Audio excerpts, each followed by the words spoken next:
will get the Pop-Pow of the finals.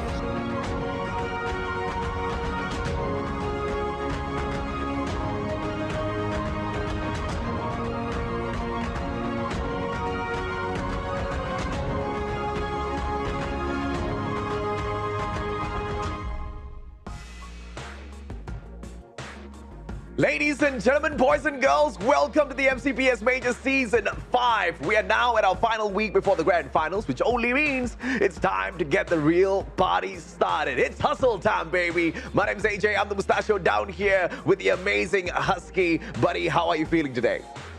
Feeling excited as always. It's been more than 2 years, AJ. We've started from Season 1 and here we are, Season 5, still going strong.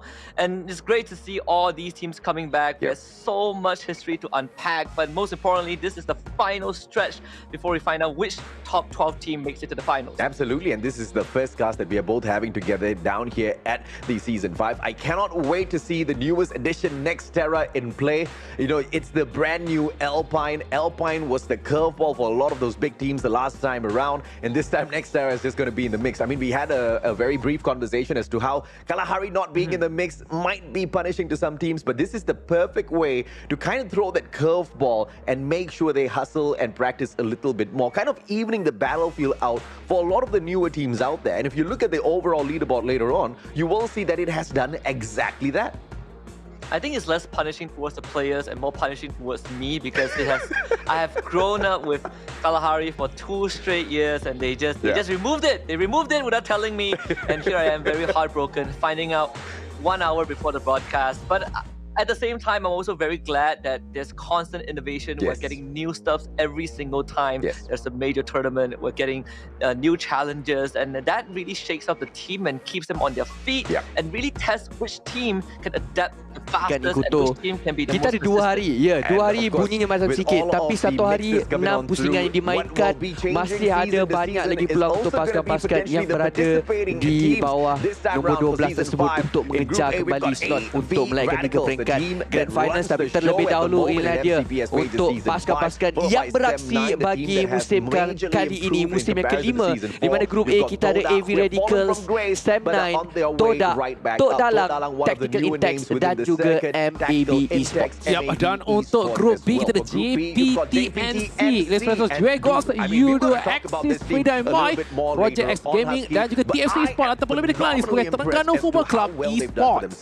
Dan di grup C pula kita ada pasukan Farang, Expand, Geekslit, Quick Reaction, Freedom MY, Project X Gaming, TFC Esports. Last but not least, the 6 teams in Group C would be Farang, Expand, Geekslate, Quick Reactions, Nova, and Pando EWG. Yeah, some new names, some old names, but what will most definitely be the challenge out there is to see how some of these old guys kind of keep their momentum up in the competition. We know that some of them are most definitely struggling. I mean, you will be taking a peek at the overall leaderboard in a little bit, but before that, we have to talk about what's on the line, right? Because not just at the Grand Finals on the 15th of April, but even during the league stage, you can take away a little bit for yourself. The problem here is you really have to hustle if you want to take the biggest slice of this pie. As you can see, from the 15th place all the way down to the 18th, it's $425 US, $500 US for those who place from the 13th to the 14th, $550 USD from the 9th all the way down to the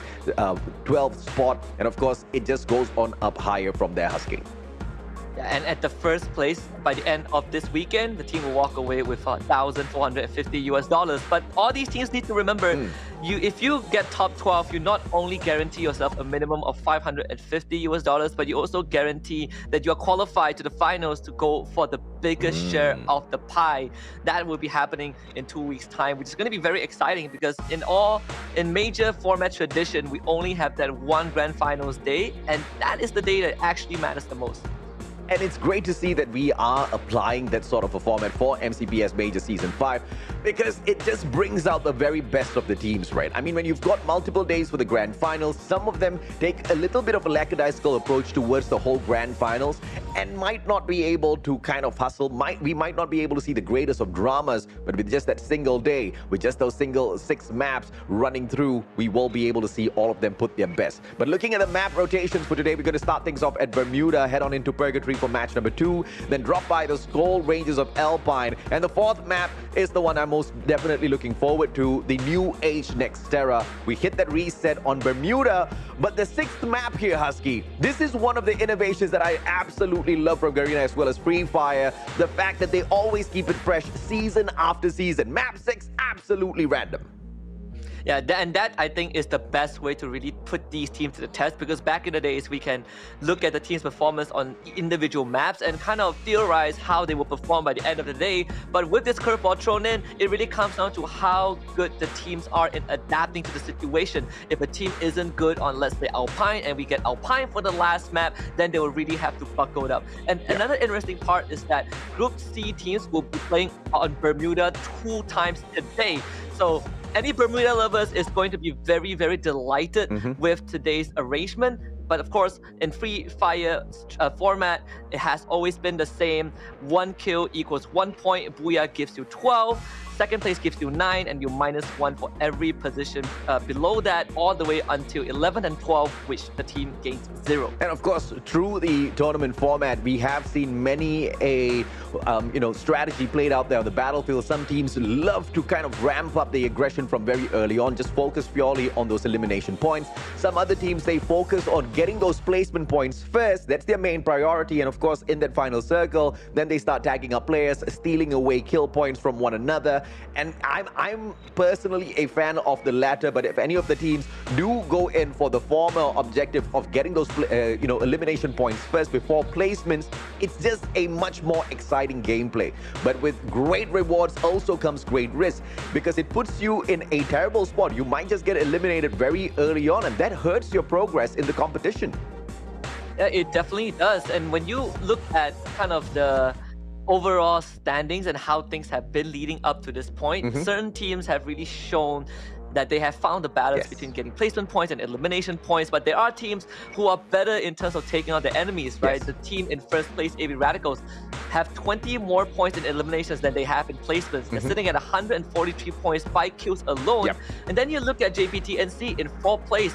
They have 85 elimination points, but they have 122 placement points. So you kind of get to see the yin and yang between some of these teams, but most importantly is to find that balance, which certain squads have achieved, like Expand and Farah. I like the fact that you brought up that example, because JPTNC, they have almost half of the elimination points as to what AB Radicals has, but they're still in that 4th place. And this is mainly because of choosing the latter example that I gave earlier on. Finding that final circle, getting those placement points, because those points are guaranteed, man. You want to go in here for elimination points, yeah, some flashy plays might come through, but also the potential of getting eliminated very early doesn't give you a good position up on the leaderboard. But let's take a quick recap of the previous day. These are the best players as well as their performance. And of course, we're going to be led by Axel, who gave us a total phenomenal 22 elimination points for Expand, with a total of 10,075 damage put out as well. And this is basically the Hall of Fame for snipers. Axel, sniper for Expand. You have Ramiel from AV Radicals. Also, he didn't have much eliminations, but he is also one of the sharpest snipers overall. And of course, from Quick Reaction, we have Nice Siren, also the sniper for the team. And, when you compare all of these 3 players, but of course, Husky, it just seems like Axel just outperforming Ramiel as well as Nice Siren. Effective damage, or he's sniping, less compared to his team. Yeah. Let's take a quick peek here at the previous day recaps for the best teams in performance. And it's quite surprising to not see AB Radicals here, and Expand just put on that firepower, right? Axel as well as Cobra, they contributed to most of the eliminations that Expand has picked up here from last week. A total of 45 elimination points picked up from the 2 days of play is nothing short of impressive. And this is one of the fundamental reasons why a lot of people, a lot of the fan base in Malaysia really believes in Expand. And they think that this is going to be the team that leads to the forefront for the Malaysian scene. A total of 40 assists as well. They were just absolutely popping off. But Quick Reactions was the team that I was actually very surprised to see improving last week.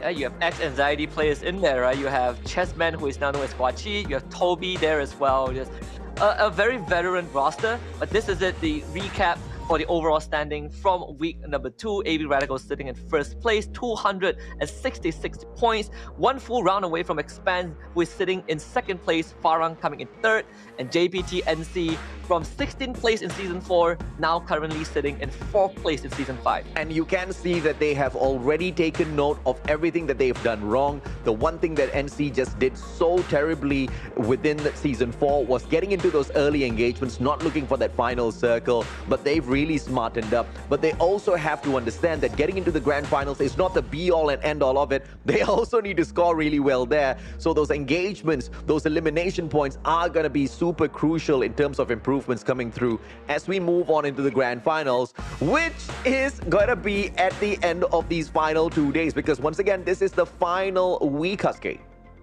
Absolutely, but we got to talk about some of these teams first. We didn't see AB Radical in that Hall of Fame, but we have AB Radicals being one of our highlighted teams because they are the powerhouses from Philippines, one of the fiercest team that did not show any signs of slowing down. Even after we reshuffled the group halfway through, they still managed to get 3 out of 6 booyahs on the second day of the last week. And it's safe to say that the group changes didn't affect them much, and it's very understandable because you have players who have played from Season 1, such as Ray Meow. But aside from that, we also have Quick Reactions, who is another representative of Philippines who has been performing very, very well. They have worked really hard to climb out the leaderboard from the first 2 weeks, and the best match that they had was on day 2 or week number 2. They got the Booyah and also 19 elimination points, but they just need to be a bit more consistent to make sure that they qualify for the grand finals. Yet another team we want to highlight is of course going to be Expand. In total, they have 235 points at the moment with a total of 4 Booyahs. They gathered 113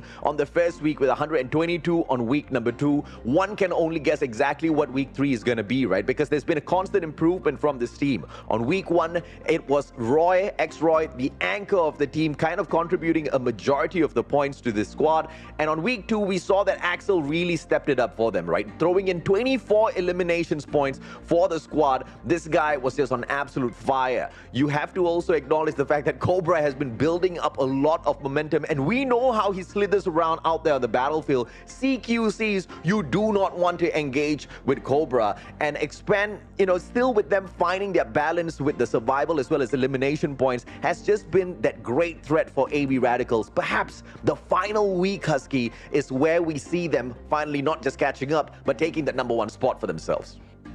I just love to see this rivalry brewing again, because last season in Season 4 finals, it was AB Radicals that took over Expand at the very last step. And now we're back to the same spot in the group stage itself. But there's one team that we have highlighted a bit here and there that I think deserves a lot more of that attention. JPT NC. Last season, 16th place. Absolute abysmal performance, but they've corrected a lot of those flops, and they brought themselves into 4th place at this point of time. Better team rotation, better decision making when taking fights. They're not as reckless as they were, and they're so much more consistent in finding those placement points. And for this week, they say they aim to get 50 elimination points, and out of 8 matches, that's an average of 6 eliminations per game, which I think is very, very doable for the team. It's most definitely doable, but I like the fact that they are focusing on exactly what's needed for them to improve on before stepping on into the grand finals, right? Because when you look at JPTNC and you look at their performance on Bermuda, thumbs up. You look at their performance on some of these other maps, a little questionable, especially Nextera. And yes, if that map is going to be giving a run, some of these bigger teams a run for their money, no doubt at all that JPTNC is going to be struggling a tad bit. But, it's not something that they cannot resolve for themselves. Just throw in a little bit more of those hours on that map in terms of the rotations. But the biggest problem here is, no matter how much you learn your own rotations on a new map, you don't know what the other teams are doing because they are equally as fresh. So it's just to expect the unexpected out there on the battlefield. And we know JPTNC, because of their lackluster gunfights out there on the battlefield, they struggle a tad bit there. So it's understandable as to exactly why they've just been so proficient on Bermuda, a map where they're very comfortable on. 3 booyahs so far.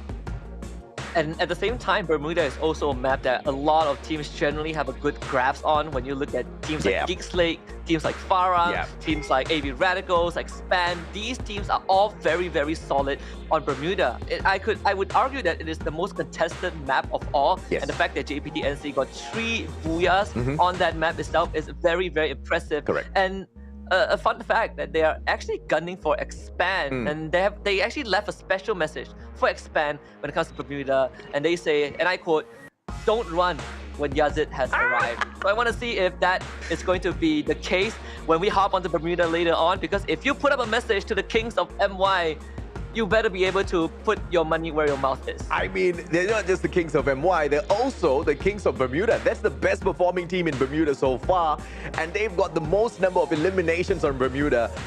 JPTNC, one of the teams that has got the, the slightly lesser numbers, right? But of course, all of you guys can be great winners in here today. All you need to do is just follow the broadcast all the way to the end, and you get to claim for yourself a Pop-Pow backpack. That is one of my favorite parts when it comes to a Free Fire broadcast. Garena has been so generous to everyone out there, giving back to the community. There's always giveaways, whether it's cosmetics, a backpack, costume, gun skins.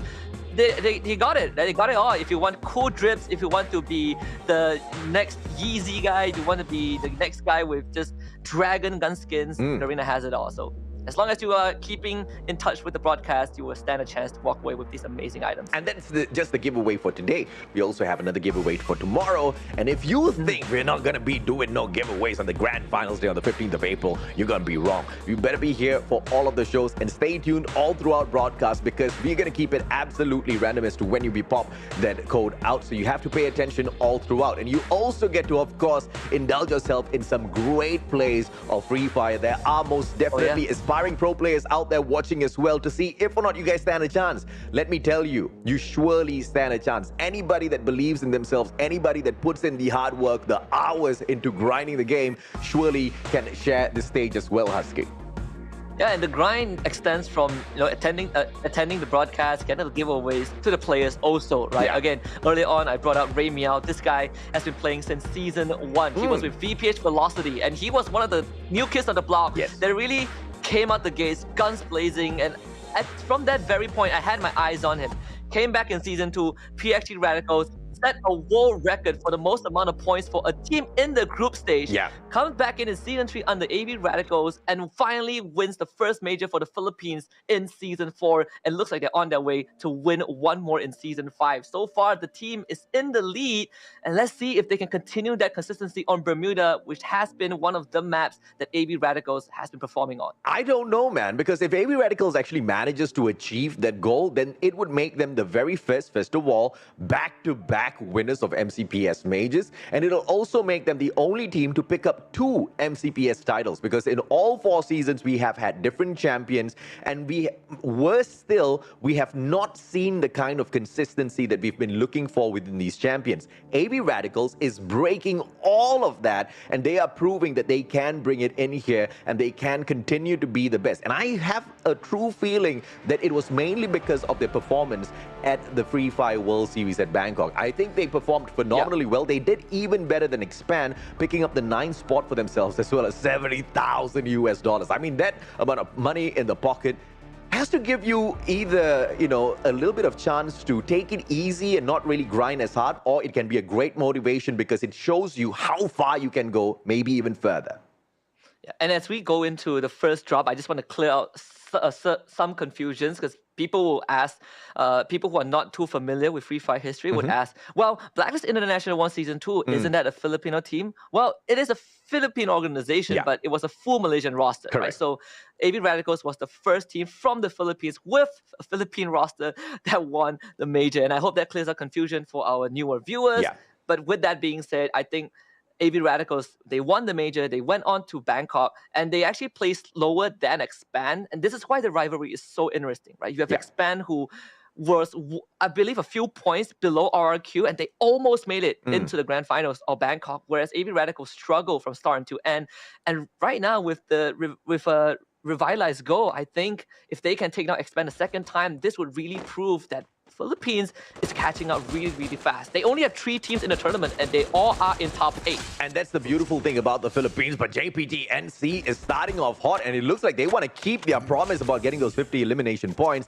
But this is the weakness of starting off early. You barely have any one bit of the loot on yourself. I mean, look at Dino, right? He's got no medkits on himself. So if he does get tagged up, it's just going to put him in a very, very terrible position. But Nice Irene as well as Shin, they back away from this engagement. They know that they are in equal amount of danger as the players of JPT NC, and X-Roy hops on in to find a free knock for himself, but the glue wall pulled up. Yazid brings Asta right back into play, and the ones who are in the biggest of troubles right now is Quick Reactions. They gotta quickly get out of here. Yeah, both JPT, NC, and Quick Reactions want that high tier loot zone, and they both ended up losing members at the start of the match. Of course, Quick Reactions, they are able to get some revives in. Yazid, unfortunately, is getting pressured by Nice Irene. And remember, they wanted to take on Expand, but if Yazid goes down right now, that dream will not come true, and he is dangerously low. Nice Irene has plenty of room to work with, and NC not really finding the opening that they want to. Nice Irene up the stairs, loses it to Yazid. Of all people, a clutch from NC. The SMG MP40 just absolutely putting the spray on, but now surrounded already by Shin and my favorite snack, Kwachi. Kwachi, grenade up to the top floor. Yazid backs away down at the bottom. Shin misses wide with one more grenade to go. They just absolutely cannot waste this at all. Kwachi finds Yazid. Yazid gets tagged up, and I believe Yazid has got no medkits on himself whatsoever. That's pretty much the end of him, but it's not the end of JPT NC just yet, I believe. The rest of the players have managed to back away, and Yazid should be joining them in a little bit. I think one of the biggest critique of feedback that we have always of Kwachi, or known as Chessman back in Anxiety days, was that he's the primary sniper for his team, and he has always struggled in CQC. But now he has gone through a role change in Quick Reaction. The sniper is no longer him, it's Nice Irene. Kwachi has switched from sniper to fragger, and I think it's a really good change because he has always struggled in CQC, and the fact that he has improved in Season 5 in that department is a big boost for Quick Reactions as a roster and for him as an individual player. It's a very nice double stack here from EWG, both Manchai and Monito. Manchai getting the tags first, Monito dropping the player, Manchai just clearing off the field, and now the opponents just have got 3 on their side. Let's see exactly how TFC backs away from this equation, because the circle is pushing EWG closer and closer towards them. And I believe there's just not much room to run around unless they take that straight road down. Nobody obviously wants to swim, but they do have that zip line. But you know exactly how slow the travel on the zip line is. You're going to get shot right off. So TFC has no choice but to take this engagement. Yeah, and TFC also is one of the newer kids on the block. And obviously, you are in basically this ocean of sharks. See Jay-Z from afar getting that sniper ready onto one of the members of TFC. And this is great to see the Pando EWG. They maintain majority of the roster and only bring in Monito, who was with FastQ NY in Season 2. TFC responding in kind. So at least it's not all lost just yet. And I think that even if Jump goes down, they still have Luffy left alive to keep the team in the game. But overall, Pando EWG with 3 eliminations to kick off the day. But I really like the gameplay out of TFC here. They were very smart in terms of how they pulled off that maneuver. They knew that Jump had been spotted out. They sent Luffy out far wide because he should be able to play the game of survival. Later on, bring the team right back in on one of those revival platforms. But outside of the circle, this circle's not going to hurt him all that too much, but if he does lose a little bit too much of HP without continuing his looting process, he's not going to be able to recover in time. Coming across another team, that's just easy pickings for them for an extra elimination point. So we'll catch up with TFC and see their fate in a little bit. Pando EWG, on the other hand, they very quickly bring JC right back into the gameplay. It is now going to be a slow approach from all of the teams as they try to find their comfortable spots in this next safe zone, Husky. Absolutely. Udo Access and Access Esports now getting Udo to collaborate with the organization.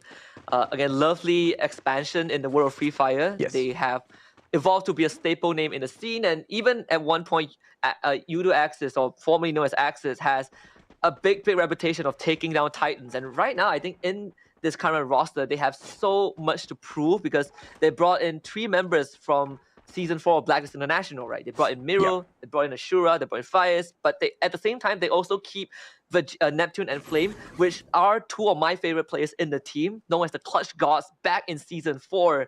So right now, I want to see if Axis can continue that momentum because they did have a drop-off after the Season 4 Major, and this would be a good time to find redemption. Back to the casual peak plays for Team Expand. A drone just over their heads, straight out towards the edge of the circle, where quick reactions are bound to be spotted if they step into the vicinity of that drone. But Expand doesn't really need to watch their backs all that too much. They need to focus on what's in front of them, and that is going to be Udo Axis, who are traveling around in this open space, waiting to be caught out by a team. But the elevation from all of the hills and just the very smart maneuvering around, using those elevations as the perfect cover as to not waste any of their glue walls, that's the kind of team that's going to be finding the final circle time and time again. I mean, you see some of these rotations out there, Husky, that are pretty questionable at times, but Udo Axis showing you exactly how it's supposed to be done. Yeah, just making sure that they're cutting through the areas that are unoccupied, and so far these teams haven't really ran into each other just yet. And mind you, it's 7.5 minutes into the game already. We have 45 players left alive. I say that JPT-NC just got wiped out by quick reactions. Kind of a tragic start considering the fact that they were the one who took the fight to QR and they ended up losing anyways. So the dream to face up against Expand on Bermuda will have to wait a bit. Terengganu Football Club, sponsors of the squad, TFC Esports. They've got high hopes for this squad, but TFC's not doing all that too great in the competition so far. No booyahs to their name, and I would say they're good at keeping it equal in terms of the elimination as well as placement points that they've picked up, but both of those are just not good enough to get them into the top 12.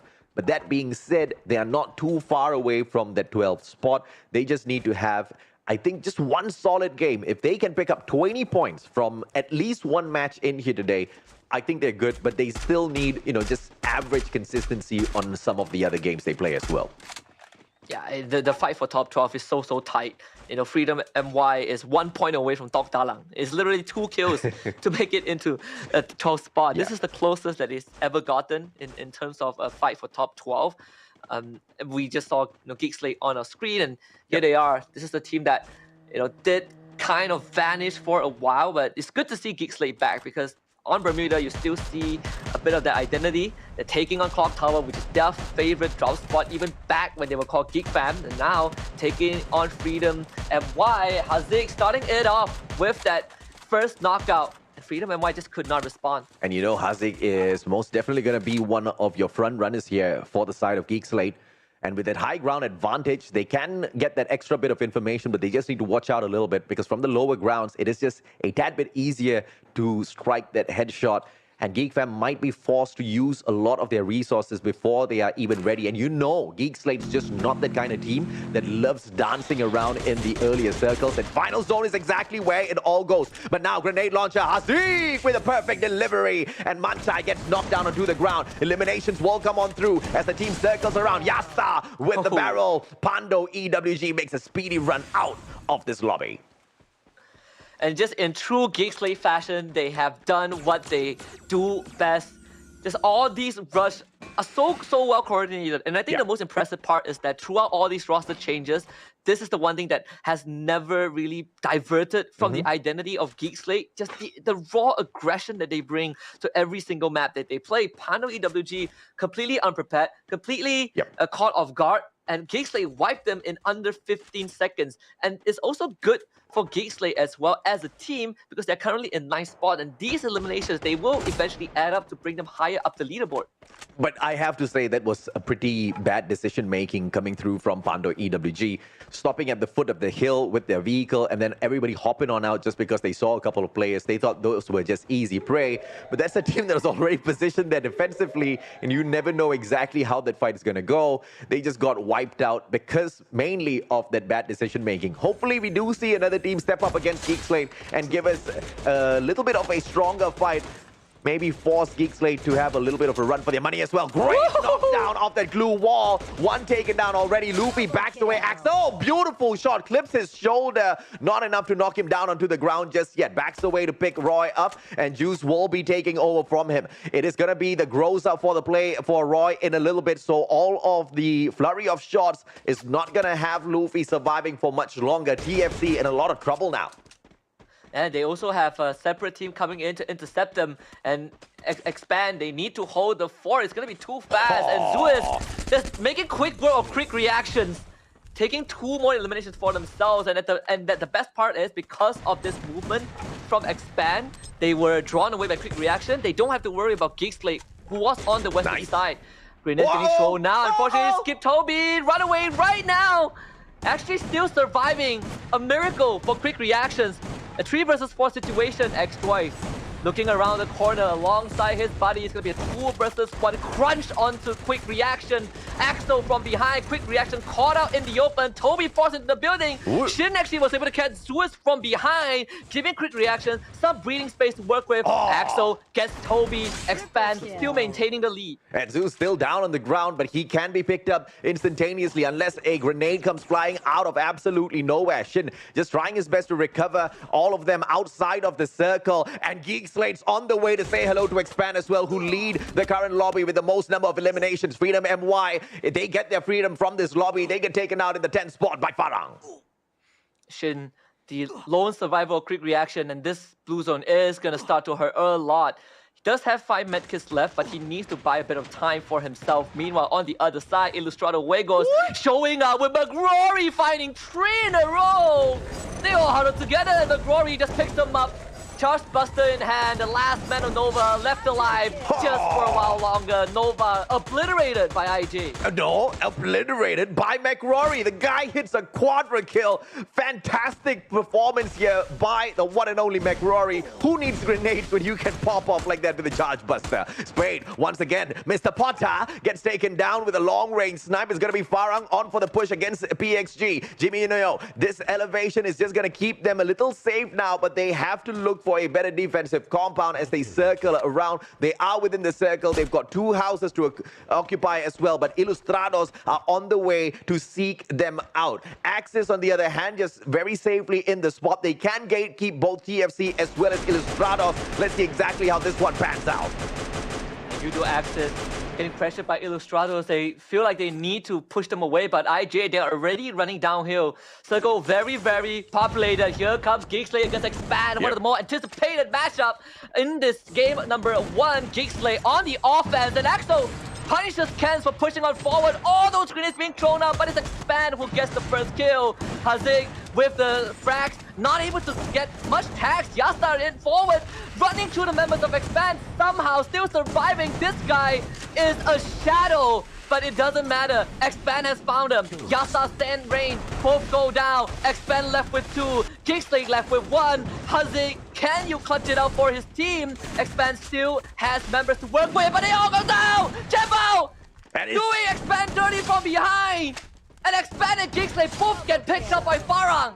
And this is exactly what happens when you're not watching your back. It was a heated battle between Geekslate as well as Expand, but Farang showing up at the right place at the right time, chipping in grenade after grenade, picking off those players as well. It was the one and only Spade opening things up, and of course Jembal finishing things off. It's also going to be the one and only Yudu Axis now looking for that circle that Farang is holding on to with 2 players. As they circle around, they have to engage with Farang first, which puts Yudu Axis in a lot of a tricky situation, because right behind them comes Ilustrados Juegos. And when we look at Farang, we have to constantly remember that this team was top 4, was top 3 of the last major. They've been on that world stage before, and they were always so close. Alif getting Neptune back, Yudu Axis showing up. Farang still 4-man strong. Alif continuing to rack up bodies for his team. 9 eliminations for Farang so far, and it doesn't seem like they're going to be stopped. Uduaxis just could not find an angle to penetrate. Aleph takes care of the remnants of Uduaxis. We're down to 3 teams, AJ. Illustrados, good grenade, goes slightly wide. McRory really low on that HP. Now, if there's anyone who needs to top it right back up, it is the one and only McRory. The glue wall melters come on through, one after the other. Illustrados, a double glue wall just to protect McRory. And out of nowhere, PXG just chips on in as well. Illustrados getting whacked from left, right, center. And it doesn't look like they're going to be making it out of this. Farang looking super steady to pick up this next booyah. On the kill tree is Aleph. CQC now from the one and only Spade. Double barrel in the faces of the players of Illustrados. Trying to break down the glue wall. Finally gets it. Claims those kills. The one and only Aleph. And Farang picks up the first booyah of the day. If you've forgotten about Farang, you certainly will remember them now.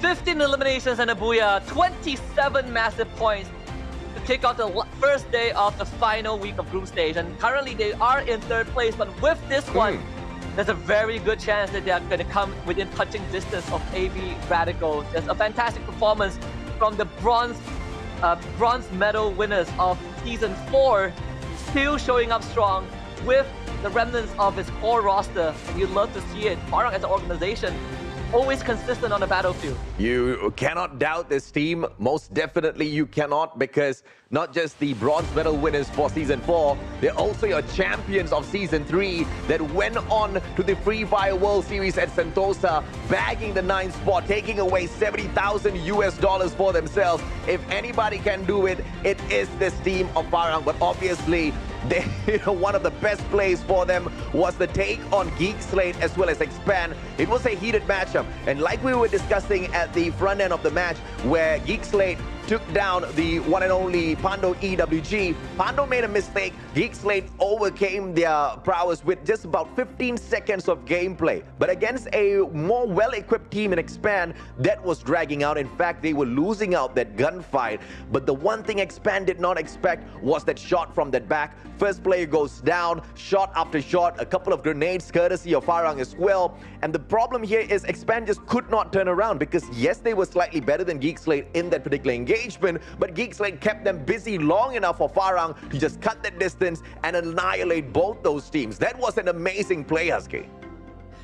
It's pretty poetic if you think, because these 3 teams, Farang, Geek Slate, and Expand, they all love to fight. And once they get those engines going, they just could not find the discipline sometimes to stop. And that's why in that chaos, Farang was the one who was able to punish Expand and Geek Slate, who were constantly engaging in battles with different teams. There was not much time for them to really stock up on their ammunition. And at the end of the day, Farang gets the last laugh. But overall, I think all 3 of these teams did phenomenal. And I think it's also a good time for us to take a minute or two to talk about Pando EWG, because this was a team that finished 5th in the last major, and right now they are sitting at the cusp of elimination by the end of the group stage. They are not within top 12. In fact, at the start of the day, they are in 17th place, and with that 11th place elimination, they're going to remain there for a while.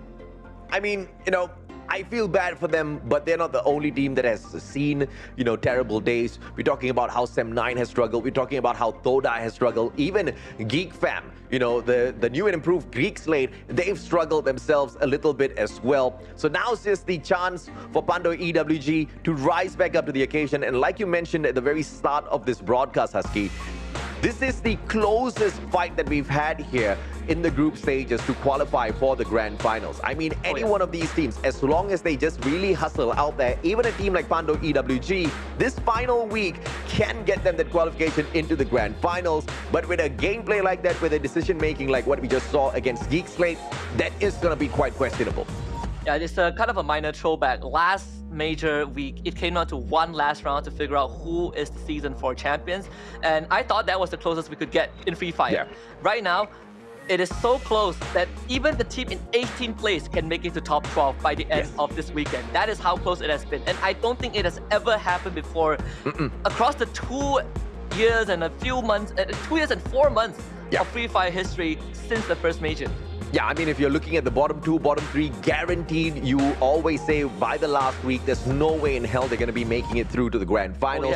But it is still a possibility here. So, that's exactly why you have to love Garena as well as Free Fire, for consistently and constantly just revamping exactly how the tournament is. And it just gives everybody a level playing field out there. Once again, with the switch out of those maps, taking Kalahari out, and we know how many teams out here are just absolutely in love with Kalahari. And if you throw in some of the newer teams against these top dogs, there's just no chance, no plays whatsoever. But on the new age map of Nexterra, with the total confusion as to who's going to be dropping where, who's going to be taking in different rotation lines in, looking for certain circles, it just throws the game right back into that perfect balance. And that's exactly what I'm looking forward to teams like Nova, Pando, EWG, as well as MAB Esports, really playing to their advantage. But unfortunately, we only get one Nexterra this time around, and that's on map number 4, right? In the meantime, they still need to hustle, Husky. There's a lot of work to be done for some of these teams, and I think when you look at game number 1, we still get the top dogs basically dominating. I believe top 6 at least. You know, AV Radicals, Expand, Farang, Ilustrado Juegos, and Geek Slate, they all showed up pretty well. I think the only team that had an unfortunate exit early on was JPT-NC, and that's the team in 4th place, so that standing will be affected by a bit. But so far, what we came into game 1 expecting to happen has happened according to plan. I mean, I don't want to say I told you so, but you know I'm going to say I told you so. A team like JPT-NC just cannot sustain those early battles. Yes, they want to look for that high-tier loot zone. I absolutely understand that the blue circle is very valuable. But the moment you spot a team out there, your initial decision-making process has to be, how do we get out of this situation, instead of getting greedy for a couple of extra points from the very get-go, right? Yes, you can get elimination points, but you also have to look at your strengths, you have to look at your weaknesses, and for JPT-NC, unfortunately, their engagements are their biggest weakness out there on the battlefield. It was just unfortunate how that particular matchup kind of ended for JPT-NC, but we still have got a crazy target of 50 eliminations that they're looking for from this day in itself. So let's see, they've got 5 more chances, Husky. Yeah, the craziest part is that when you look at the comparison between JPT-NC and Quick Reactions, they are the complete opposite in terms of how the team functions. JPT-NC, ever since the inception of Free Fire for them, they've always struggled when it comes to getting eliminations, but they're really, really good at surviving the long game. And when you look at Quick Reactions, this team loves to fight, but is horrible at surviving. And when you see that direct matchup in a high-tier loot zone, Quick Reaction is always going to have the upper hand because they have players who are basically forced in the flames of going for hot drops and going for that coin flip, right? You have Kwachi. This guy is one of the players that will always fight you early on. Didn't help that the fact that Expand just held on to Pete. They spread out really wide, and one of their players were able to chip in into the engagement as well. But you have to expect the unexpected, especially when you're going to be landing in a blue circle so close to the compound of one of the bigger teams. And like you've already clearly assessed, it's not like Expand has kept this, or kept all of the other teams guessing which is the drop spot they're going to be picking out. So when you drop so close to them, you have to expect a little bit of heavy firepower from them. They are clearly going to be looking for some elimination points. They're a team that can engage early and still find that final circle. I think one of the biggest things about Expand as to why they've managed to kind of hold on to the top 3 spots is because of their capability to know when to disengage from battles. And this is not something that you just learn in one day. This is not something that you might even learn in one tournament, right? It's after multiple mistakes made out there on the battlefield, and you kind of tend to perfect exactly what sort of a timeline you work around with. Except for that final fight against Geek Slate, the circle was so tiny, there's nowhere to run, Husky. Yeah, it's one of those scenarios where you have to fight your way out. So, as Expand, you can kind of look at it and be like, it's an unlucky situation to be in. Geek Slate was the primary enemy anyways. You can't really turn your back to them. But one of the critiques that Expand has always received from last season, even leading up to World Series Bangkok, was the inconsistency, right? They missed out by the finals because of one round where they basically got 0 points, and it's glad to see that coming into this major, they have rectified some of that. They brought in Zu as the latest member of the team, and he has been able to pull his weight. And not many players can go into Expand, start a season off at a major, and be able to put out numbers and keep up with the rest of the team who has been practicing for a long, long time. Yeah, I think Expand has managed to fix a lot of their, challenges that they have faced out there on the battlefield, except for one thing. And I think if they are able to fix this one thing, there's no doubt whatsoever that they can be the world champions one day. And that's the problem with their confidence. They just need to believe in themselves a little bit more to take this all the way. But of course, on a side note, as we look at the overall stats for the first match of week 3, day 1, a total of 52 eliminations out there on the battlefield, and Alif, of course, hitting the highest of them all from the side of Farang with a total of 7 for his side. And at the end of game number 1, you can see just how much utility was utilized, right? We know for season 5, we have the newest, cluster nades, and I think that is good as well. You cover large areas, you do a lot of chip damage, and 82 total glue walls destroyed. I don't think I've ever seen such a high number of glue walls getting wrecked in a single match. You can thank the glue wall melters for that, right? I mean, you just pop one of those, you pop 2 of those, and you know how these boys are constantly on for the double glue wall defense, sometimes the triple glue walls. So we can anticipate high numbers like these because of the proficient plays. It's not just because of those glue wall melters. It's about the timing. It's about the accuracy of those glue wall melters as well. And you see that the teams have finally found that perfect spot where those glue wall melters are being popped even before the glue walls are erected because of how well they know the game. They know the fact that these players are going to be erecting those defenses, so they set that up super early so they can get the maximum amount of damage and a potential knock as well. But once again, the spotlight on our MVP player for this match, the one and only Alif from the side of Farang. 7 eliminations, 2,343 damage with a 35% accuracy out there in the battlefield. I'll take 35% anytime if I'm getting 7 extra points for the squad. Yeah, on target, 35% out of 2.3k damage. That is very, very, very, very impressive. You're getting close to the 800 mark in terms of damage. That has been very, very effective, right? And Alif, so much consistency. Of course, the team MVP has to be Farang. 15 eliminations and 13 assists across the board off of game 1. So team-oriented as a squad, and you don't really get to see much of these from a lot of Free Fire teams, and it's not it distinguishes the distinguishing factor between a good team and a great team is how well tight-knitted they are when they play together as a squad, and Farang is one of it. The utility usage and how they always go for these pincer maneuvers, how they take on these fights, it has always been there in front of our eyes since season 3. But I always feel like we don't talk about it enough because they were always one step away from a trophy. I mean, the main reason as to why that was is because Farang's one of the great teams, but they're not the best team. Unfortunately, not yet. They still have a lot of challenges to kind of keep up with, and we saw that clearly within Season 4 in itself. Farang taking the 4th spot within the league, and then when it came to the grand finals, they only managed to get the 3rd placement for themselves. But if you look at the gap between points, at the grand finals, it was Farang with 188, and they were in the 3rd place against Expand with 252 points. I mean, that gap was just way too wide. But if Farang can keep up this sort of a gameplay, if they can call upon Lady Luck in the exact same way they've called upon her on this game number 1, I believe Farang's not just going to go the distance, but they're going to be able to pick up the trophy once again this time round. Even AB Radicals will have a good run for their money. But you have to respect what Ilustrados Juegos have been able to escape in this match with 9 rank points and 7 eliminations for a total of 16, even outdoing Expand.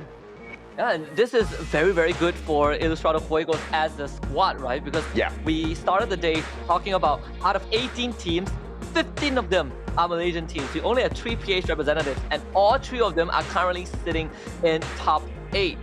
With AB Radicals basically being the pack leader. You have Ilustrados Juegos, who is also doing a fantastic job, and quick reaction to ahead of Todak by quite a bit as well. And that is, not including the fact that we haven't seen AB Radicals play for the first 2 rounds. So there's a lot to be desired. And with the fact that QR and IJ can constantly keep up this performance is impressive. And of course, with Farang doing phenomenally well in that first matchup, as anticipated, they take that 2nd place, equalizing against JPTNC with 5 booyahs, and 256 points just puts them just 10 behind AB Radicals. Once again, I echo my point. Taking away that number 1 spot from AB Radicals is most definitely going to be a possibility from Farang if they can keep this up. If those insufficient accuracy comes into play, once again, if the inconsistencies come into play, then you know AV Radicals as well as Expand will go on to punish. Now, we have not seen AV Radicals dance the dance just yet in terms of how well they can do things out there on the battlefield. We haven't seen their full-on aggression, although they have the #1 spot. Like you said, we've seen record-breaking stats from this team, and I believe they're capable of executing the exact same thing yet again, but they just have not unleashed the beast just yet. Expand has to smarten up. They've been doing well, but getting caught out in some of these situations has to be something they have to expect in the future. JPTNC, a little too confident in this first matchup with that early engagement, and they pay the high price for it. And because of that, Ilustrados Juegos are just a stone's throw away from them. Yeah, we started the day with NC having a decent lead in 4th spot. Now that one thrown out the window thanks to that early fight against Quick Reaction. And overall, it really shows you how that consistency has... This is why consistency is always the main topic when it comes to Free Fire, right? Expand, no strangers to rounds like this that been in these situations before, but one thing that is commendable is their management of it. Back then, they would completely crash and burn, but right now they're handling a bit better, and even though they know that they might not make it to the final circle, they still were able to tough it out and gather as much points as possible. But of course, the highlight was still Farang, because they are within an arm's reach of AV Radicals, who have yet to play today. We'll see if Purgatory changes that, because this is a map this is considered the largest map in the Free Fire competitive pool, and a lot of teams, they do struggle from the get-go. Teams that take Mode House, teams that take the edge of the map, often finds themselves basically trapped and gate-capped, and I want to see if those teams will be able to overcome these challenges. I mean, I think Purgatory has just been one of the more balanced maps out there in terms of the number of points that teams have been able to pick up.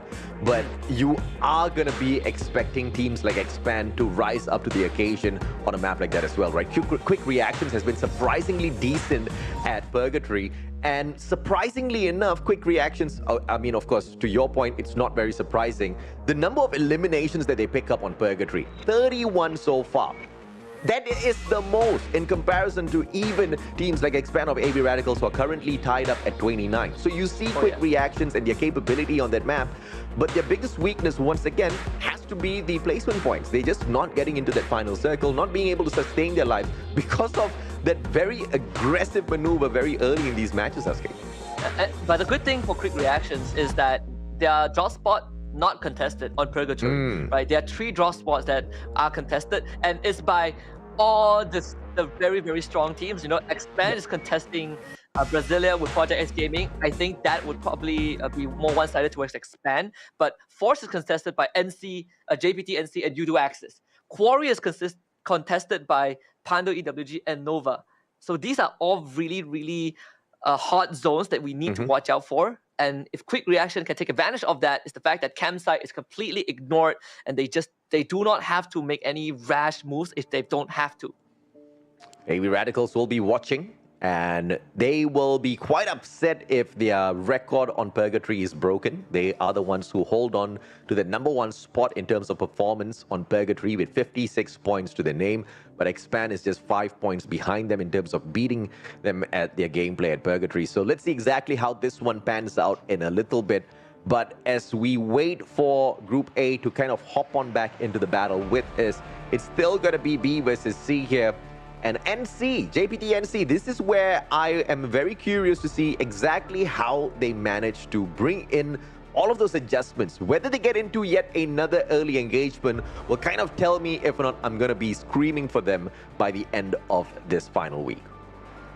One team that we've already talked about, and I think needs to be re-emphasized just a bit more, is Pando EWG. When you look at the list of teams that are playing in this major, Pando EWG is one of the invited teams, and also the only invited team that is at risk of elimination if they do not buckle up. All the other 7 teams are in top 12 in very safe position as well. You know, AV Radicals, the top 3 are basically invited teams.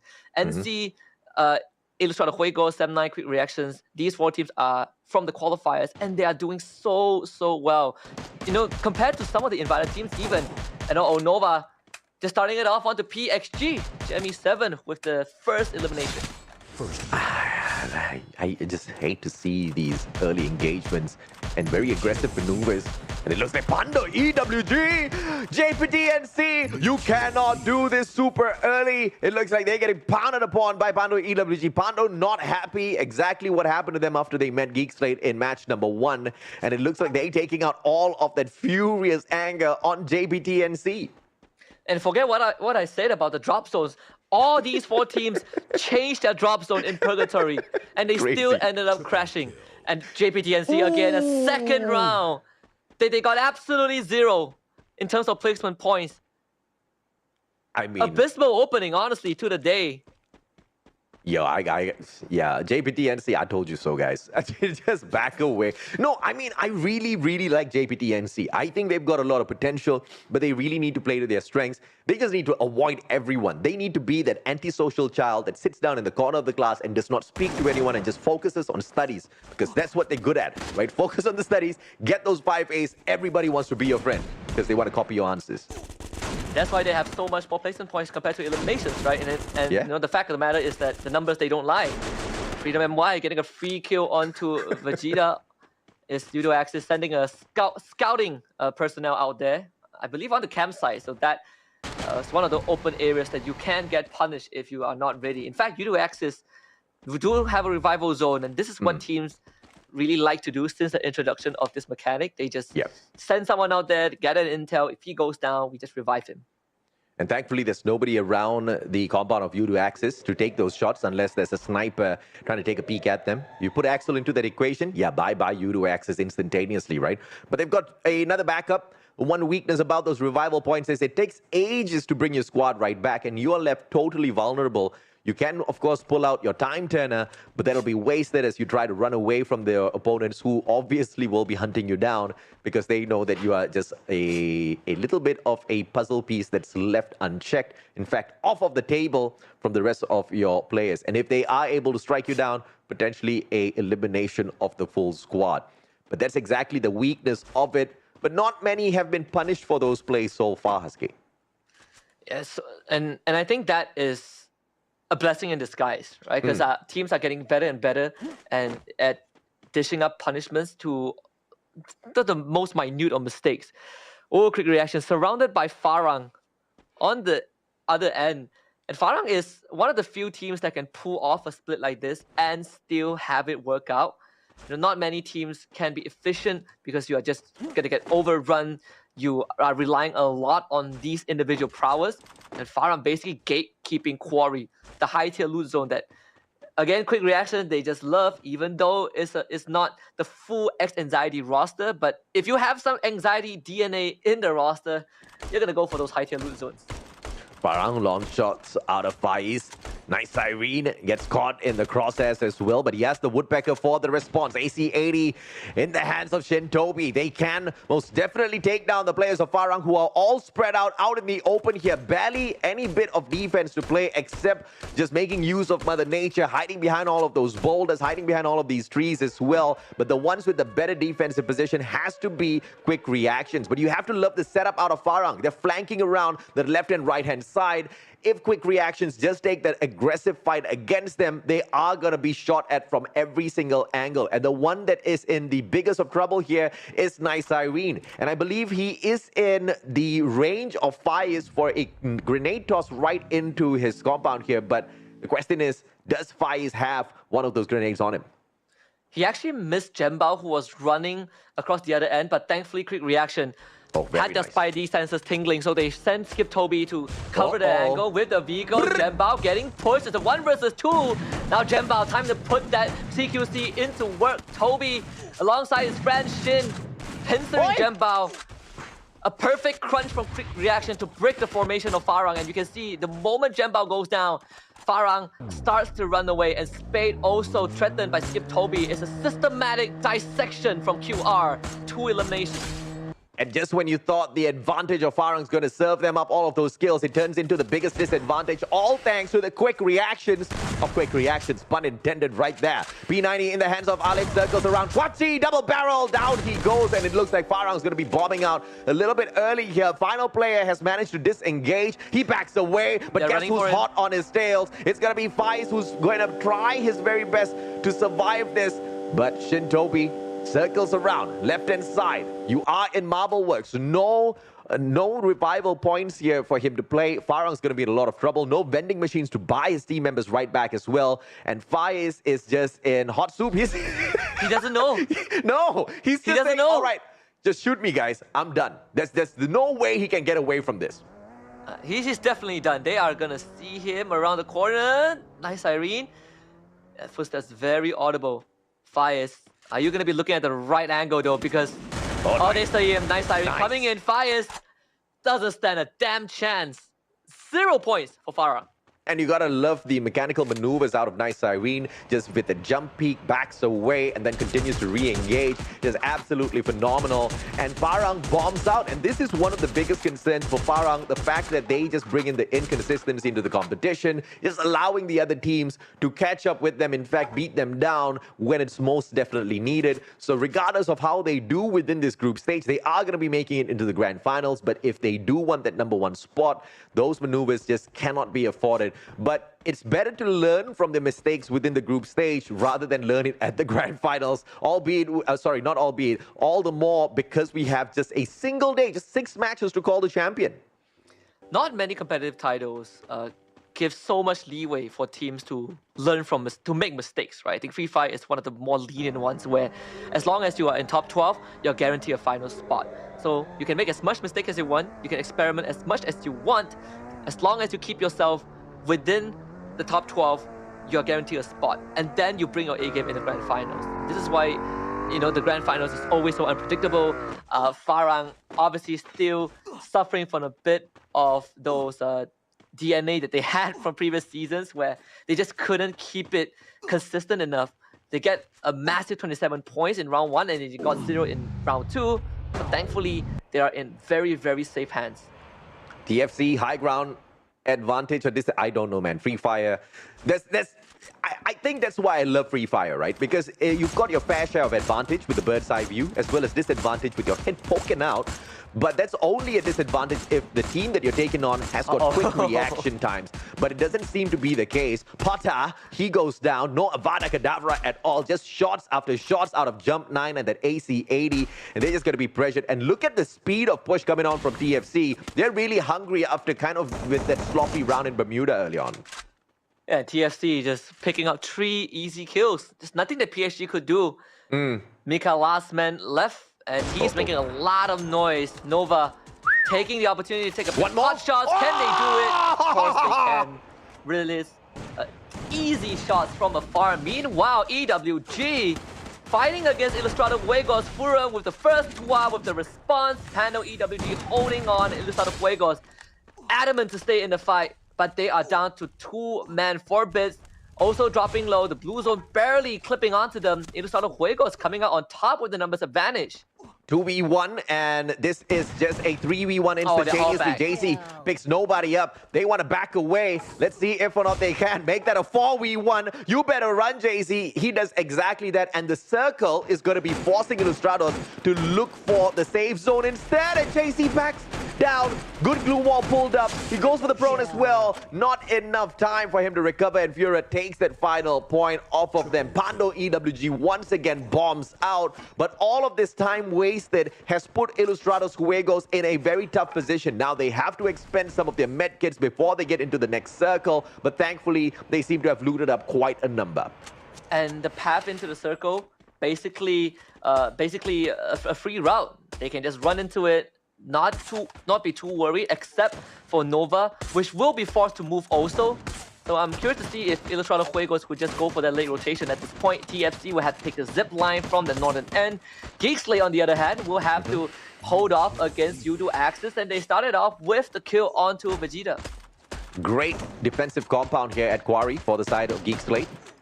Yudu Axis circling on around. They don't have to respond as quickly because the circle's just going to give them a little bit of time, but they do have the right guns to bring this response. The Woodpecker that can penetrate through all of those defenses, as well as that AC-80 with the extra damage on those back-to-back shots to the head. Ashura holding on to the AC-80. Neptune also has got the AR in his hands that can just absolutely spray down the players of Geekslate, but the vehicle is just going to bring them to a safe distance. They do not want to continue this engagement. TFC circles on in towards the compound of Freedom MY. Freedom MY running away, but that's the worst decision they can make because now they're fully exposed. Down goes Ryan, and it's gonna be the one and only Geekslate now, cutting off their rotation, and it looks like this is the end of Freedom MY.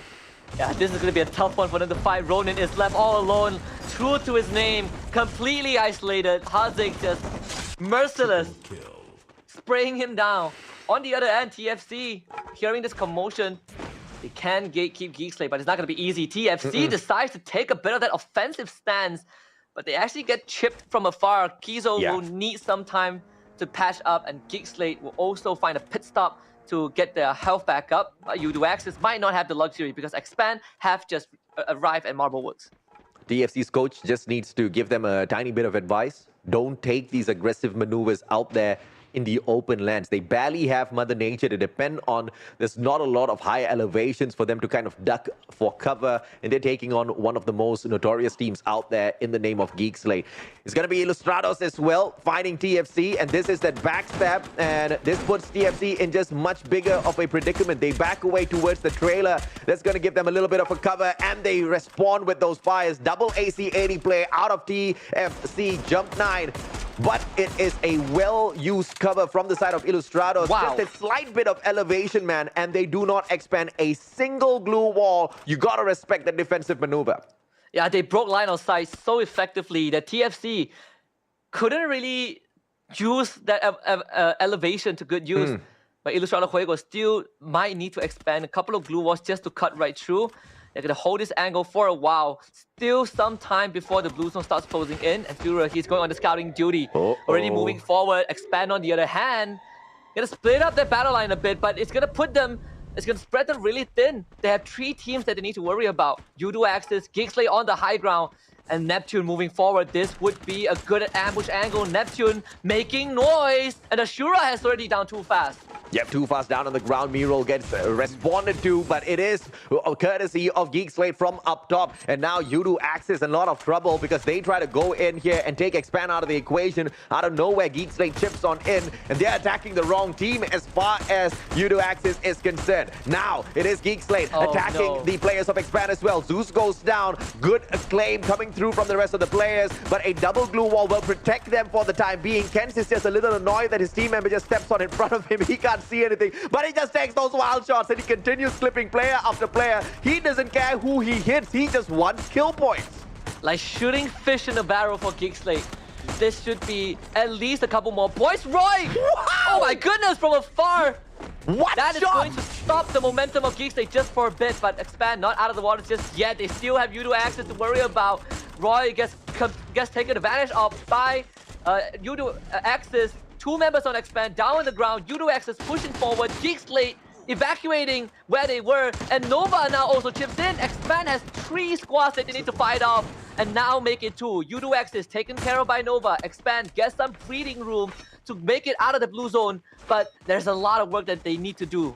Yeah, and they're outnumbered by the side of Nova, so they have to hope and pray that Nova just gets a little bit distracted here. Good grenade out of Quati, but it takes down just Kizo. No elimination points to their side just yet. Geekslate makes it into the next circle, and right opposite them is going to be the boys of Quick Reactions, who have been phenomenal with their reactions so far. TFC Esports out in the 5th place, and that's the kind of gameplay we really like to see. Just very well paced in towards that final circle without getting too aggressive. Nova, on the other hand, 3 players left to their side, with Nish having to just back away into a corner to recover his HP just a tad bit. They're going to be waiting for the final seconds to circle on in towards the next and final circle, but they are hoping and praying that Geekslate starts that engagement against Quick Reactions. That's not going to happen because Quick Reactions is well hidden in their compound. And Nova actually has a great chance to catch up if they win this round. They are going to be so close to that top 12, but it's going to be a long shot though. They're up against one of the most aggressive teams that we have in the tournament, Geekslate. enough utilities to work with to send out the Seekers, just crippling the members of Nova, and Nova might have to leave their members behind as well. The cluster not making it any easier for Nova, but they are able to gain some ground though. Haziq calling in for backup, his nade over the top, hits onto Jamie, and Yasta comes in for the cleanup crew. They're sweeping Nova out of the way. Geekslate with 10 eliminations, and it's down to them and quick reaction.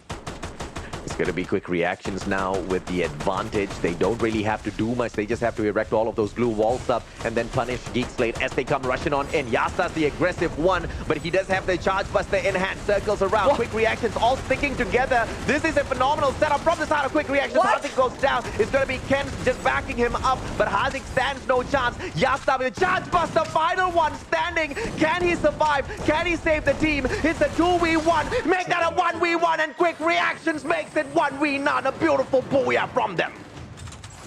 Toby over Yasta in that round, but I want to commend quick reaction. The decision making in that final sequence, incredible. They know that Geek Fam is a team that would take on the fight. Quick reaction sent two members, cuts right through the front line, ignoring the gunfires and straight to the back, and that forced Geekslate to break their formation. And that gave quick reactions enough time to get initial knockdowns before Yasta responded. And it's just really, really impressive to see how this team decided to take that leap of faith, knowing how confident they are in their abilities. Toby and Shin really put in the work in that final sequence. And of course, Kwachi as well. Very, very weird to see him running at CQ0. He has always been the silent assassin, but right now, him in the front lines, I would say it's a pretty suitable role for him. It's a very suitable role, no doubt whatsoever. And the very first booyah for quick reactions. Congratulations to them for picking this up. And quick reactions has always been about the engagements. Very aggressive team, great at picking up all of those elimination points. Where they do struggle is finding that final circle. They really struggle in picking up those placement points. Not the case this time around. I think everything worked in their favor. Those reaction times as well as the circling around in towards that safe zone was so good. And one of the better parts of quick reactions was how they dealt with Farang. Farang, who picked up the booyah in the previous matchup, came into this game with full fire. And they thought they had the best setup to take down quick reactions, who were all just funneled into a single spot. But Farang, they spread out playing the flank. Quick reactions takes down the player onto the left and then quickly works around towards the right, shutting down player after player. You gotta love well strategic maneuvers like that from a team like this. Yeah, and back then when they try to pull off maneuvers like this, they always get outgunned, out-rotated, right? The only team that from the Philippines, when they do this, and we have confidence in them, most of the time is AB Radical. So it's great to see how quick reactions truly understood those macros, and the fact that they chased down Farang and didn't let Farang breathe is something that you would not have seen a season ago. So just a fantastic round for a team that has always struggled in the placement point department. Now they get to add on a big chunk of points to that, and that is also going to help them on that overall leaderboard.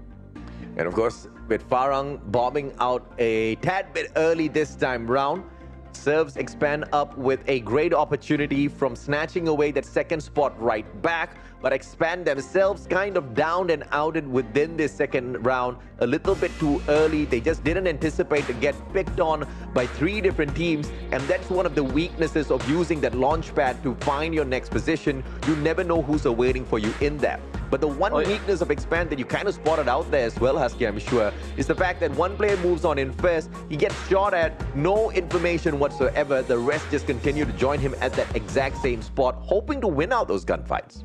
Yeah, and this is something that Expand has always been a magnet where they find themselves trapped between multiple squads. And again, round 2, same thing happened, and this time it was just impossible for them to get out alive. You have 3 squads pressuring you.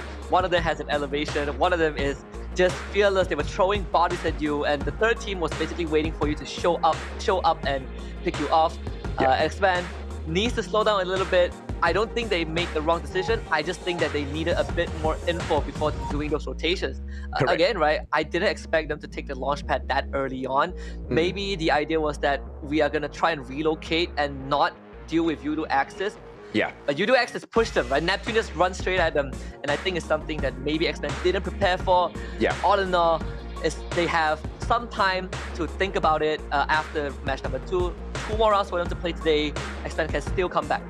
Just like what I said, right? It's better to make all of these mistakes now rather than much later in the competition, especially in that one single day of grand finals. And I think to echo your point a little bit, that one player that moves on first has to be a better scout. I mean, you know, potentially a drone played out there, or at the very least is taking a little bit more time to scout the situation. Because I think he saw that one team, he called upon a little bit of backup. What they did not expect was the second team to show up and then the third team up on the hill, and all of them just kind of piling on the pressure onto this one expand. And yes, they were doing decently well against one of those teams, but it's the exact same storyline for Expand as per match 1. They were in a heated argument, they were in a heated battle, and then someone turns out from nowhere, just annihilates the team, and then they are left with nothing much to show for by the end of the round. Is this going to be huge? Not really in the you know, grand scheme of things for the group stage, but they can't afford to let this happen at the grand finals. Absolutely, and it's a dynamic that I think Expand not necessarily struggle with, but it's something that they have been really taking a bit of time to find a balance.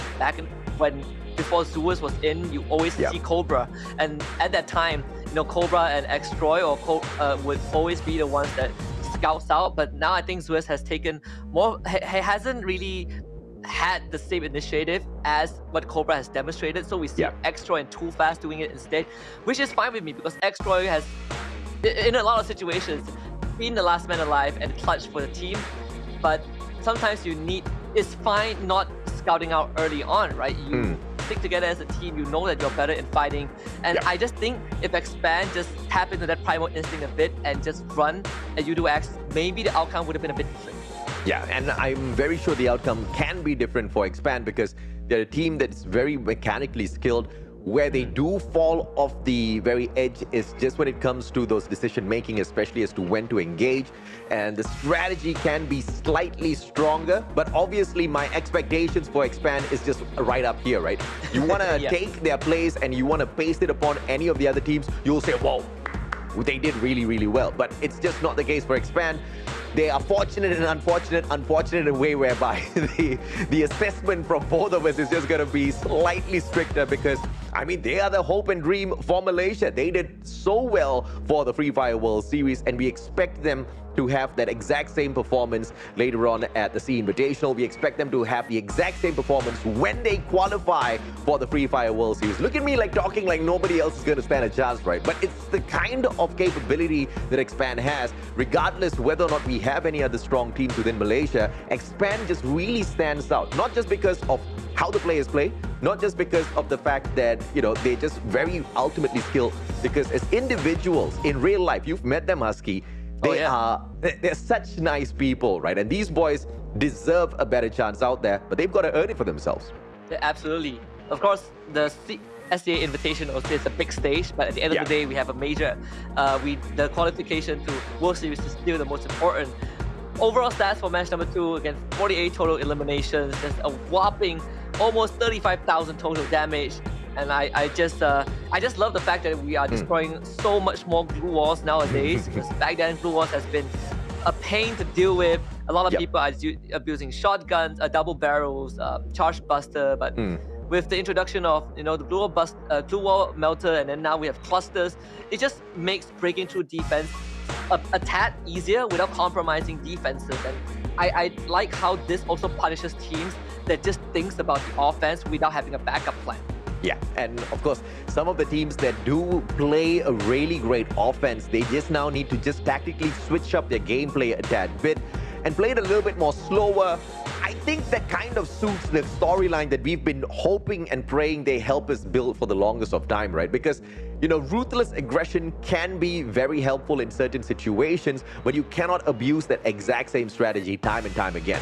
But if you want to narrow down your focus, you have to narrow it down to the MVP player of match number 2, the one and only Skip Toby, who picks up 5 eliminations, and quick reactions just had a really easy time because of this guy's quick decision making. 27% accuracy, I'm not going to complain. The damage is really low, so you know he was really efficient with his shots. Whatever that was connecting was getting all of those points for the team. Yeah, and sometimes we overlook Skip Toby as a player, right? He one of the few CQC players who, as an individual, is actually very, very mechanically skilled. But a lot of times, teams, when he was back in Anxiety, it was overshadowed by the fact that they just could not get that early to mid game, right? They were losing a lot of early skirmishes, so we don't really get to see Toby kind of show up and start fragging out of his mind. This game, he got the chance he was looking for, and of course, a quick reactions with 15 eliminations and the Booyah again, another 27 banger for this team. Just like Farang in game 1, 27 points. And of course, Farang managing to pick up the 27 and then bobbing out in the second match might be a little bit of a premonition as to what quick reactions needs to look out for within their next game. Just no aggressive maneuvers, no extra overconfidence from their side, but just really keeping their heads down and playing it to the tee. And I believe they do have the capability of doing that because they were the ones who personally looked to the elimination of Farang within game number 2. They do have the strategy in place. They do have the mechanical skills to help them towards the top as well. It's just the decision making is not as consistent as we want it to be. That being said, they do have some room for error here because of the position that they hold on to in the overall leaderboard, Husky.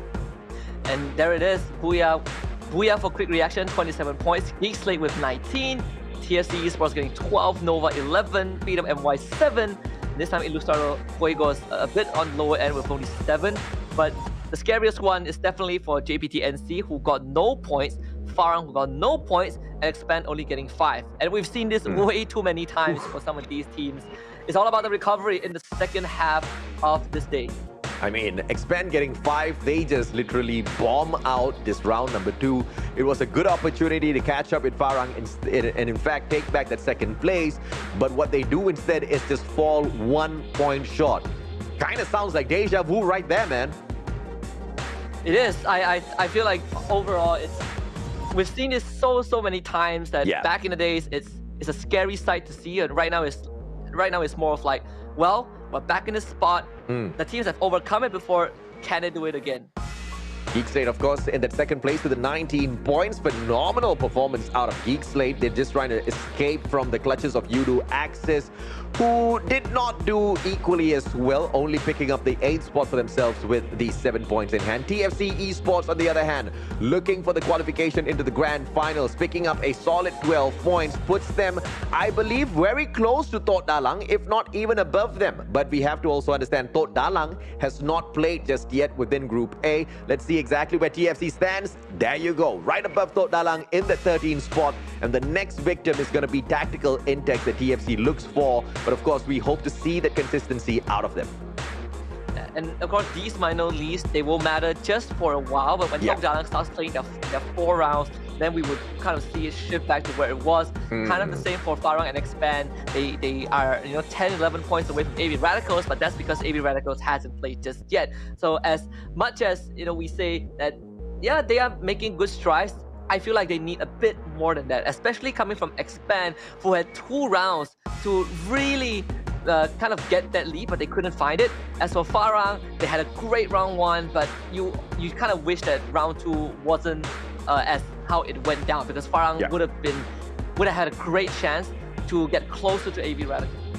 And of course, in terms of what AB Radicals can do in the game, well, you guys see the statistics up there as well. The total rank points, 123, 143 total eliminations. You know they love to dango out there on the battlefield. You do not want to see them out there because they'll put a quick end to you. But looking towards the bottom side of this left-hand side of the screen, Sem9, Geek Slate, Yudu Axis, 3 Titan squads, struggling a little bit to find the top 3. In fact, they are the 3 towards the bottom on the left-hand side. And if there's anything that Sem9 can do for themselves here is to, quite honestly, just look for that final circle, because the eliminations are not as decent as they want them to be.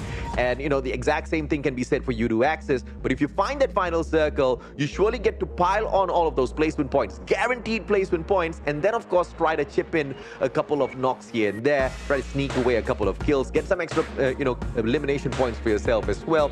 But we just do not seem to find these plays out of these squads just yet, Husky. I want to add one more team to that list. Hold up.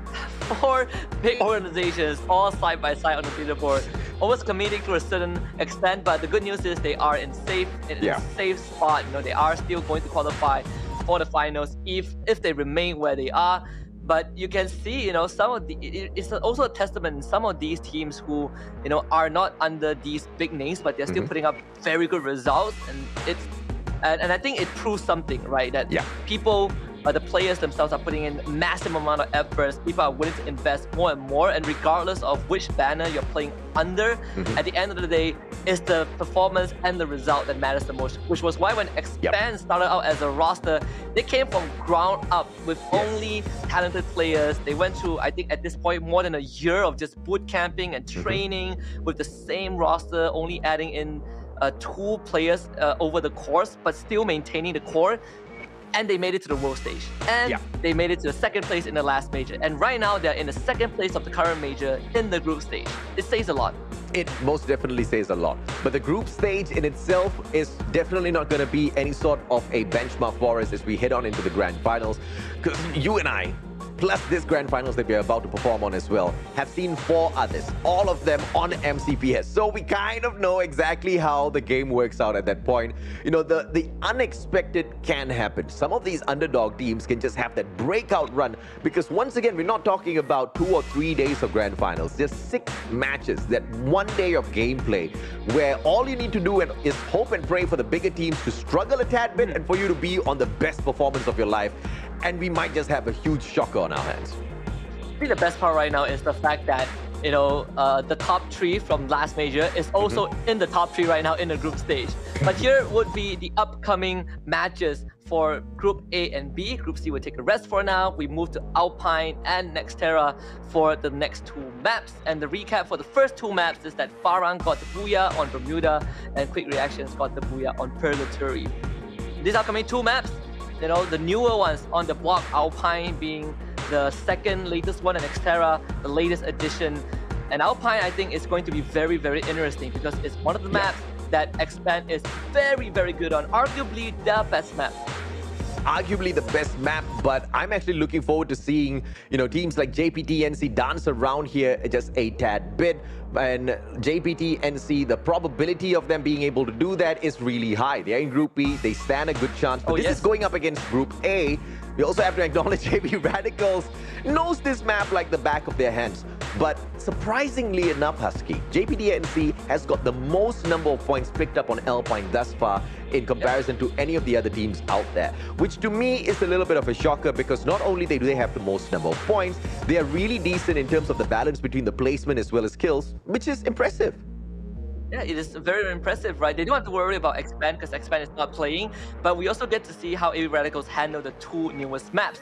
But with that aside, I want to remind you guys that we have a giveaway, as always, in Free Fire tradition, this time the Pop-Pow backpack. But if you guys are wondering, well, where's the giveaway code? We always give the giveaway code when we show the giveaway. This time, we want you to stick until the very end, and you will be able to own your own Pop-Pow backpack. I mean, if you want the backpack, if you want the giveaway, just stay tuned. And I mean, there's nothing to complain about, especially if you love Free Fire, especially if you love hopping on into these battles together with your squad, because you can really learn from the gameplays of these teams. You can really learn from what the teams do right and what the teams do really wrong out there. Anybody would have thought the execution of the play from Farang against Quick Reactions was a brilliant one, flanking around from the left and right hand side. Then those flanks expected to do the biggest of difference, but you also see the counterplay from Quick Reactions was just, I mean, out of this world in terms of anticipation as well as execution, right? And if you are able to apply that in your own games, dude, you're gonna be ranking up pretty quickly. Yeah, I just love these rock, paper, scissors interaction between these teams, right? Yeah. We can always praise the strategy by one team, but there's always a counterplay. And I think Quick Reaction really demonstrated that even though Farang has had a good setup, there are ways to punish it. And when we move on to the next 2 maps, again, AB Radicals is going to be in the limelight, not because they are in the lead, not because they are the primary powerhouse of Philippines, but also because they're playing on the 2 newest maps in the Free Fire competitive pool. And that is really going to put them to the test. Let's take a look and see exactly what we've got in store for us. But we're going to take a quick short break first, ladies and gentlemen, boys and girls. We'll be right back with more free fire action.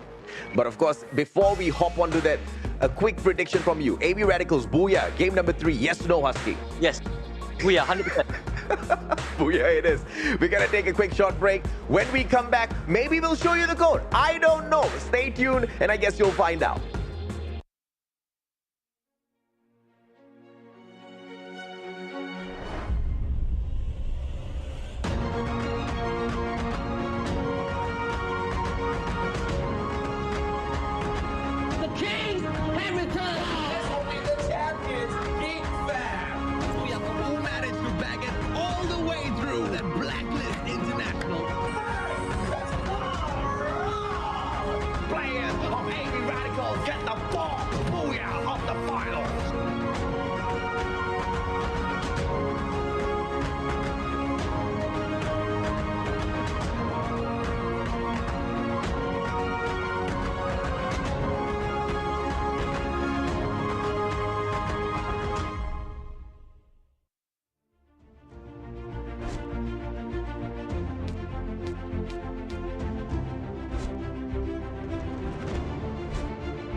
We're back for more Free Fire action in the MCPS Majors Season 5. We just went through 2 maps where both Farang and Quick Reaction scored their individual booyahs, and both teams got 27 points. But now, some of them can take a break. We're bringing in Group B into the mix. I'm seeing Husky alongside me is the Pistachio AJ. We're in for more exciting actions. Expand Farang, Quick Reaction, Geek Slate, Pando EWG, as well as Nova. A quick short break for them, and we have to welcome AV Radical, Sem9 Thoda, Tactical Intex, Tot Dalang, as well as MAB Esports into the competition now. And just when we thought that this is the perfect opportunity for NC to really put on a great show out there, it is going to be difficult because AV Radicals, I think they're just a little tickled by what Farang as well as Expand is trying to do out there on the battlefield, trying to catch up with the #1 spot. And I don't think they're going to give them any face. I don't think they're going to give them any chances. So you're going to see the top dogs really coming out here for a rush, desperate to get those points. But maybe that's going to be the secret weapon for JPTNC. Maybe if they can hold back, let AV Radicals make the rookie mistake, although they ain't no rookies in any way whatsoever, to get into some early fights and then bomb out, they can get the booyah. But if NC makes that mistake, I'm going to be a tad bit disappointed, Aske. Yeah, they've done it 2 times in a row, right? And the upcoming 2 maps, it's going to be their final 2 chance today. And one of the maps that is a map that they've been struggling on a lot, which is Nextera, right? They also talked about themselves that they're trying to practice as much as they can, but it is still considered foreign to them. And you can say the same for all the other teams, but this is where the experience really comes into play. And maybe Radicals, there's a reason why they're in the first place. They have so much more kills compared to eliminations, and it is a team who has so much of a rich history in some of these players. Again, Ray Miao, for example, played from Season 1, and up till today, I would say arguably has been one of the most consistent players from the Philippines. Let's take a little bit of a take on the big teams that are playing in the competition with, I would say, average performance. What happened to them, man? I mean, you're talking about Sem9, you're talking about Yudu, Axis, Thoda. These teams just can't seem to catch a break for themselves. Yes, they are safe in terms of the group stage to qualify for the grand finals, but this sort of a performance isn't going to help them anywhere close to the title pick for Season 5. Yeah, I think they are definitely struggling. I feel like, you know, if you want to look at it from a lighter perspective, you can say like, yeah, it was Sem9, they're doing way better than they were in Season 4. You know, Axis unfortunately experienced a minor fall from grace. It is a team that has done really well in the group stage last major, but when it came to the finals, they also started bombing out.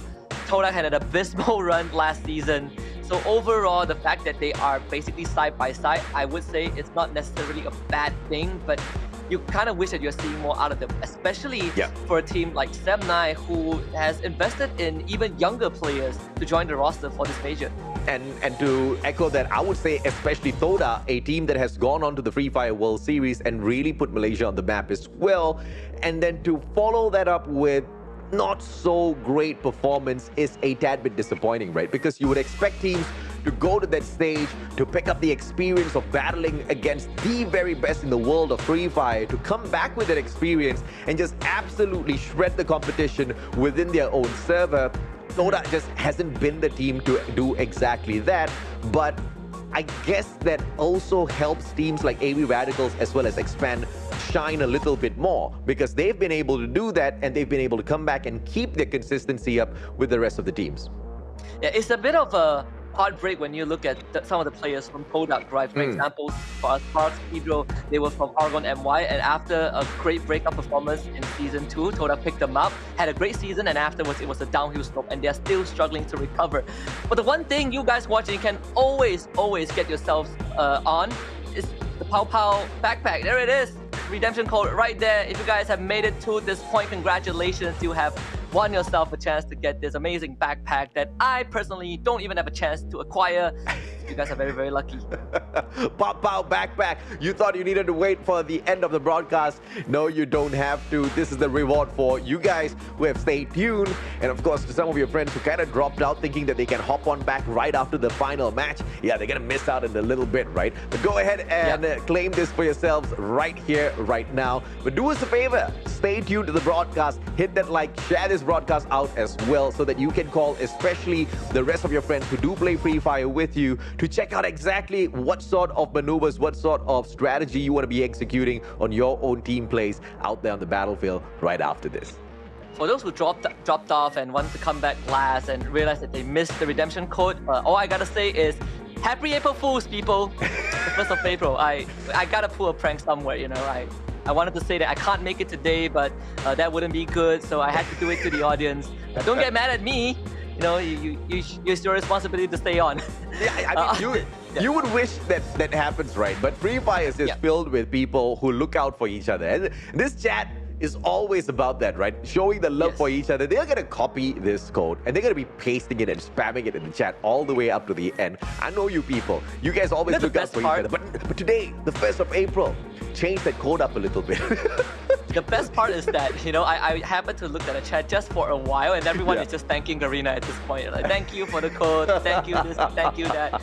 Thank you guys for being here. So now that you learned your lesson, please do stay tuned for the rest, because for Filipino fans, now you get to see the kings of the Philippines take on the stage for the rest of the day. And they're going to start off on Alpine, which again is not really considered a new map anymore, but it can still be foreign to some teams who are struggling to master it across the year.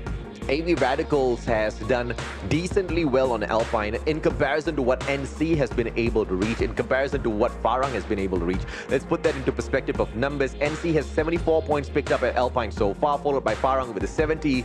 AV Radicals just with the 55. But here's the biggest issue. Farang's not playing Alpine today. Farang's not going to be playing in this next match. So AV Radicals has a decent chance to catch up with what Farang has been doing out there. But NC and what they've been able to bring into these matches, that's exactly what AV Radicals has to kind of deal with, right? Because NC is still going to be your hot firepower out there on the battlefield as far as Alpine is concerned. Once again, the best performing teams when it comes to the eliminations, and one of the better teams when it comes to picking up the placement points on Alpine as well. They know this map really well, which is a tad bit surprising because they struggle on some of the others. Yeah, it definitely, I think, feels like when Alpine was released, a lot of teams found their groove a bit. It is a map that is foreign to everyone, and now you kind of have that moment of realization that we can't perform on the other maps. Maybe Alpine is our best chance. That's why even when we went to the World Series in Bangkok last year, there are teams who just crush Alpine but completely flop on the other maps. And Expand was a really, really good example, because when they go to Alpine, they were constantly challenged by teams like Team Flash and RRQ. The unfortunate thing is that we will not see Expand play Alpine today, but we will see them play another Bermuda map later on, and the last one is going to be random, so they can pray that it's going to be Alpine, or if not, then we'll see how Expand manages it. And I want to just see JPTNC make these newer maps their home ground, right? They've already claimed Alpine. They're just struggling, not a little bit, but a lot on Nextera. So hopefully we see those adjustments being placed into Nextera. We see the amount of time as well as focus into Nextera. And that might just turn out to be the best option that Team JPTNC has kind of leaned back to. I mean, one of the biggest reasons why Farang is kind of giving AV Radicals a good run for their money in that #1 spot is because of their plays at Nextera, right? 50 eliminations at Nextera, bro. I think that's a little over the top for a new map.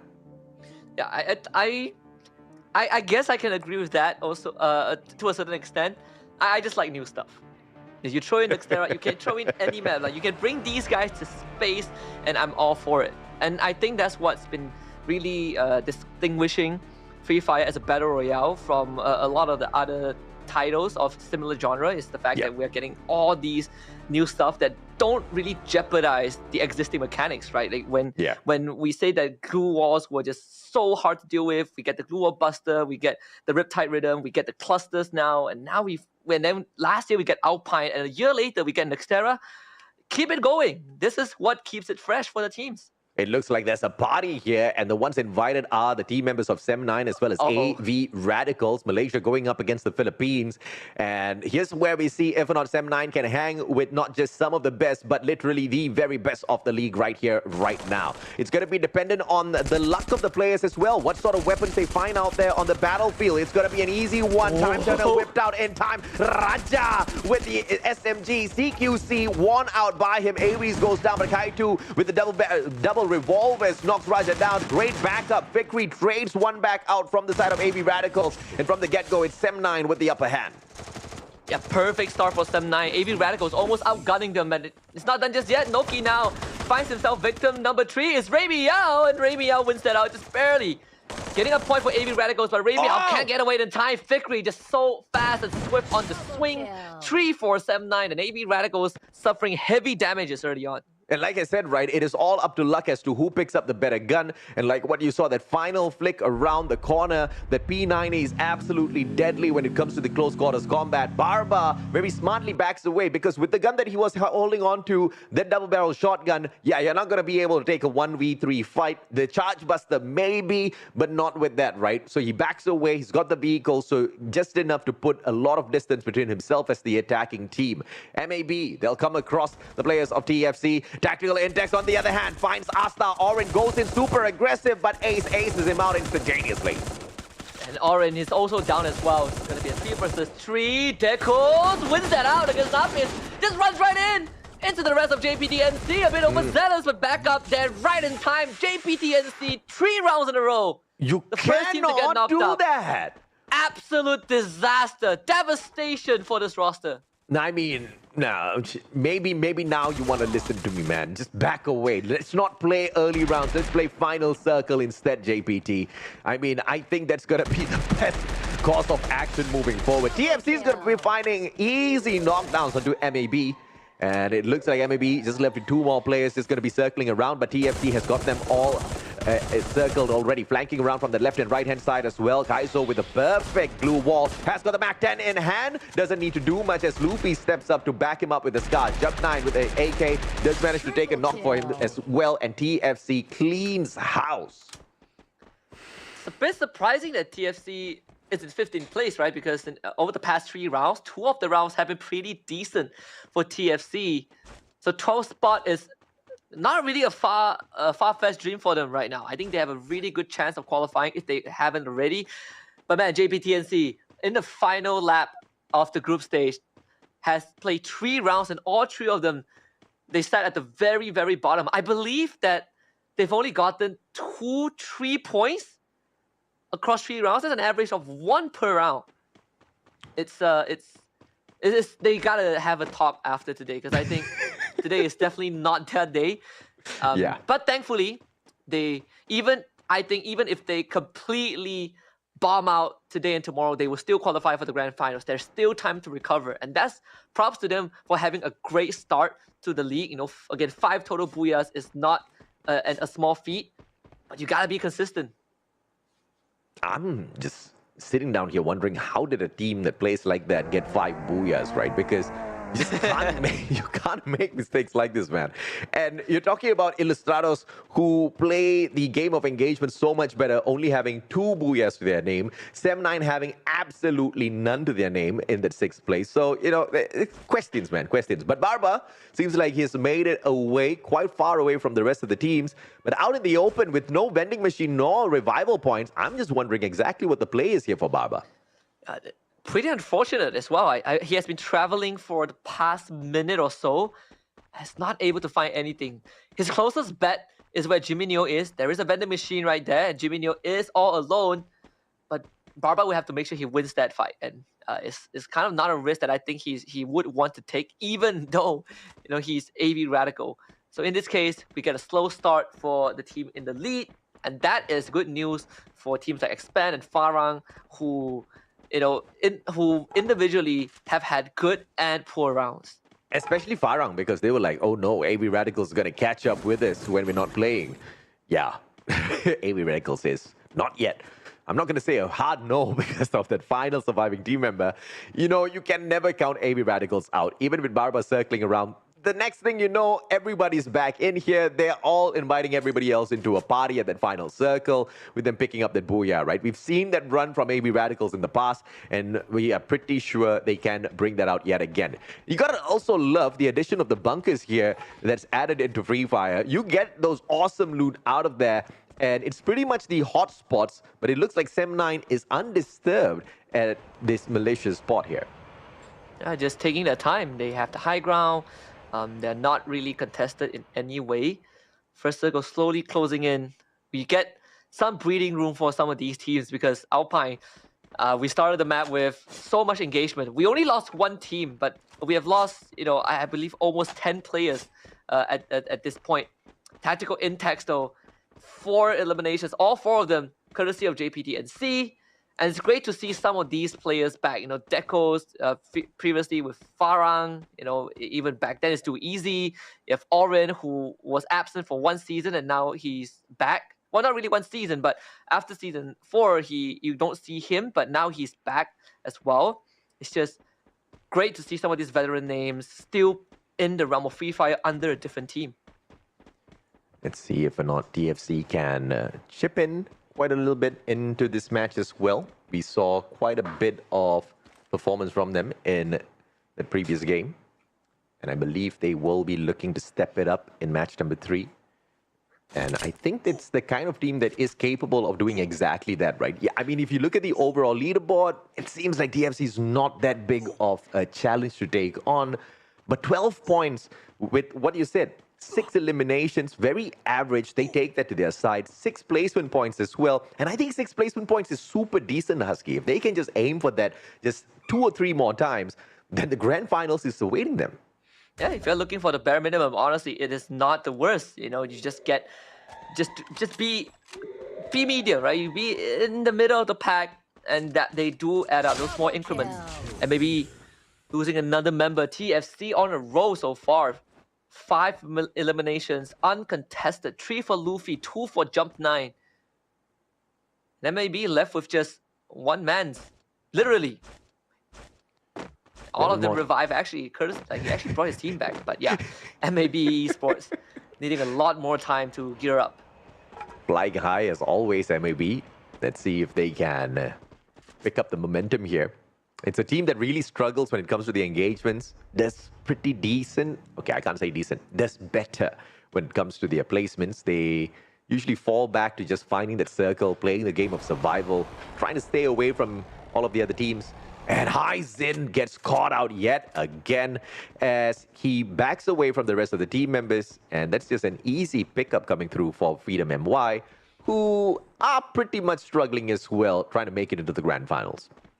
It's a cascading effect when you experience huge losses. You go for the revive, and then you get taken down again. You just take so much more time to gear up, and if you still get picked off afterwards, you are going to have a really, really tough round to deal with, and that's what's happening with MAB Esports right now. But for the rest of the teams, I'd say, they have had a lot of room to really navigate. But the biggest question is, where is AB Radicals? Has Barba bring back the rest of the teams? Looking by the number of players left in the game, I would assume that he has done so. But MAB continuing just the survival game, right? Trying to make it into the circle, trying to find places that they can really bunker in to get some of their resources. I like how Freedom MY is circling on in, but MAB hot on their tails. Well, specifically just Mans hot on their tails. I don't know how this is going to pan out for this guy. He's chasing down a team all on his own. Thinks it's John Wick. More like a wick on a candle. He's going to be blown out if they spot him. Does he have a... If he has the pet, which is a puppy, then maybe he's John Wick. I've been able to watch the latest John Wick Chapter 4. I absolutely love it. I read a Google news that he had less than 400 words in his script throughout the whole movie. And most of that was just one-worded responses to his opponents. Yeah. I mean, that's like easy money, man. I want to be Keanu Reeves. Imagine the number of words we speak on one broadcast, Husky. I believe on one single broadcast, we spoke more words than Keanu Reeves has in all 4 chapters of John Wick. 100%. Amen. There's no doubt. PXG, Ilustrados Juegos, long shot, Mika, AC80 always gets the deed done, but Jimmy Neo traded out as well. His AC80 is going to be a little useless for the time being. Time turner pulled out. Ilustrados with a good backup through the glue wall as well. Glue wall melt is unavailable on the side of PXG to just take them out of this equation, and Ilustrados is struggling a tad bit here with the compound that they are holding on to, and the circle pressures them even more forward. So they try to rotate around from the right-hand side, but I believe there's another team just walking straight towards them, and that's going to be Axis. Look, Rory blew himself up with a grenade launcher. Not at a time like this, but thankfully, PXG also making the decision to back off to hunt for the circle. So Ilustrados Juegos now has some room to work with, actually taking the launch pad as well to kind of gain some space. They do leave the Shanks behind, and he might have to deal with Potter. PXG and Ilustrados Juegos will part ways for now. The circle gate kept by Sem9. Meanwhile, Freedom MY getting assaulted by Todak. All the glue walls are down. Rin almost dodging that nade, almost getting hit. But Sparks move in. Pedro just barraging them with these utilities. It is a grenade shower so far, but not much effect. In fact, Pedro is the one who gets brought down low. And that's the problem here when you're just focusing purely on tossing grenade after grenade. Somebody's going to turn things around, and it is the Charge Buster that knocks him down onto the ground. Pedro, the one out of this equation for the time being. TFC catching up with the players of Freedom MY. Circle pressuring both of these teams. Toda right in front of them. Toda now has to pick one of the two, and it looks like TFC as well as Freedom MY is going to be flanking from the left and right hand side. Toda might just be in trouble. This might be the fish fished out of the sea. Yeah, and Todak, they have slowly fallen apart. Pedro and Chiu, they got taken down, got revived. Means that Todak, they are left with just two members who have the capabilities to fight. But some of these players are dropping to the blue zone off screen as well. TFC pushing Spark, navigate the ice grenade, slowing them down. Spark trying to hold on, but it's a 1 versus 3. Todak have Arphis to back them out as well. Yudo Axis eliminated off screen, but TFC continuing to put on pressure onto Todak as Spark can no longer hold that area, and he will have to isolate himself and try to find those 1v1s. Luffy might be the first point of contact. Chiu swings the corner. Backup has arrived, but TFC just better in these gunfights, getting 11 eliminations so far. Todak losing members, and TFC bringing theirs back up. Oh, fantastic play, but the positioning held on by Spark was just a little bit too much for me. No rotations coming in through for him. No backup from the rest of the players on the side of Toda as well. But initially, it was that position out of him that was getting all of those tags onto TFC. So Toda just always stayed their welcome in that engagement. Now they have to rotate around. They should have seen this coming as they try to engage with two teams at the very same time. And now they are in a lot of trouble for those decisions made. Pedro as well as Apix, they are going to split up. One on the left, one on the right, but Afix is a little bit too close to the zone, and this blue circle is going to be pressuring him. Pedro gets caught out in the open. Charge Buster pops him down, and Soda gets taken out in the 6th spot. Hunted down one by one. TFC, 15 eliminations. The highest that we have, well, currently the highest alongside Farang and Quick Reactions, but with the momentum they have, I think that number is going to continue to go up. Tactical Intacts suffering in the hands of under the hands of Sem9, who has 8 eliminations so far. They're going to take the launch pad, gain some distance, but TFC also saw them going for that long rotation. Raja continuing to snipe Zimnu and Raimi out from afar. AV Radicals finally puts their name on the kill feed, taking out members of ITX.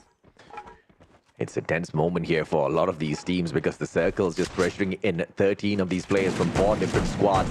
None of them found the circle just yet. And look at AB Radicals. Now is the time where he wants to buy all of them back. He's got the vending machine. Does he have enough coins? I didn't manage to spot that out just yet, but AB Radicals might just be able to pull this off. TFC, Sem9. This time turn is just going to be making the world of difference, and TFC uses a huge boulder, but it's the elevation used by Sem9 to get that information. Double grenades fly on in. TFC backs away from all of that.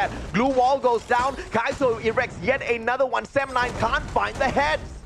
And Raja actually gets Kizo. Sem9 somehow still keeping the team alive. Clusters coming through. Adam taking too much damage. TFC will not continue in this round. But while that was happening, AB Radicals, they took full control of the circle. Sem9 will have to fight their way in. But AB Radicals, they have taken control of the front line as well. Ares, he is so fast on the ball. Can Sem9 stop this? Blue Wall Melter is there. AB Radicals pushing forward with Barbara at the helm as well. Sem9 losing the first member, but they do trade 2 back.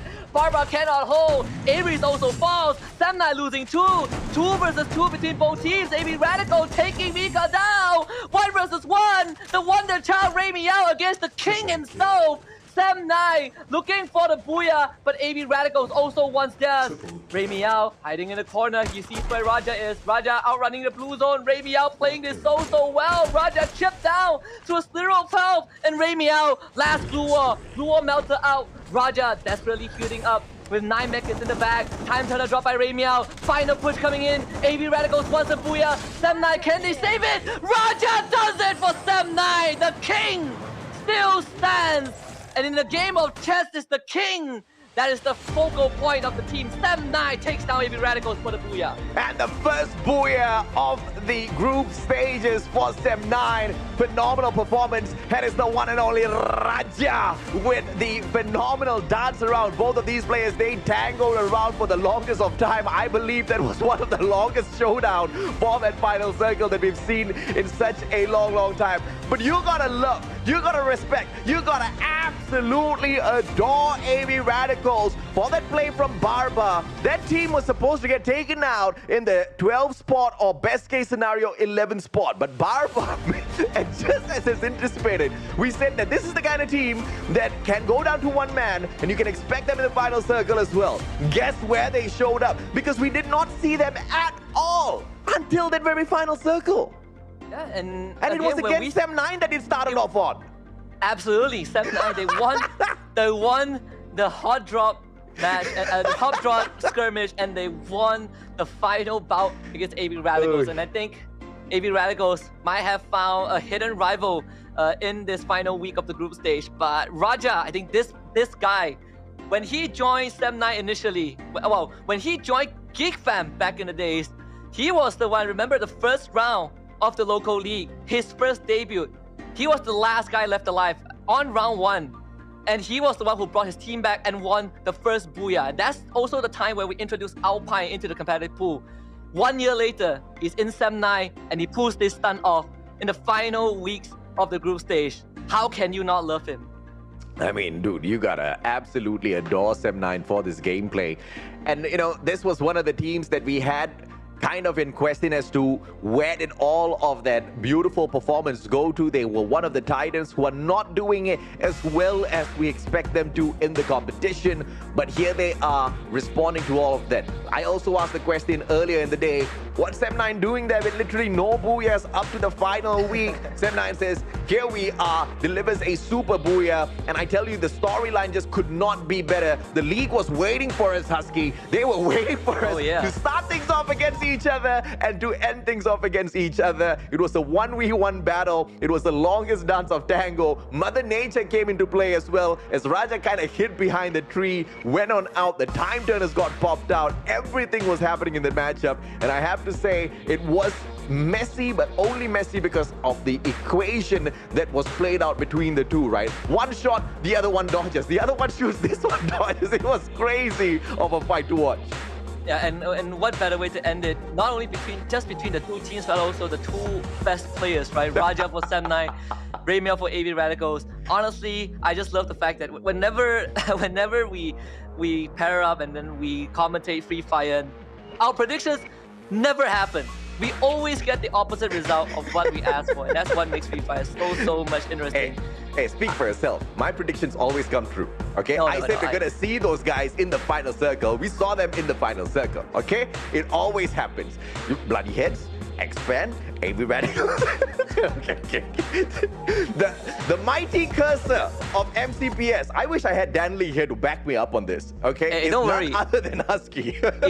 It took me 2 years to break the curse, okay? I broke the curse last major when I said that AB Radicals would win, and they won. They did, okay? they did. So I no longer hold the title, but it was a good run though. It was a good run.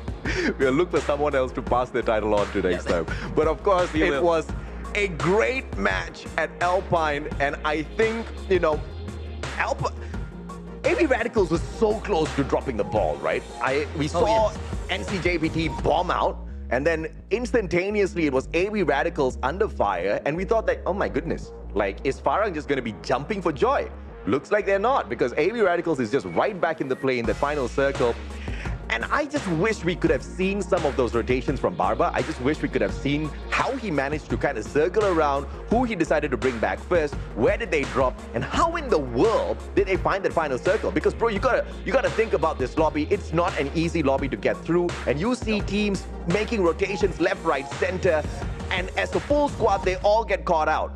But this master ninja just sneaks around the map, buys his whole squad back. It wasn't a revival point, it was a vending machine that he uses to bring his team right back. And they almost get the booyah. That's ridiculous in terms of gameplay. And this circles back to the earlier points that I made, right? What separates a good team and a great team?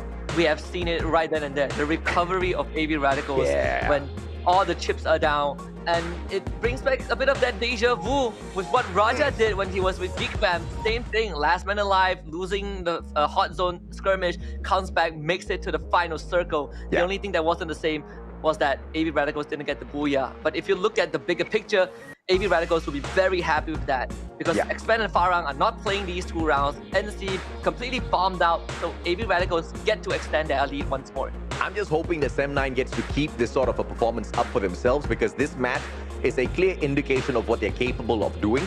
Yes, one would have wished for the finisher towards that final circle to be more decent on the side of Raja, but you have to respect that AV Radicals is no slipshot team. They are the ones who did even better than Expand on the Free Fire World Series stage. They are the winners of the Free Fire MCPS Majors Season 4, and they're going for a back-to-back title this time round. So for Sem9 to kind of match up to them after struggling, not just in this competition, but of the past as well, but showing us that they can improve and step up their gameplay, it's really nice to see them not even being able to keep up, but to actually beat down the champions themselves. So Sem9, a lot of promise, but the consistency is going to be needed. And I don't care about the consistency all that too much within the group stage in itself for Sem9, because I think aiming for the #1 spot is going to be something nice to have, but it's all about figuring out how do they circle around these teams in that grand finals? Because if Sem9 can go from nothing from last season to the champions this season, it's just going to put the brand right up on top. I mean, literally right up on top.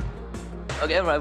We are talking about a redemption arc for Sem9. When season 4 ended, I feel like a lot of us started to brush Sem9 aside. Just because they had such an abysmal performance in a season where they picked up the Axe roster of Geek Fam and we were like, this is going to be good because that Geek Fam roster was phenomenal and it was the worst season for them.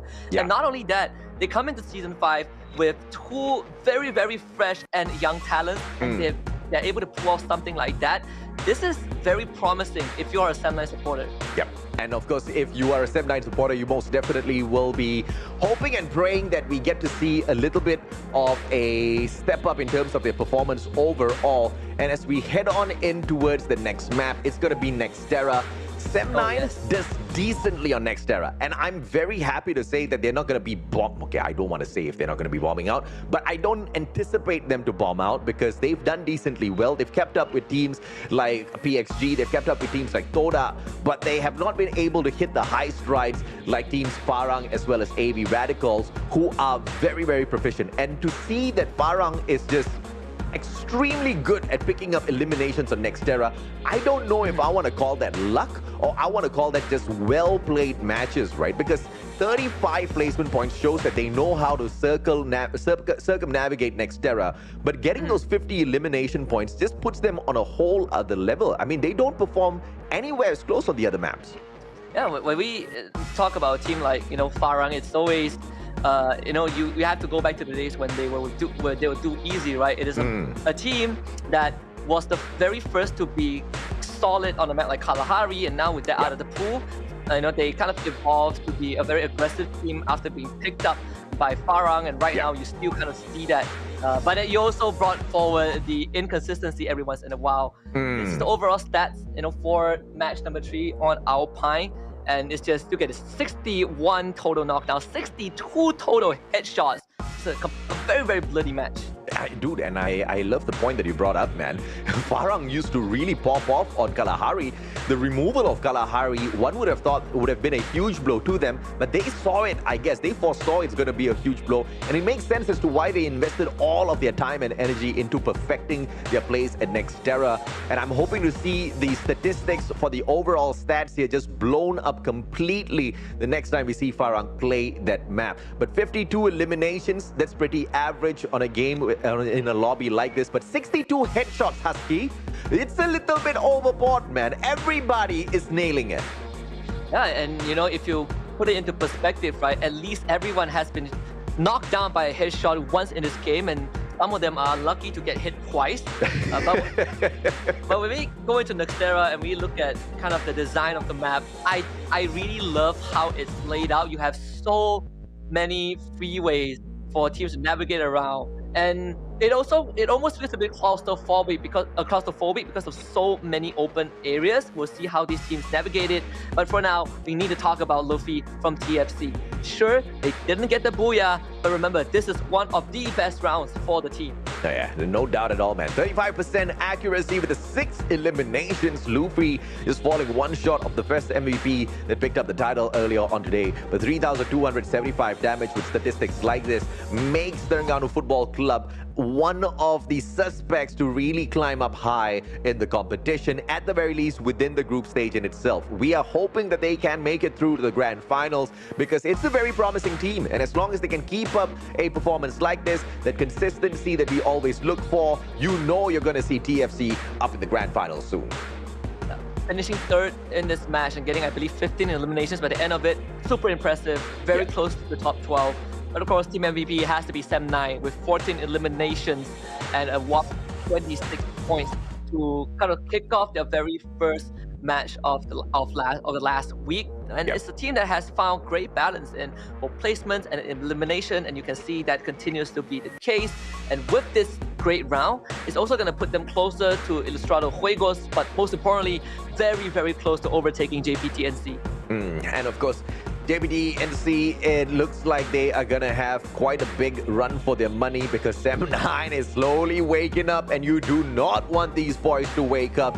When they do, they snatch every bit of food off of their own plates and yours. And it looks like Sem9 is aiming for exactly that. That aggression is coming out, the rotations, the right rotations, as well as the timing is just so well played out by Sem9. And you saw that in beautiful perfection out there in the previous match. 26 points, not equaling the 27s that we have seen so far, but I'll take this any day, man. It is a well-deserved booyah from Sem9. And let's see exactly where this pushes them a little bit later on. TFC, like you said, 15 eliminations, one more than Sem9 with a total of 23 points. You gotta love and respect this for a team that is struggling to find the top 12, Husky.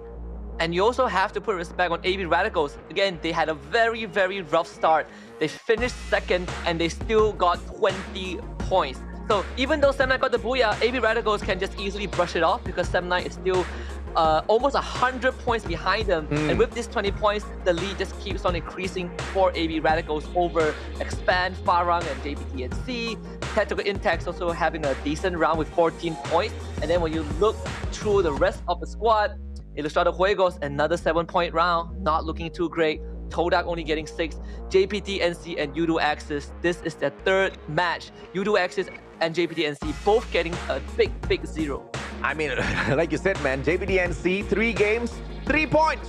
An average of 1 point per match for JPTNC, who had the 4th placement early on in the overall leaderboard when we started off the day, is not something that they're going to be proud of at all. And I believe even after that second game, they still held on to that spot. But Ilustrados Juegos are about to steal that placement away from them. Let's see if we can take a peek at that in the overall leaderboard in a little bit, right? Project X Gaming hasn't been making a lot of noise. And with the 4 points, it looks like they're not ready to do that at all today. Let's look at that overall standings and see. And JPTNC does lose that 4th spot to Ilustrados Juegos, who has hustled their way up to 218 points on that 4th placement.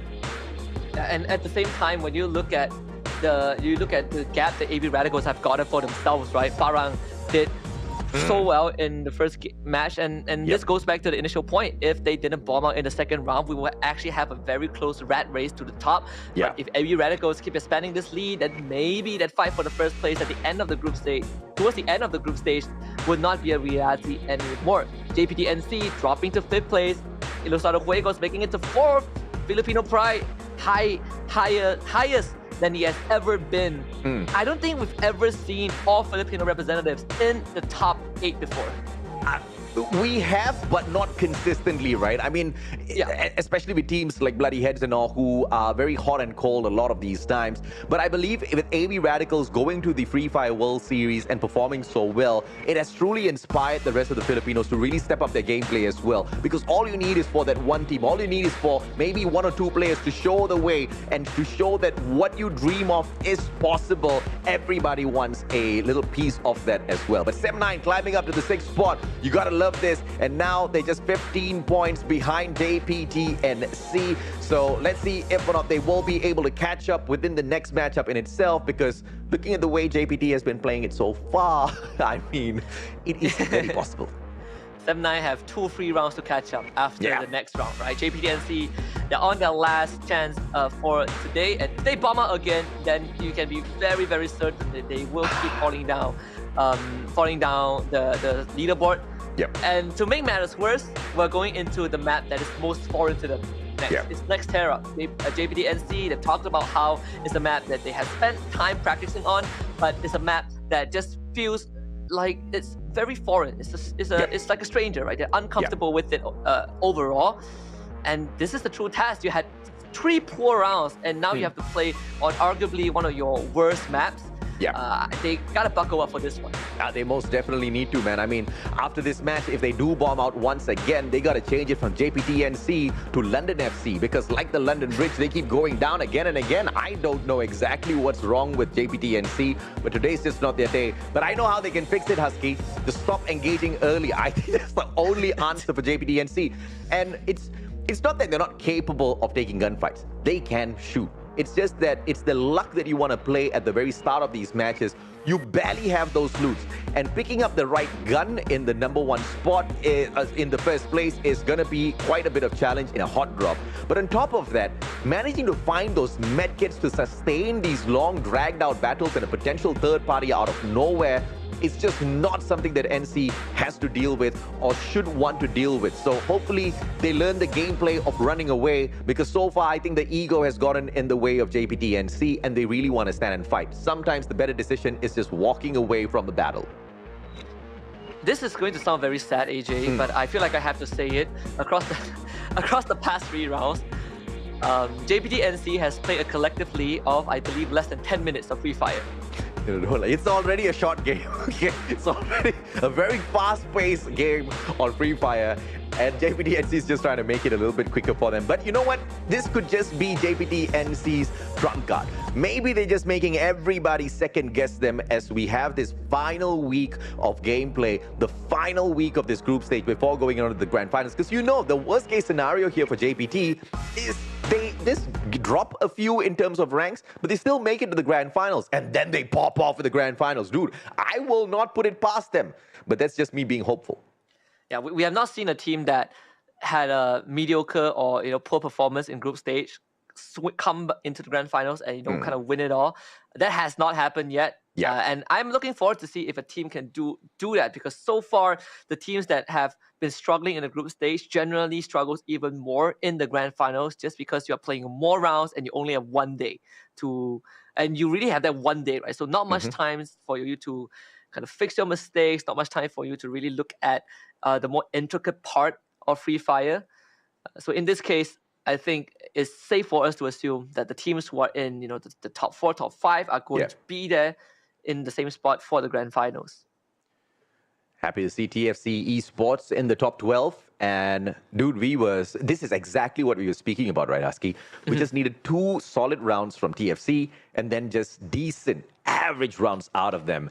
And this is exactly what they're delivering for us. But hopefully, they don't just stop at 2 great rounds and they continue pushing to see exactly how far they can go with this. Because if you try to look at the overall performance of TFC, this has been their worst map. Nextera is the kryptonite of TFC, and hopefully they don't kind of play it out in the exact same way right after this. Yeah, the bar, honestly, for Free Fire, I would say is pretty lenient, right? Pretty low if you just want to qualify for the grand finals. You just have to beat 6 teams, which, you know, I know it's easier said than done, but when you look at the bigger picture, it's not too hard either. I want to see the drop spot though. This is a very, very fair flight path, you know, cutting straight down the middle. But again, Nextera, latest map, foreign to a lot of teams, not much time for them to get used to it. And at the same time, it feels very claustrophobic because you have a lot of tight areas, and at the same time, a lot of open, you know, freeways for you to navigate around. We see MAB dropping alongside TFC. Freedom MY is also nearby as well. Tok Dalang hot dropping against Udo Axis. That is also something to look at. AV Radicals and Sem9 once more on that northern side. Sem9 really wants to pick a fight. And we got our winners! No. I guess they won. Wow. That's just a little bit of a premonition here from our production. They have already thrown their prediction. They think that Sem9 is going to win against AV Radicals again in the early engagement. We'll see, production. I've got AV Radicals this time. Well, it would be really funny if Sem9 actually wins. Gets the booyah again, right? Everybody's going to be like, this is scripted. This is scripted. Yeah, yeah, it is. It's scripted. As an April Fool's special, the entire broadcast is scripted. Nextera, a futuristic city that kind of merges these high-tech fighting pits as well as all of those muddy ruins, which kind of reminds me of Kalahari a tad bit. But I really like the futuristic take on a lot of these engagement compounds, which gives you the very different elevations, right? I mean, if you look at the building right in front with the 3 floors, you get your high ground advantage in all of these obscure positions to play around with. But let's take a quick focus into this fight between AV Radicals as well as Sem9. Is it going to be the caster's prediction, or is it going to be production's prediction? Because if Sem9 gets this, then I don't know, man. I think I'm just going to call... I'm going to call the production out. But if Sem9 goes down, it's no longer the caster's curse, Husky. It's production's curse. Yeah. Remember, we have never ever predicted a team getting the booyah at the start of the round. The production is the first one to do so. Kaito actually damaging himself, giving Sem9 some room to work with. This is not looking good for AV Radicals again. They got 2 knocks, but they haven't secured any points just yet. And that is just not good enough if you're AV Radicals. And the worst part is that at Intellect Center, you can't just run away like you did on Alpine. Sem9's going to be able to circle around, pick up the team members first before focusing on this engagement against AV Radicals. And I think that's a very smart play out of Sem9. And production might have just gotten this right pick here. Fake recircles around. Kaito backs away. Barba, no line of sight at all to back his team member up, and Ramiel's just a little bit too far from chipping on in. He catches up with the rest. Raja with a double revolver. Pop-Pow! And he brings Kaito down onto his knees. Ramiel from the back. He will be able to knock Fikri down. They take him out instantaneously. And off-screen, it's Stoda doing a number on a couple of those players as well. Now, Barba, as the final survivor here, I believe is going to buy one player right back first. Yes. And that's going to be their survival ticket, because I don't think Barba can get out of the situation. Just in time before Noki takes him out as well. So AV Radicals once more off to a slow start, going for those kind of those long games. And even if they get a couple of knockdowns, Sem9 still have control of the revival zone. Ramiel being able to make it out alive is very, very good news, because that means that AV Radicals at least have 2 players to rely on both opposite sides of the map. But they've done it before on Alpine, where they have a slow start and they recover and make it to the last circle. I believe that they can do it again. It is a slow rotation around from Ramiel. Kaito gets bought right back in. And TFC, on the other hand, is one of the teams that we're looking forward to seeing in the final circle.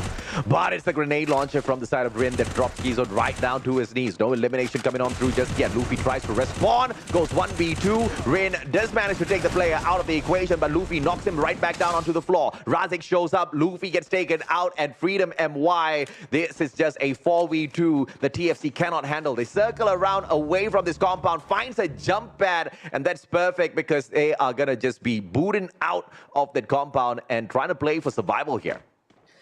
Been unlucky for TFC, right? The members are not all there. Freedom MY actually had the whole team around from the get-go.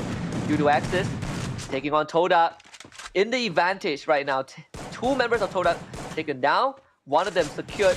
Chill brought back up. Spark also healed up. Vegeta, unfortunately, will not receive any assistance. Toda getting 5 points already. You gotta respect that, Toda. They are literally on fire. Like, literally, look at their profile photos, right? They are on fire because they've got the most number of eliminations within this lobby. And it looks like Yudu Axis does not want to play with that fish anymore. They want to back away. They thought they could grill that fish and have a good breakfast. But unfortunately, they realized that they're still fasting. Yeah. They're backing away.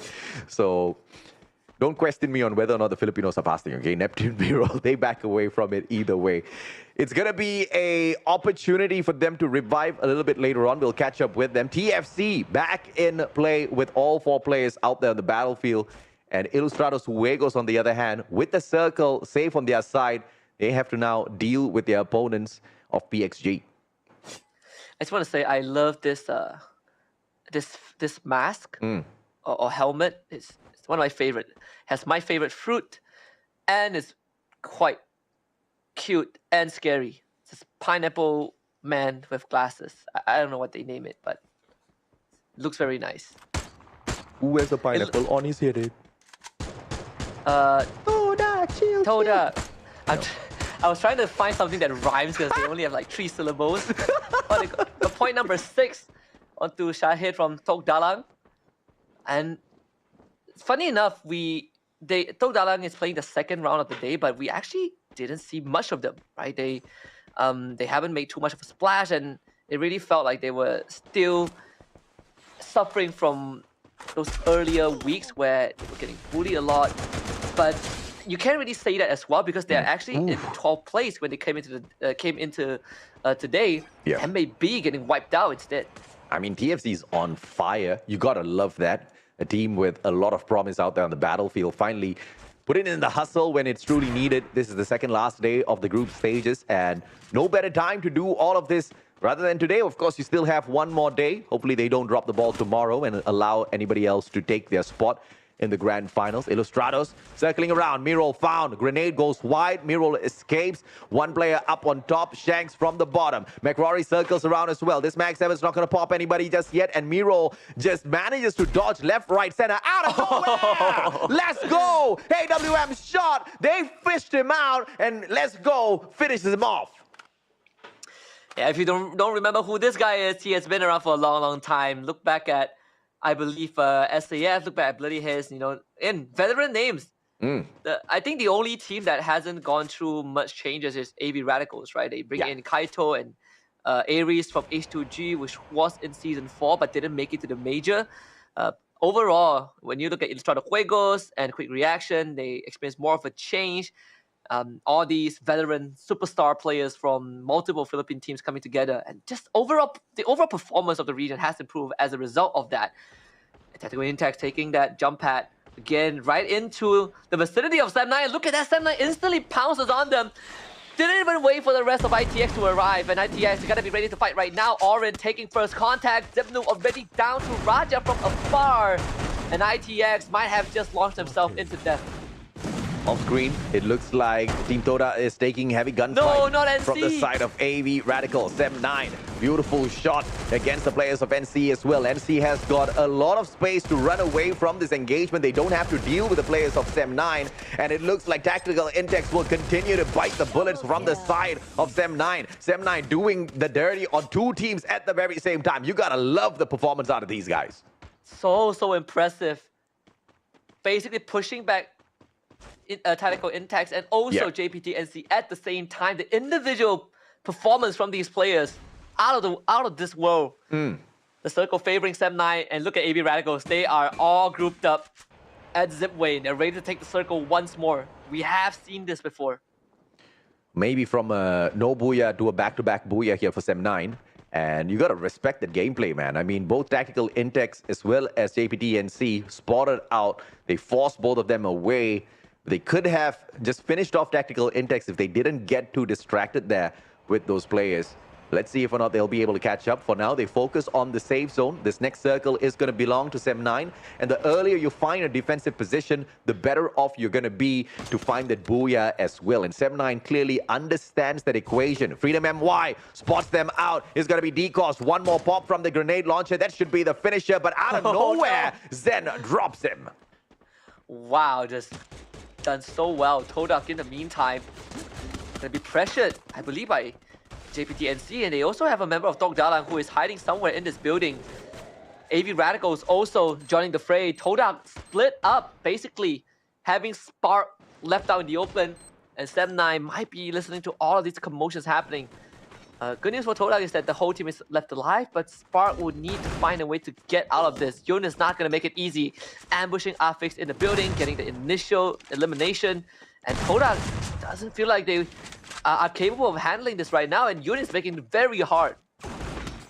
Circling around Pedro, spots the player, double barrel in hand. Too much of pressure for him to deal with. AB Radicals, on the other hand, will manage to find Spark from the side of Toda, and Toda, two more players. They circle around out of Zipway, and out of nowhere comes dropping on in. I believe that's Yudu Axis that just flew into our radar, and AB Radicals will have a good meal dealing with that one player as well. But this is the gameplay that is just slightly better than Expand, unless that's the final player from the side of Yudu Axis. Only one scout finds this spot out of the jump pad, but no, he was the final player. So that ended pretty prematurely for Yudu Axis, but that's the way the game works.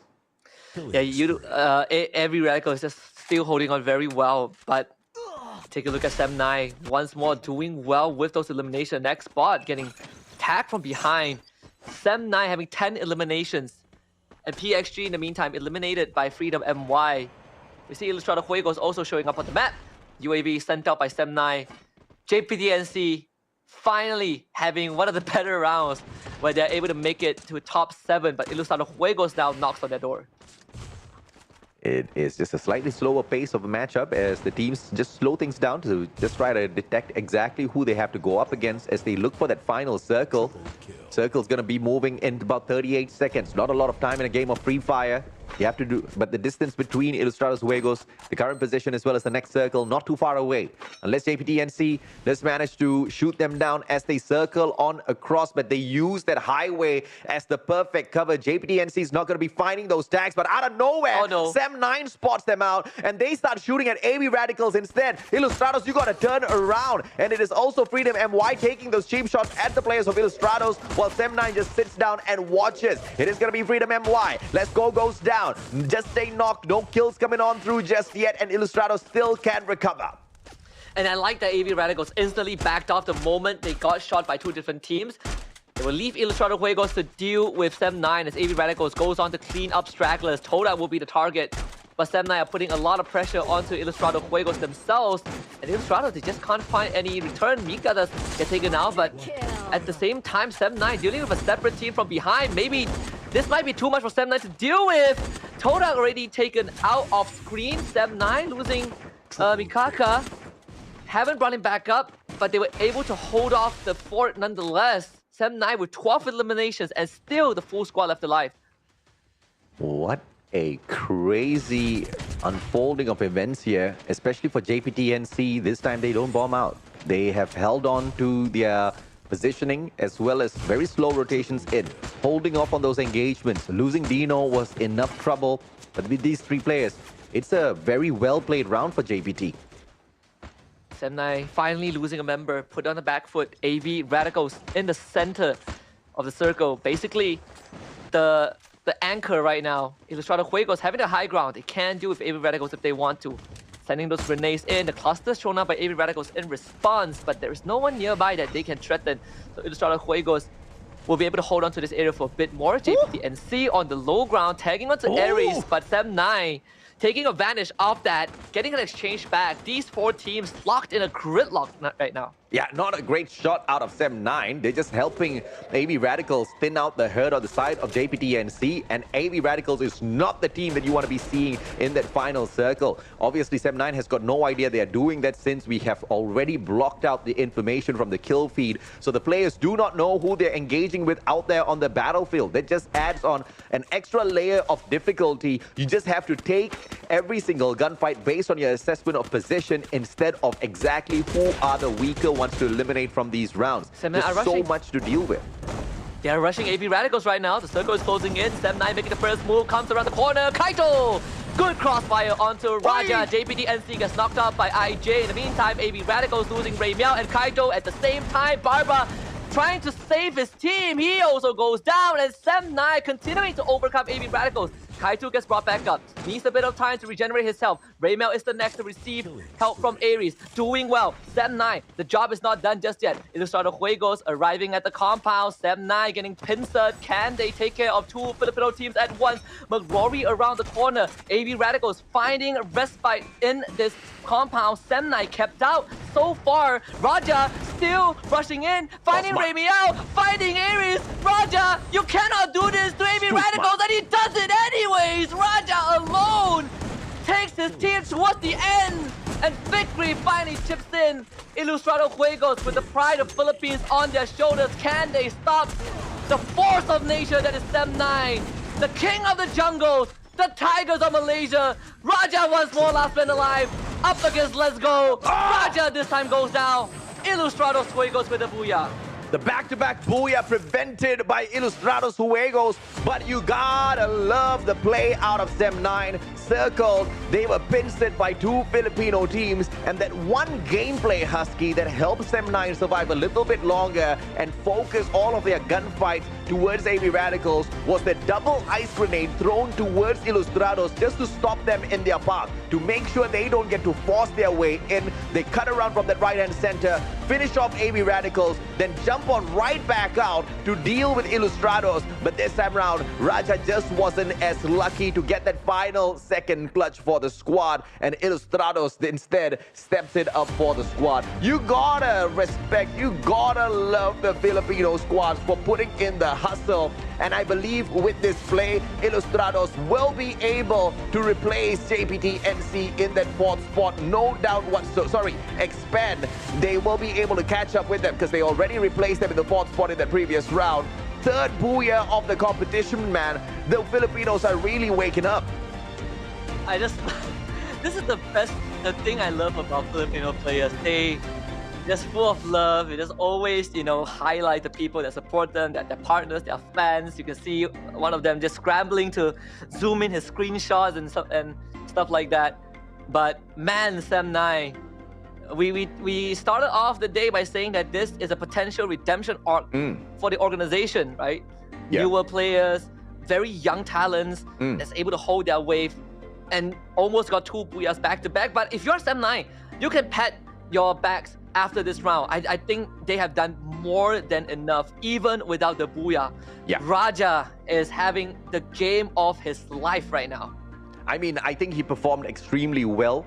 And the only thing that prevented that booyah, that back-to-back booyah for the side of Sem9 was the fact that they were pincered by these two teams. But I have to say the way they dealt with those two teams was crazy good, right? And if it wasn't for that final grenade out of nowhere, they would have still continued to survive. It's just that the game of numbers played against them. And clearly, Ilustrados Juegos in that position, they were not focusing on AB Radicals at all because they had no vision. They didn't even know that they could take on AB Radicals. And obviously, the last thing you want to do is to rush into a small, tight compound like that because those grenades will just absolutely wreck you. So they had to take the fights on the outside of the house, wait for everybody else to show up, and that was the best decision made for the side of Ilustrados Juegos. And at the end of the day, we just want to see how far can they push this, because in order to catch up with Expand now, there's a gap of about 30 points, and Expand hasn't been on their best gameplay. So it's still possible with one more day in play and 2 more matches to go. Remember, Sem9 basically took on a 3 versus 7 and brought it down to a 1 versus 1. You could not have asked for more from this team. They faced off against the true powerhouses of the Philippines, and they barely were able to overcome Sem9. Again, I think Raja as an individual today has been the best performing players on the team of Sem9. Just solid as always. And I think you can look at Sem9 just based off of the 2 rounds and forget about what happened in the last major where they experienced this slump, because this is one of the best individual recovery that we have seen. I think, you know, their performance in Season 4 is 100% forgiven with their showing of dominance in Season 5. And they've shown us already, obviously, having a switch of organization is almost the same as having a couple of new players within the squad. You're talking about chemistry, you're talking about trying to fit in with all of the new rules and regulations as well. The players might have been distracted. Obviously, there were a lot of negotiations going back and forth, and they couldn't really focus on their gameplay. But in Season 5, it's just not the same story. You see the hustle from Sem9, and you see all of that hustle paying off. I just wish to see that hustle a little bit more earlier, because we can't have that happening in the grand finals where there's only those 6 rounds. So they have to put in all of the hard work. But this is them ramping up already towards the 15th of April, which I really like out of Sem9. And to see them go from no booyahs to an almost back-to-back booyah here just assures us that there is going to be a possibility for this team. No doubt at all. Hugest possibility. They've only played 2 rounds, and I believe that they've almost gotten, if almost either 50 points or almost 50 points, and that is a huge boost. They started the day with 169, and just off of 2 rounds, they've broken into the 200 mark. Yeah. So that's going to put Sem9 in a very good position. I think that there's even a chance that they overtake Ilustrado Fuegos by the end of the day, because for IJ, for all the teams from Group B, they have exhausted all of their rounds. Yep. And it looks like Sem9 is on the way to doing that. No doubt at all, if they can keep up this sort of a performance by Ilustrados. I mean, obviously not from the competition, but they will lose their spot, no doubt at all, from the side of Sem9. But we've talked about inconsistencies, and inconsistencies have plagued not just Sem9, but teams like even Farang. So if Sem9 can make sure that does not happen to them, then for sure they are going to be rising up to the top. And for sure, the bosses are going to be really happy with the performance in terms of what they've been able to not do in Season 4 and everything that they've been able to prove within Season 5. They are going to be making everybody that supports them really, really happy. You know, we also have to kind of focus down into teams like Toda as well, who, once again, are not really hitting the mark, Husky. I mean, we saw them out on the battlefield. They just don't seem to have the kind of spice they used to. You can say the same for U2 Axis, right? Because when we looked at the Alpine and Xterra, the first thing that I brought up was these two are considered the newer maps in the competitive pool, and it really will put all the teams to the task. Yeah. And there are 2 teams who have been really constant in finishing first and second. Well, first, second, and third. AV Radicals and Sem9. They have been in the top 3 for both rounds, and they have gotten, I believe, at least 20 points for both rounds. That is very, very impressive. And I'm not super shocked with the performance of U2 Axis, because it is something that you have to expect based on their history of performances. But what I do expect more from is the player named Oren. He's making his comeback after a long time, you know, with the new team, but Tactical Intex surely has got more tactical capabilities than what they're showing us right now. And it just seems like there's just a little bit of a lack of chemistry within the team. You see Oren pushing out all on his own and trying to handle these big gunfights that I don't think he's just all that too ready for just yet. It needs to be a little bit more of an amalgamation of talent from the side of Tactical Intex if we want to see them survive this, because I believe they're really close to getting relegated in that bottom 6 right now. This is a player that has a lot of interesting character development, right? I think he showed up in Season 2 under Argon MY. At that time, we were just clowning on Argon MY because it was very comedic gameplay.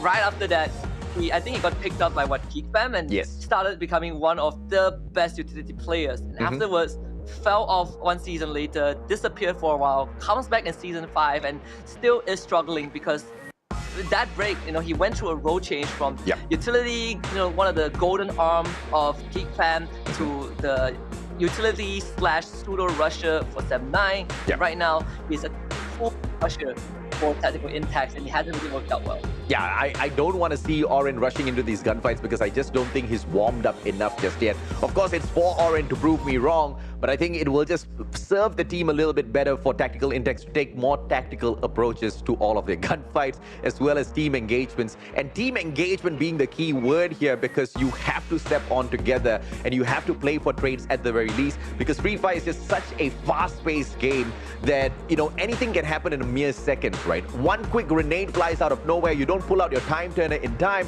you are going to go down. And if you don't have a team member to back you up, you're not going to get picked right back up. a free kill point goes off to your opponents, and now you've got to put that burden of revival on the rest of your team members. It just doesn't work out, especially if you're trying to survive to make it through to the grand finals on the final 2 days of gameplay. Just like teams like JPT-NC, just like teams like, TFC Esports, I have to say, they have to play that safe game. They have to find that final circle no matter what. And if they take unfortunate opportunities like this to show off and mess up, it's going to be a little disappointing for me. It's more important for TFC to do that because JPT-NC are still in a pretty comfortable spot, right? Yes. They have to do really, really bad to not make it, to drop from 4th to 13 and beyond. But it has been, I believe, more than a year. We see the new time turner changes where now it encourages more CQC, and I think it's a really good change. That's why we're seeing so much more individual outplays with that ability itself. It allows people like Toby, Ray Meow, Raja to really use that time turner and get up close and personal and take those isolated fights. And in this game, even bloodier than the last one, 78 total knockdowns, 60 hit shots. And obviously, those spicy headshots would have contributed to the massive number of knockdowns out there in the battlefield, but a total of 57 eliminations. But the number of rescues is quite commendable. 17 times you saw these players being picked up, and even better than that, 18 revivals. As quickly as they were taken out of the equation, they got brought right back in to play that pressure. And the number of glue walls taken down this time around is not as many as you see out there on Bermuda, where you've got quite a number of those flat lands to play around with, and multiple glue walls erected one after the other for those glue wall melters to do its work on. But the respect goes to, of course, the one and only Noki from Sem9. Highest number of eliminations, 6 out of that 57. Yeah, one of the youngest talent that we have in the entirety of competitive Free Fire right now. Also the latest addition to Sem9, right? I believe this is his debut also for competitive Free Fire. And he is really, really showing up. And, and I just love to see these young people. It brings us back to the day when we see people like Orin, when we see people like Ray Meow, just young, green Free Fire players aspiring to go pro. And all of them actually has really has moved on to be superstars, right? Cobra is also a good example. And right now for this season, I think Noki would be the prime proof for that. And I think if these players are guided well, molded well, especially under a very, very amazing organization like Sem9, they have got a beautiful career ahead of them, right? I mean, if you're so young and you're capable of performing at this level, with a little bit of help, with a little bit of grooming, you're going to be a superstar in the growing condition of the esports segment within Malaysia as a whole. 17 eliminations for the team of Sem9 with a total of 26 points. You were right on the money. They do exceed the 50 points, ladies and gentlemen, boys and girls. 26 in the previous match, 26 in this match as well. Your team MVP, they don't hit the booyah, but they do secure a phenomenal title in this match. This is where we circle back to the point system, right? You don't get the booyah, you can easily sandbag yourself, cover it up with the eliminations, and now you really start to feel the effect of a team that is really good in taking fights. They can just close one eye, forego the booyah, and sometimes you end up having situations like this where the team has so much eliminations. Even when you minus the 3 points from the booyah, they still have more total points than the team who got first place. So Sem9 proving a point today, 2 back-to-back consistent rounds with kind of a new roster with young talents. And I think, I just want to quickly echo your point about these young players being under a great organization. At the same time, because these players are so young, they will have time to be groomed to be great players and great personalities before they might have to take a break, to go for like their SPM exams and all that. But by the time that happens, they already have the foundations and they can easily come back to continue being those great players.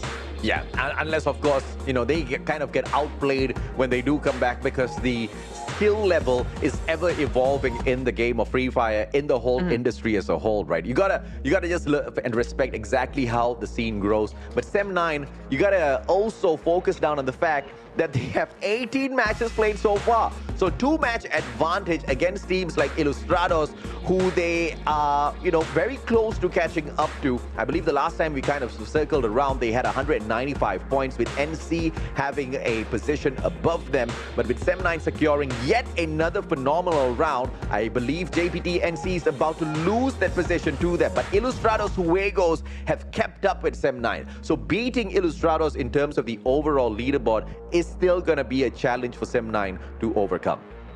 And for JPT NC, well, that day has ended early. Now they get to watch the final 2 rounds and really go over what went wrong today, right? Because tomorrow is the last day of the group stage. I don't think they would be relegated, but it's a wake-up call for a team like JPT NC, currently sitting in 6th place. But this standing is not guaranteed just yet. We have 2 more rounds to go. Yep. AB Radicals breaking the 300-point mark, almost 50 points ahead of Farang, who comes in 2nd, Expand in 3rd, 1 point setting them apart. But now all these powerhouses will be playing in the last 2 rounds. And just like you mentioned, Ilustrados Juegos with the 20 matches played will give way to Sem9 to pick up those solid points. So dude, if we see those back-to-back performance out of Sem9, then we know exactly who's going to be playing for picks against Expand for that number 3 spot. This is Sem9 making their way up the leaderboard from out of nowhere. And if you compare this directly to their performance at Season 4, you gotta help. I mean, you can't help being amazed by what they've been able to put out there. Farang with their performance earlier on today, 256, but AB Radicals very quickly undoing all of that effort. And we are going to be seeing Expand try to expand their dominance out there on the leaderboard later on. Let's switch our view down to the 9th spot. What's TFC Esports doing here, my friend? I gotta say, they have had a pretty good day. Started off slow, but round 3 and 4, they came out the gate swinging. Not secured just yet in top 12. They will be for now, but there are teams that can catch up, right? Tok Dalang and Tactical Index, if they have 2 great rounds later on, they can still overtake TFC Esports, or at least push them down a bit. But TFC Esports have gotten themselves a pretty decent cushion to fall back on. 15th place up to the 9th spot, even beating teams like Toda, Yudu, Axis, and Freedom MY, including Tactical Index. I clap for you, TFC Esports. I salute you. This is the kind of hustle we want to see from teams who are struggling to find the grand finals. The hustle needs to be a part of your journey, and I think Pando EWG surely can take a page out of their playbook. Oh yeah, again, the only invited team that is at the cusp of getting eliminated from the major, right? Not making it to the final. So, and Pando EWG, when they joined, it was just EWG, and then Pando stepped in, gave them the even more assistance in terms of building the team. But they haven't been able to really showcase the result of that, and it's a bit of a shame. I think this team is full of talented players that just needs a bit more of that realization on how to approach the game and how fast other teams are evolving, because you have very talented players, right? Monito, Jay-Z, Tuas, Driven, Mantai, they've been around for such a long time, but it feels like these players are on this story arc of, instead of going up, they are slowly going downwards. And I don't think it's a player problem. I don't think it's a skill problem. I think it's whoever who's calling the shots. If unfortunately it's the coach, and the coach needs to kind of do a little bit more of the homework, because the approach that Pando has been taking in some of these matches has been extremely questionable. And obviously the position on the overall leaderboard, is no surprise at all, looking at how they took some of those decisions, right? But there's nothing that is stopping them from improving. Even if we do have 1 more day to play, they definitely can do it. And I think the best team to tell them that that is possible is TFC. I mean, 15th to 9th, it's crazy. It is. We have a recap of the past 4 maps. We started the day with Farang getting the Booyah on Bermuda, Quick Reactions getting 1 on Purgatory, Sem9 crushing Alpine, almost crushing Nextera, which was stolen away by Ilustrados Juegos. But we are in the penultimate round coming up, round 5, back to Bermuda. Group B done for the day. We bring Group C back into the fray to take on Group A. Of course, the final map of today would be at random. It's like a box of chocolates. It's full of surprise. TFC is not going to be climbing up anymore, but I cannot wait to see what AB Radicals and Expand will do to each other in the same lobby. But of course, all of that is only coming up after a break later on. Sem9 will have its opportunity as well, but to think that Sem9 has to go up against AB Radicals, teams like Expand as well as Farang, and even a team as great as Quick Reaction with some of their strategies played out there on the battlefield, it just makes me question whether or not Sem9 is going to be able to go from a back-to-back to a back for good performance out there. A lot of things to be desired in the final 2 rounds. The 2 powerhouses will come to play, especially with Sem9 climbing up, shooting up the leaderboard right now.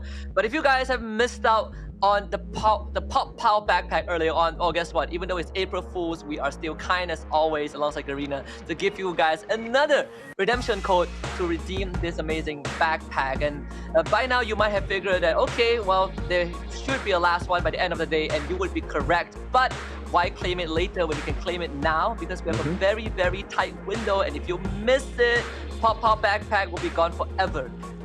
If you think the players are not going to be redeeming this the moment they see it, Husky, you, sir, are terribly wrong, because that's the first thing they ask for when the broadcast starts, okay? No shade. We know exactly why you want these giveaways, because they're so amazing, man. I mean, look at all of those skins. And the Pop-Pow backpack is surely something that I want too, but I cannot redeem it because I'm on broadcast. Yeah, you guys have more stuff than I do.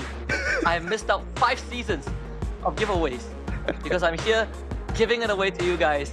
But all in all, I'm not complaining. You know, we get to commentate amazing Free Fire matches. Yes.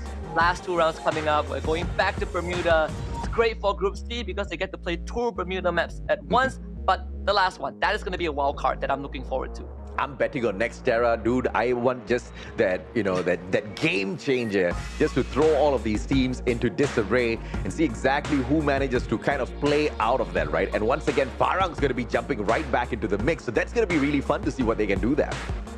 Yeah, and Expand has been a team that when we see them on new map, they pick up quickly, right? Yes. When Alpine came out, they become one of the best teams on Alpine. So I also want to see that on Nextera if that's going to be the case for our final round. But for now, we'll go for a short break and we'll come back for more Free Fire action.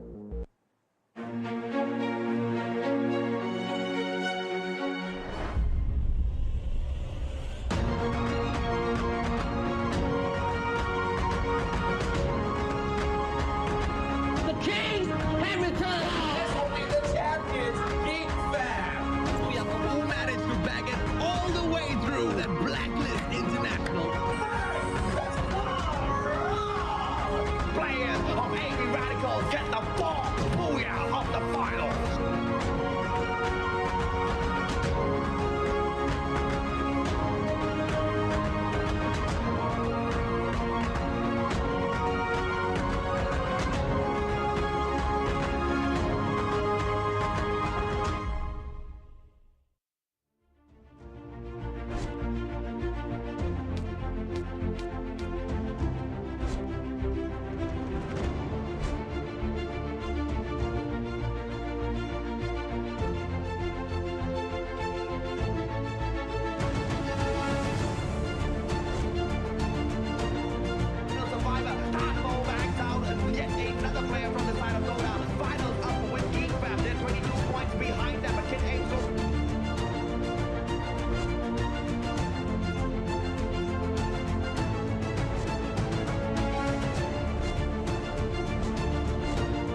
Welcome back to the MCPS Majors Season 5, our final week before the Grand Finals, and it looks like some teams are hustling a little bit more than others. Teams like TFC as well as Sem9 surely know exactly what's awaiting them at the Grand Finals if they can put in some good work. My name is AJ, I'm the Mustachio, as well as joined by the one and only Husky for the final week, as well as the Grand Finals of this amazing event. Husky, what do you think about the chances of a team like Tactical Intex maybe making their run in the final 2 matches here today? Ooh, I think Tactical Intex probably will need to buckle up a bit more. They had 2 average rounds for round 3 and round 4, and in the last 2 rounds, I think if they can just increase the amount of points that they get by a bit, then they will be in a comfortable spot. Because with TFC making it to the nice spot, a lot of these teams are going to start getting threatened, right? I think Koda, Yudu X's, Tok Dalang, all of these teams are at risk of getting pushed down beyond 12 spots. So Tactical Intex is also in that list. But at the same time, I love it when we get to the final stretch of the group stage and some of these teams just start shooting up the leaderboard. It keeps the front runners on their toes, and in this case, I think Sem9 is putting out a very, very strong message. Yeah, and Tactical Intex, they just got pushed down to the bottom 6, but in order to make sure they make it into the Grand Finals, they have some tricks up their sleeves. Well, not really tricks, more towards the plans, especially their manager, Smacky, who doesn't really talk smack, but he talks a lot of sense into these boys, right? To ensure that they have a spot in the Grand Finals, he is aiming for a booyah on Bermuda. And it is going to be very possible for Tactical Intex because we've seen them perform on this map in the past, but it's not going to happen unless players like Decos as well as Orin step up their gameplay. Yeah, and Tactical Intex are no slouches as well. They have players who have been under prestigious organizations before, right? Zimnu was in Blacklist International 2 seasons ago. You have Phoenix was from the Sem9, Oris as well from the Sem9 from season 4. You have Decos who has been, under Dewey Easy and now, and he was also under Orange Esports last season. So it's a team of veterans, but it's a team of veterans that hasn't been able to find the groove that they've been looking for. Yeah, no doubt.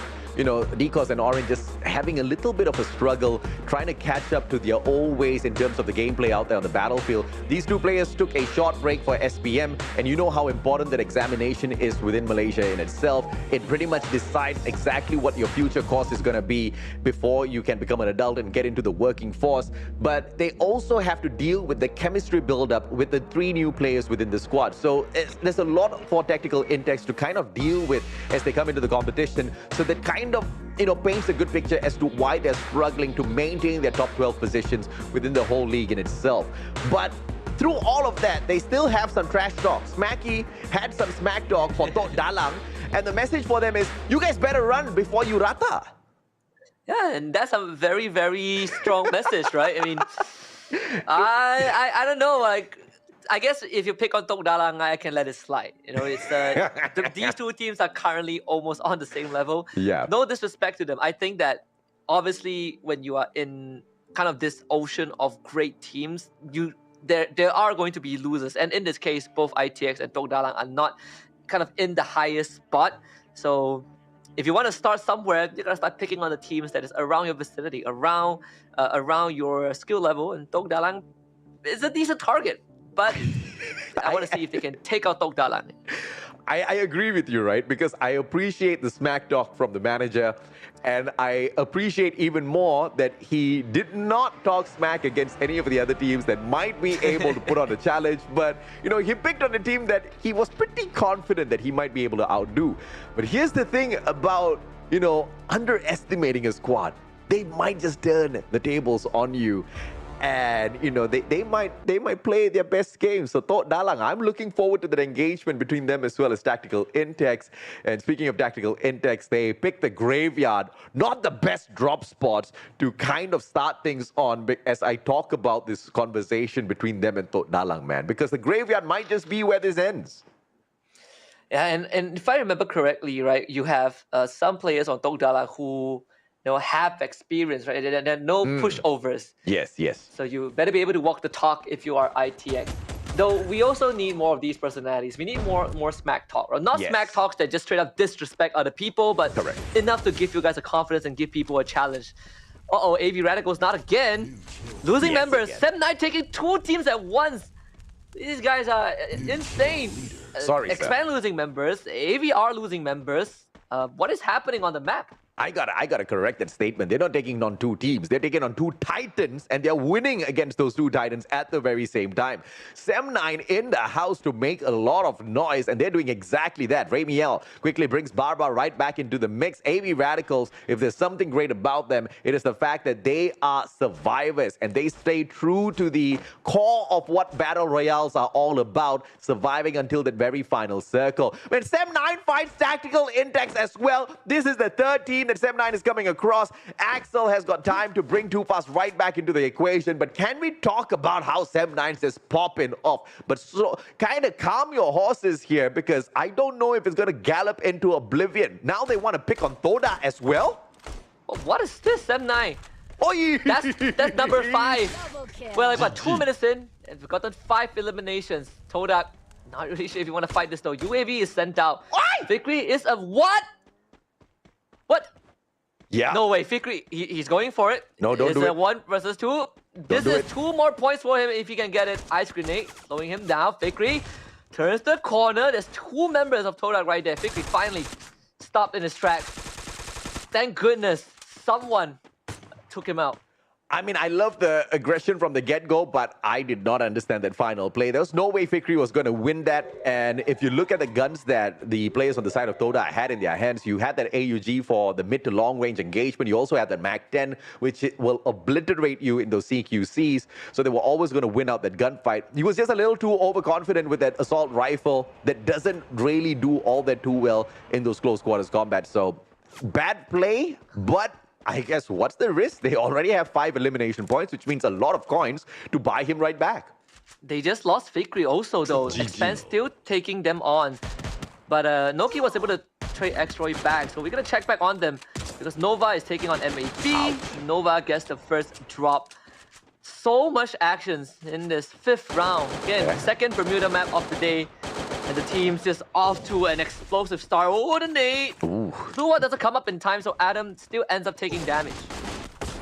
Good defense all around here, but Nova's just tagging players left, right, center. MAB spread all out, but it makes no difference to Nova. Nova now, can they also grab Sham and put him out of the equation? P90 in hand, hasn't recovered just yet. Ice grenade will force him out of his position, and a beautiful execution by the players on the side of Nova. That was just such a well-played fight.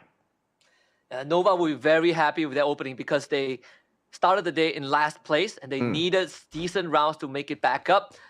Or Ramiel all alone. I wonder if AV Radicals are only left with him, because if that's the case, then AV Radicals is going to suffer a huge blow in the hands of Tactical Intex. Thankfully, Ramiel, pretty much a distraction at this point. They still have Kaito kind of trying to split up the rest of the map. This is the 3rd round in a row where AV Radicals just go off to a very, very slow start. But as long as someone else is alive, AV Radicals still has a chance. Not very comfortable with Tactical Intex rushing outside of the circle, because when they turn tails towards the circle and run right back in, they're going to have quite a bit of catching up to do. Thankfully, that's not a lot of damage that this first circle will give to the team. But you have to worry about the damage that you do incur, the medkits that you will be expanding before getting into your next engagement. I am looking forward to Tactical Intex really showing us that improvement, because once again, they are, I believe, in the 13th spot, and they cannot continue to trickle down lower in this leaderboard, because it's a final week once again. This is the week where you hustle, not kind of like slip off of your gameplay. No, full respect to AVR, the hustle in recovering these rounds continues for them. There's a vending machine right there, so Kaito can again bring his teammates back. So AVR sort of back in the game. He only has enough to get Ramiel, but it's a good start for AV Radicals overall. Let's see if or not. I mean, I'm not going to underestimate AV Radicals at all. We saw how they started off with literally 1 player in very, very early fights, and then they've still found that final circle, still found some ridiculous gameplay. So yeah, AV Radicals just possible of bringing out the craziest of crazies out there on a game of Free Fire. But now they drop right back into the matchup, and they are split between the Toda squad, who's going to be able to fish them out one after the other if they're not too careful. Tactical Intex, Orin, has to deal with quite a number of players on the side of Quick Reactions, quickly catching up with them. And this compound now on shutdown. Obviously, Quick Reactions has no other choice because they have to escape from that circle that's closing in on them. But Tactical Intex, they are outnumbered. Their players are quick, very slow to the pace. And just as I say that, the guy launches himself right back for the defense of the rest of his players. And Quick Reactions now will have to take on ITX and keep them out of the circle. Kind of a gatekeep maneuver right there. You can see Quick Reactions, Kwachi and Shin very far forward. Tactical Intex slowly taking up space. Still the first blue zone, so it doesn't really hurt ITX as much, but QR are doing a fantastic job of making sure the ITX gets slowly chipped down by the blue zone. Kwachi on the high ground already, looking for a couple of tags, but Phoenix, he is the first one to break right through that blue zone, and QR will have to be ready to receive this. Skip Toby, nice Irene, they all chip in. 3 members of ITX already down. Tactical Intex, they cannot afford an engagement like this, but I believe time is up. DCOS, he will try to get away, but he has lost way too much of HP. 3v1 and Tactical Intex bomb out in the 11th spot. Things are not looking good for the squad, who are already in the 13th spot as we started this match off. Tactical Intex continues to bleed. And this is just going to... Well, I guess Smacky will have to wait one more round to take on Tok Dalang because they didn't even have a chance to get through Quick Reactions.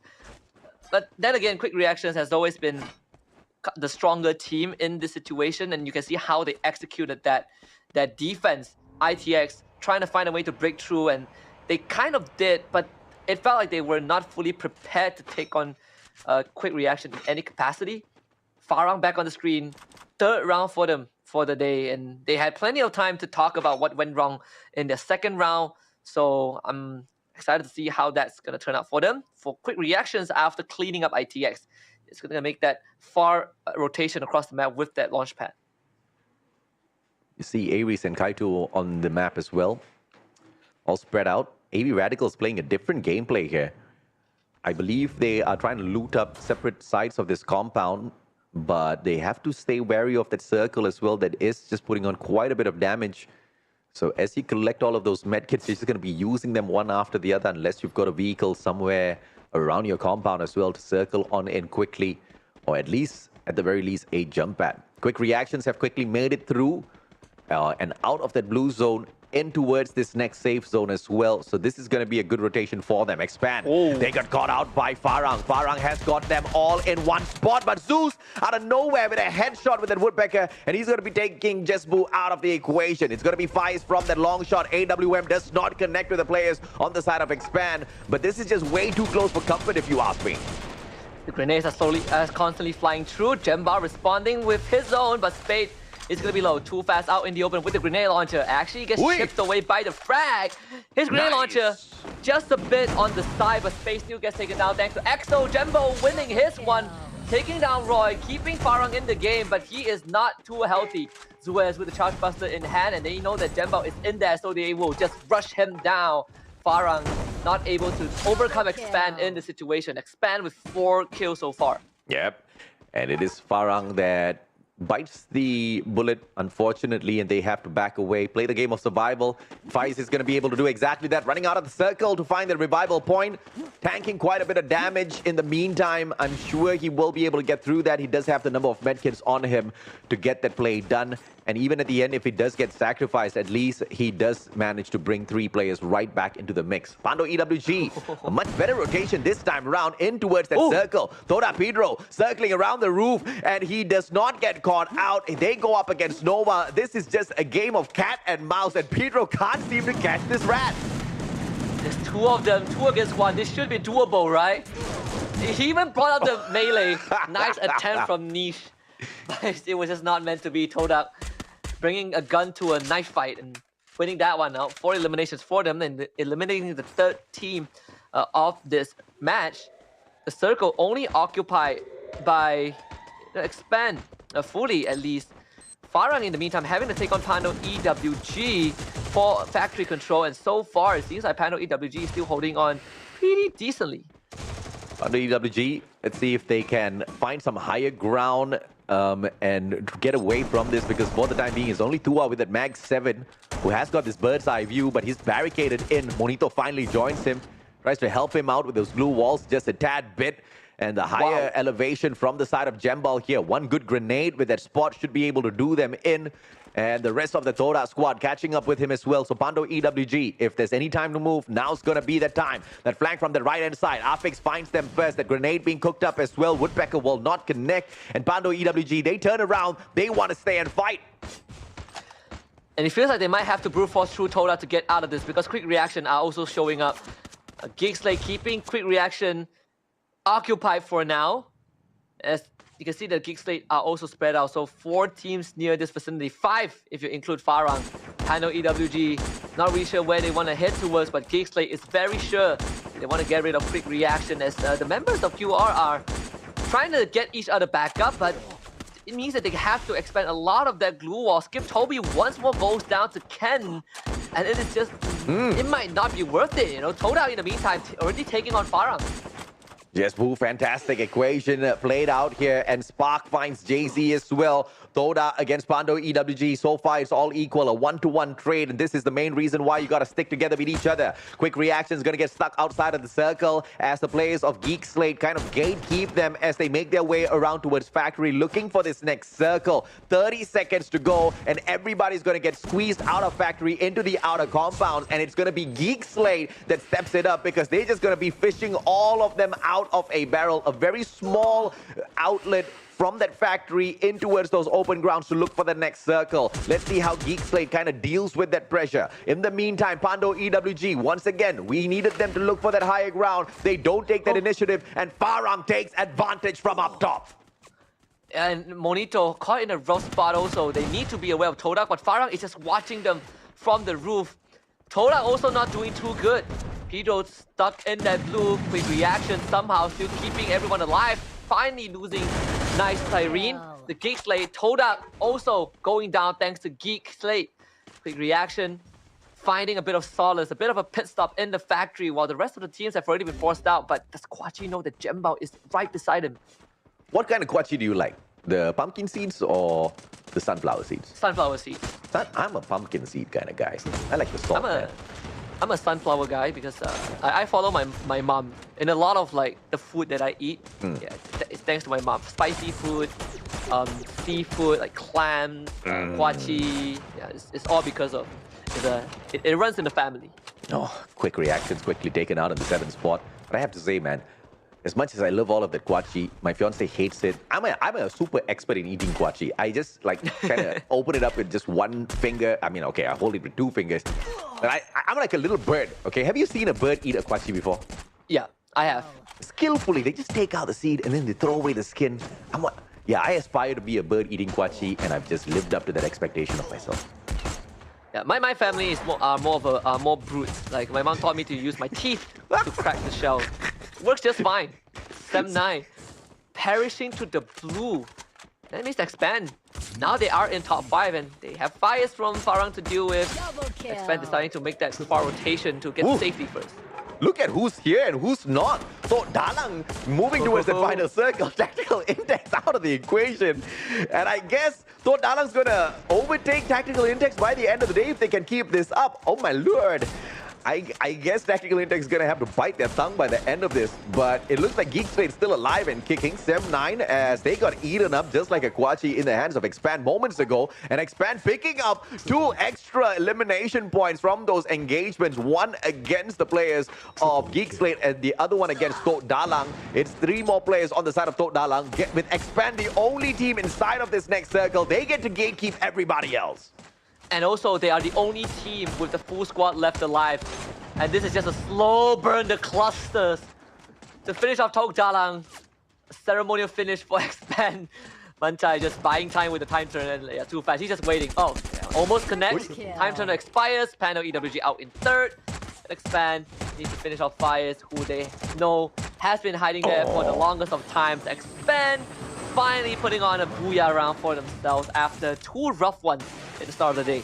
Great play from Expand, and this is Bermuda, the place where you expect Expand to, as usual, pick up the amazing plays. When we first started off, they were the dominators of Bermuda, and they continue to dominate Bermuda by the time we get to the end of the day. Now, the starting play at Bermuda might have not been very, very impressive from the side of Expand, but they did pick up 15 points from that spot nonetheless. And now with the Booyah to their side, you know for a fact they are super geared up to catch up with AB Radicals. But the kind of distance that AB Radicals has kind of put between themselves as well as Expand is just way too good, right? I believe there's about a 45-point gap there, but I guess they will make do with catching up in Farang first. Yeah, I will give everyone out there a good news because I believe AB Radicals got knocked out in like 9th place thanks to Sam 9. So this is a round where AB Radicals was not able to get much points. Expand will be happy with that. And can I just say that our boys at Expand have they have been upping their fashion game. You know, those hairstyles, they're looking better and better every single season. You know, all of them look great. I mean, you gotta look the part, man. If you want to represent Malaysia, you want to be that cool gamer that sits down, plays games, earns good money, and I'm talking about really good money. And you gotta play the cool part as well, right? And I think all of those hairstyles definitely help out. But nothing can beat the hairstyle of having a pineapple on your head. Oh yeah, no, definitely not. You can, because hairstyles don't matter at that point, right? It's like this story that I always have. So just a sneak peek for you, AJ. I'm gonna lose my ponytail in the middle of the year. I'm getting getting rid of it. But you know, I think this has been a good run. For Mohawk. 2 years, I had long Mohawk, hair. husky Mohawk. I hope. I had something like that before. But yeah, so I went on a trip. It's just a quick story. I went on a trip to Genting Highlands last weekend. And while I was at the premium outlet, I used the washroom. And as I was leaving the washroom, a middle-aged uncle walked in. Is this a dirty in. story that this can turn into? Because No. The uncle walked in. He looked at me, and he looked back to check if he entered the right washroom. It's happened to me multiple times, by the way. So I'm getting rid of whatever hair I have.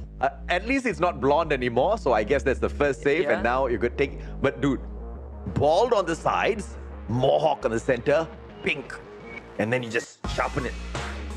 The third part is gonna be hard. You'll kill it. Yeah, I'll kill it in live, but I'm not really sure if I'm allowed to be on broadcast after that. So we'll have to double check. As long as the headphones fit, I think you're allowed on broadcast. Oh, mohawk is the worst hairstyle to wear headphones on. So, yeah, I think we will have to reconsider that. Okay, we'll talk about it. Okay, we'll talk about it. But I am not happy to hear that the ponytail's going, but I'm happy to hear that we're going to see a fresh, new, souped-up husky in all of his colorful suits. So I'm looking forward to that eventually. But I want to see a little bit more from the players out there on the battlefield as well, right? I think, you know, there's no surprise at all with Expand stepping it up, but I wanted to see a little bit more from Sem9. Maybe a back-to-back-to-back amazing performance from them would have been really decent, and that could have set a good tone for their start tomorrow as they really try to solidify their spot in the group stages before heading on into the grand finals to really pop off. But of course, it's going to be very difficult against the more consistent teams like Expand, who made that final round, dealing with so many teams all around them, look so easy, Husky. Yeah, but we also cannot overlook, right? Sem9 themselves also had a pretty good start. They fended off against 3-4 teams. They just were not able to keep their foot on the gas throughout the entire game. Yeah. And at the end of the day, if you make it to the grand finals, it's a full reset. But I think some people might look at it as a scenario where, well, if I just need to be in top 12, then what's the meaning of the group stage? Yeah. And I can tell you that right now, aside from the prize pool that you get, it also is a good indicator of how far the skill gap is. And in this case, even if AB Radicals end up in first and Expand remains in second, if the points aren't too much of there's not too much difference in terms of points, it gives us a very good storyline heading into the finals where we'll see the ex-champions get challenged. That I have to agree with, right? But let's talk a little bit about some smack talk earlier on. The manager of Tactical Intex, Smacky, thinking that he wants to call out Tok Dalang. Tok Dalang made it to the final circle. Tactical Intex got taken out in the 11th spot. And the last time we checked, there was about a 17-point gap between these two teams. Obviously, that's going to get cut down. The probability of Tok Dalang actually catching matching up with Tactical Index in this matchup in itself obviously is not going to be possible because they didn't really, they weren't having a breakout round in any case whatsoever, but they have cut down the distance. And if Tactical Index bombs out one more time, not only will they be in the bottom 6, but they would have also lost out their position to Tok Dalang that they thought they could overcome. And this is where karma bites you in the butt. The worst feeling is always when you tell a team that you would wipe them and you get wiped by a separate team. But, to cut them some team slack, that you smack talk overcomes your position in the overall leaderboard. GG, bro. Yeah, to cut Tactical Instinct some slack, they were up against Quick Reaction, right? Which is one of the Philippine powerhouse. So it's already a tall task for them. But this is the overall stat for match number 5. We have again just the amount of knockdowns have been increasing by increments every single round. It just gets more and more heated. I think today has been very, very bloody across all rounds. These teams just want to fight. Yeah, no doubt at all, right? And you see the total number of rescues as opposed to the total knockdowns overall. There were a lot of engagements out there on the battlefield, and barely any of those knockdowns could result in those teams walking away almost all the time. And, we saw the total elimination of that squad when it came to the engagements. Only, of course, the exception to teams like AB Radicals, who, they're literally the cockroach of the league, right? You try to stop them out instantaneously from the start. They somehow survive. They somehow find you again a little bit later on. This time, of course, they weren't as lucky. Someone found that Shield Dogs, sprayed it on them, got them eliminated a little earlier than they expected. Yeah, and of course, for this round, we have to talk about Jembao. Sure, Expand got the booyah, but Jembao, has been a player that we talk about every once in a while. He has always been the consistent one. Maybe not the superstar, but he has always been there. And in this game, he was able to give Farang a decent head start in the game and recover from kind of that abysmal round 2 where they showed up on the map and instantly got eliminated. Yeah, and of course, as far as Farang's concerned, they are going to be looking to hold on to that number 2 spot and, if possible, to even grab that number 1 spot. But the distance between themselves as well as Expand was not too far. So they will go ahead to fail as Expand manages to rise up to the top with a massive number of eliminations, 11 to their side, 8 of those in assist. But a lot of damage, not a lot of eliminations to pair up with that damage. So they've just been shooting a lot, but not walking away with too many points for all of those engagements. So I think Expand just needs to kind of tighten up all of those engagements if possible.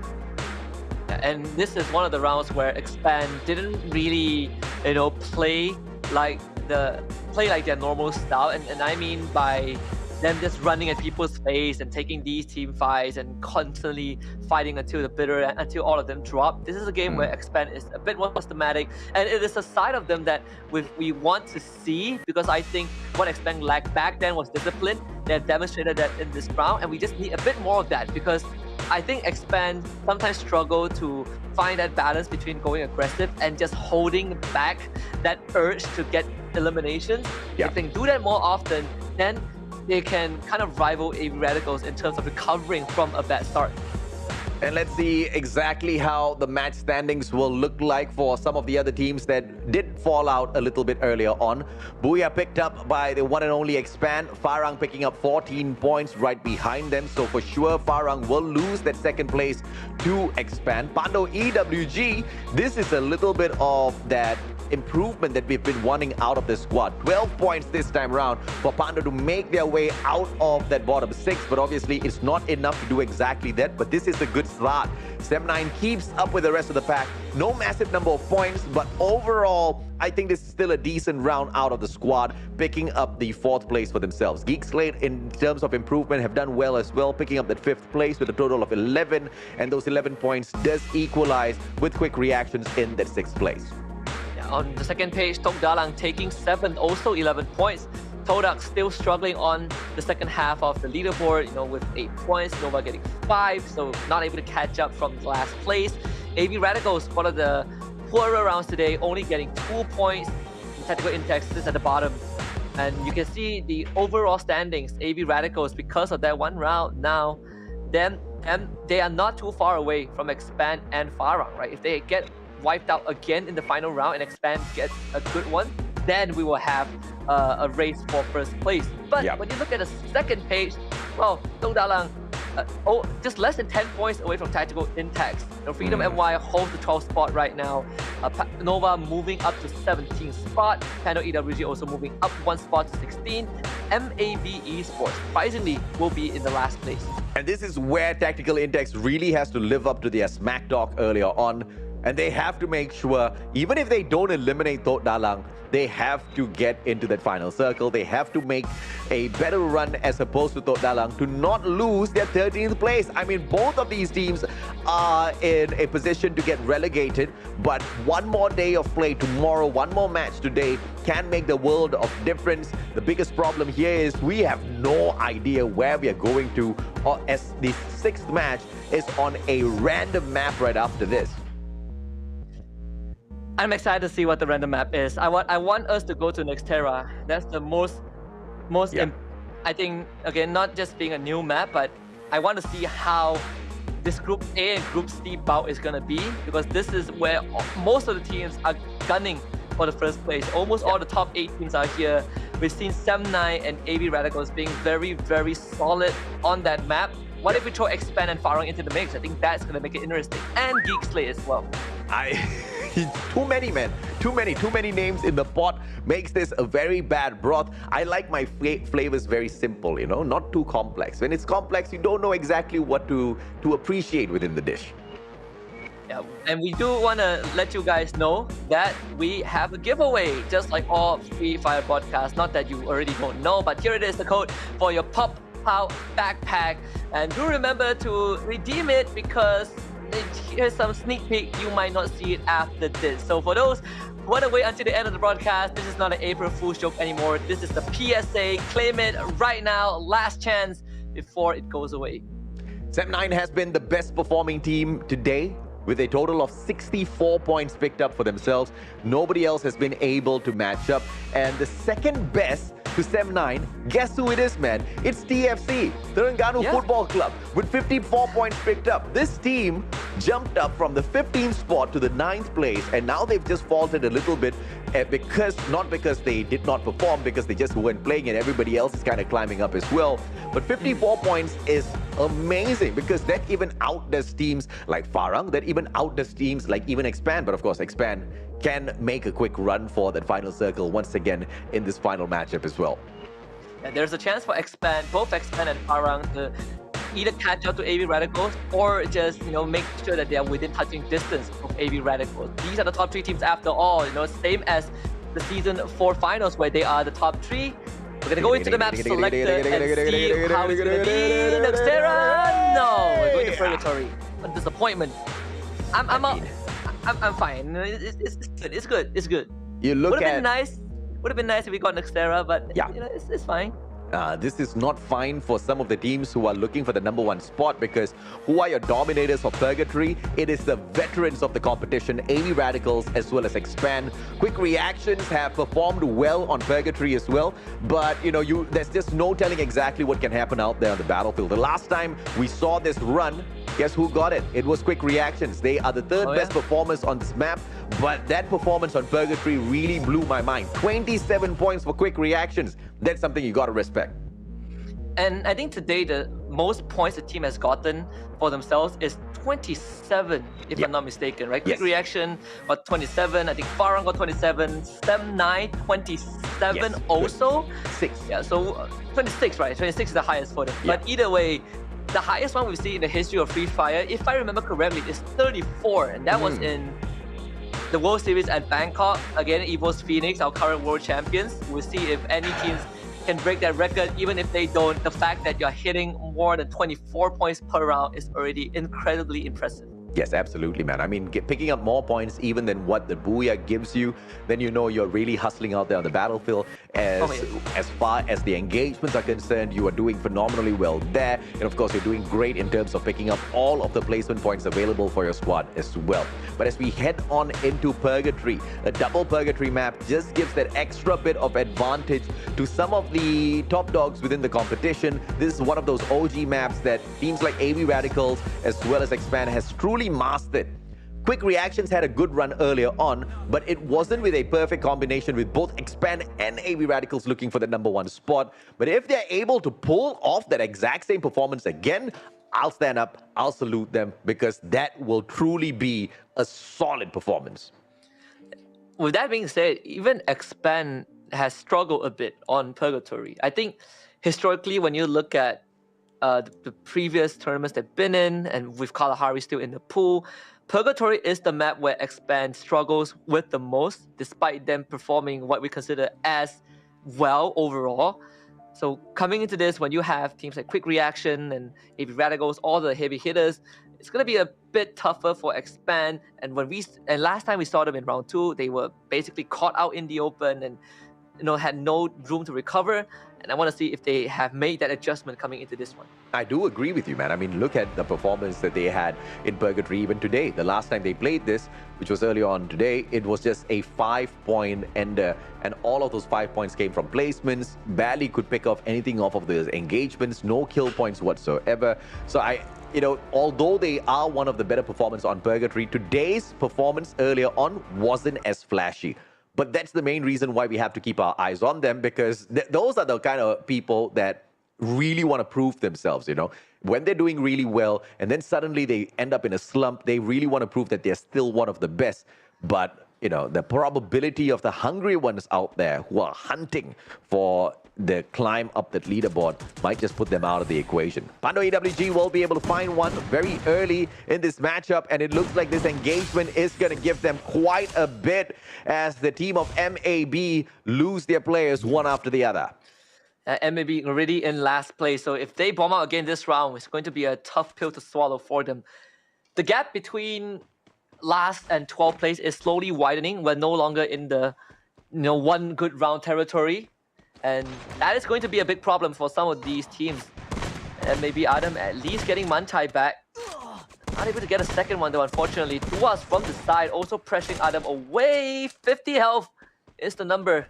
And he's able to duck into the shadows, put up the campfire for now. Mantai, the target. Again, chip damage, but no finisher.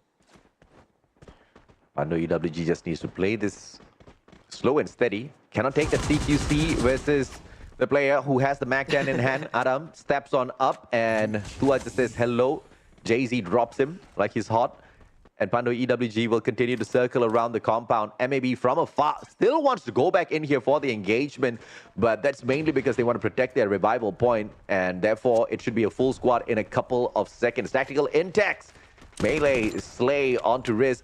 And that's going to be unfortunate for them. But, Tactical Intex is one of those teams that we are really looking forward to as well in terms of improvement out there on the battlefield. Yeah, and they have been in most of the majors. I don't particularly remember if any of them have missed the major, but or at least the majors finals. But this is the one where if they don't make it, it's going to go down in history.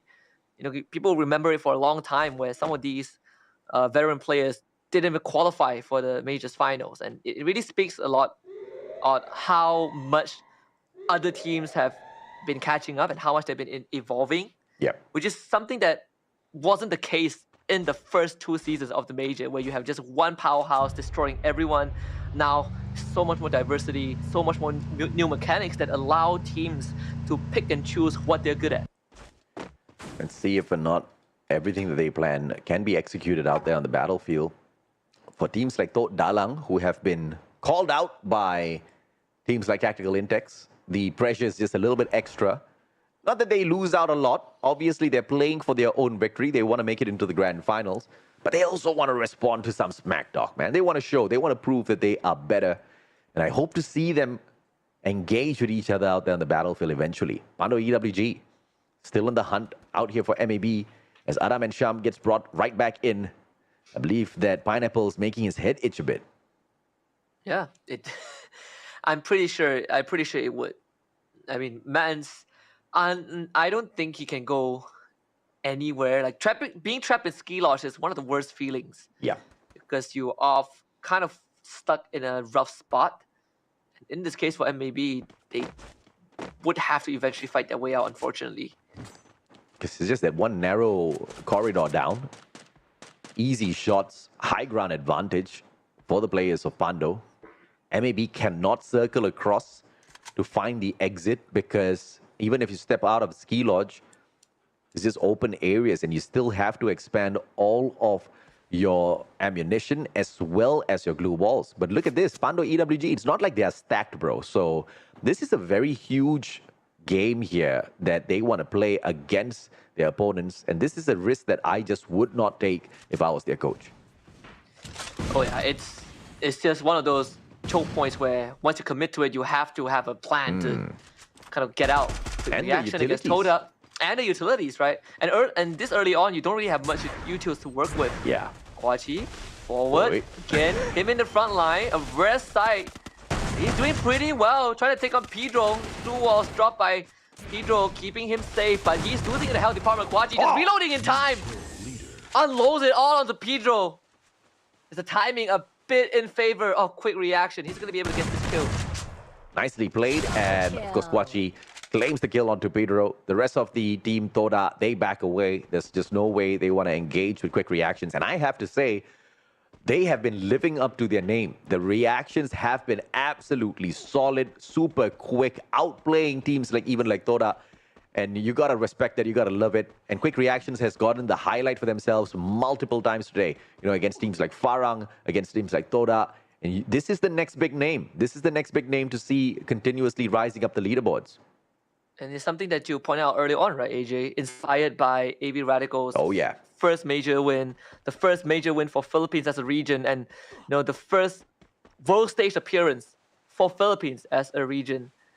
Now we get to see more and more of that, and closing the gap between Malaysia and Philippines. I think that itself is very, very impressive already. Because back in the days, we look at these two regions, we put them side by side. It's always overwhelming victory towards MY, but now you have AB Radicals really keeping their performance consistent and making sure that if they're not first place, they are always in the top 3 conversation.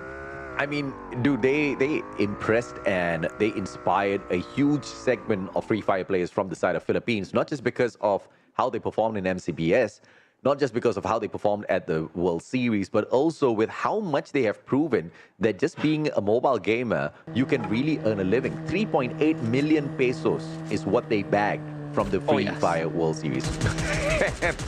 that is crazy. Is there anything that anyone can complain about? That's a hefty amount of money to bring back to your country. Yeah, and that's just them not even making it to the top 8, right? AB Radicals, they were on the bottom echelon of the overall standings. There was this, well, it wasn't a running joke, but there was this comedic phrase I always say. EVOS Phoenix earned more than $1 million USD within 6 months because they were just placing so high on the World Series. They won the 4th one and they placed 2nd on the one before that. And they also participated in other third-party tournaments, right? Yeah. And they were crushing those as well. So that is definitely kind of an inspiration that everyone will be looking at. Tem9, on the other hand, putting up 3 kills already onto Pando EWG, excuse me. You convert the 1 million plus USD collected by them into Thai baht. Whew. Hold on, let me do the mathematics. I mean, talk about some millionaires, man. These guys be rolling around in their cars. I want to be in their car. I want to be a pro player. And unfortunately, my reactions are not as quick as some of these young boys out there. Raja, long shot, gets knocked down onto the ground. Quick pickup coming through. But tell me, sir, what's the number like? If my mathematics is correct, I think it's 34 million Thai baht. Yeah, I want to be a pro player one day. Probably get thrashed, but it's okay. I'll survive. It's okay. Maybe a coach, maybe not a pro player, maybe a coach. You can even look at the individual earnings of these players, right? Like you go on the internet, it's all there. Yeah. It looks very colorful, but of course you have to be on the top 1%, which is not easy. The grind put in by these players is absurd. And maybe against Geek Slate, both trading 1, surprisingly. MAB holding their ground pretty well out in the open.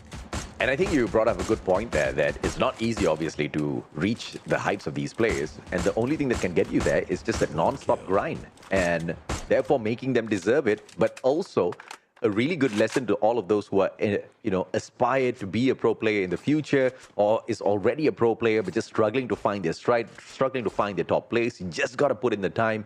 You just got to have that proper guidance. I mean, if you've got extra bit of the prize pool that you earn, regardless of how much it is, even though you bomb out of the 18th spot, try to invest that money instead of, just spending it on yourself. But for the team, get yourself a coach, invest that money into that coach, and hope and pray that that coach helps you earn much more in the future, and that's really important. Yeah. And right now, I think, Sem9 is setting a very good example with that. Yeah. I have a theory, maybe that Eric has a whip in his hand. That's why Sem9 is performing so well today. 4 eliminations so far. No. Whipping doesn't bring out the performance. I know Asian parenting, it just brings out the worst performance in you.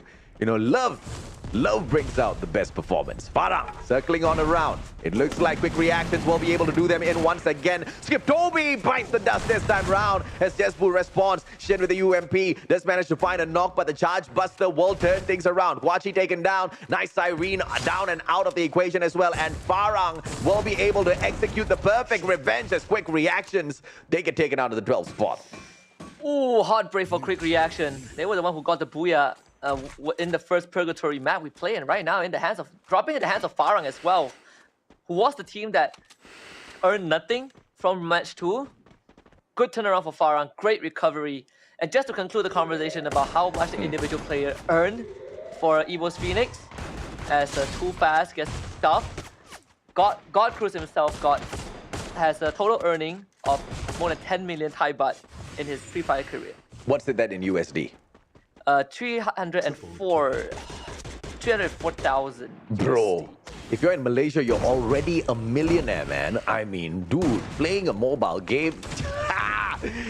I so recall the times where people play like, oh, mobile gaming isn't even gaming. Yeah, you tell that to these millionaires walking around with the dough in their pocket, man. In plain sight as well. AVR actually winning the fight against Expand, but not wiping them out just yet. Expand, I believe, still around. ITX against Sem9 in the building. And wow, Sem9, already 9 kills. Who would have guessed that they are doing so well? Looking for a great closure to this day of last week. ITX outnumbered so far. Nova out in 10. Already getting pressured by the ice grenade. Sem9 just slowly running them down. The blue wall melter is also making life hard for Orange to keep his defense up. Pulls out the time turner. Deco goes down off screen. Raja is continuing to bulldoze through ITX, and Sem9 have just gotten 12 minutes in. Uh-oh. This only means that Dalang now needs to perform. Tactical Intex, unfortunately, weren't able to really fight their way out of that. AB Radicals this time round, they've got another moment to shine. Earlier on, it was against Expand. This time, against the players of Geek Slate. The circle just pushing them in little by little. Gaito outside of the circle will be able to take that high ground advantage against his opponent, Kens. But off screen, it looks like AB Radicals has lost yet another player. And Toda as well, circling on in. And this is the pincer around AB Radicals that I don't think they'll be able to survive. Well, for now, AB Radicals trying to fight their way out. Actually, was able to take out one member of Toda. They still have 3 members left, but Kaito, backside exposed, needs the backup. Aries, good coverage to prevent the push from Spark. Pedro now realized that he is all alone. Aries, yeah, he's ready for this. He took out Spark, now looking for Pedro. Toda, last man standing. Pedro with 1, puts up the blue wall. Pedro with 2, doesn't do it at the last stretch. AVR stays alive. Oh, that's just insane. And now it's just Geek Slate picking off the final member. Blue wall pulled out, and Rain will be able to claim the kill onto Aries. The rest of AB Radicals, or I have to say the final surviving member of AB Radicals, backs away. It's going to be Axel looking for a vending machine, but I don't think one is available within the circle. So he needs to play a little bit of a possum gameplay. Back away, stay silent, and allow all of the other teams to do the dirty on each other, take each other out of the equation. 3 Titans in the circle. If you look at how big those brands are, Sem9, Farang, as well as Geek Slate, they all do battle against each other. And with MAB out, this point gets to be driven home. Remember, we said we want to see how these Titans compete against one another? Yeah. We have all of them in this final circle, right? Like you said, Sem9, Farang, Geek Slate, AB Radicals, Expand, they are in the top 5 right now. Obviously, Expanded Radicals are crippled. They only have 1 member left.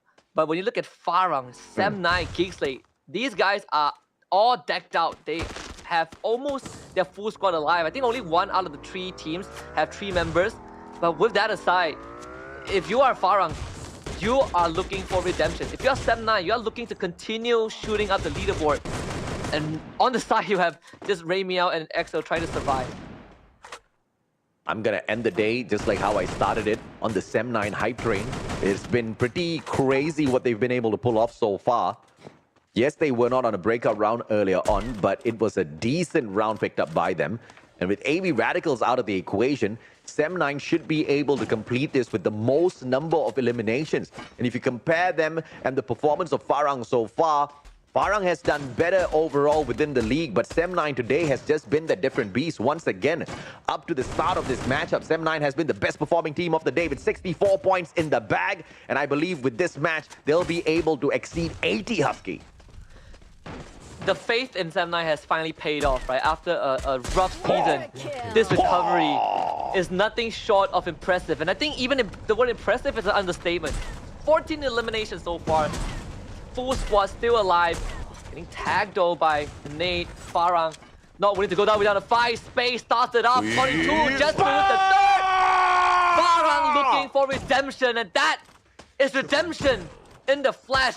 Farang going to cross the finishing line with Exo taken out. Farang have done it.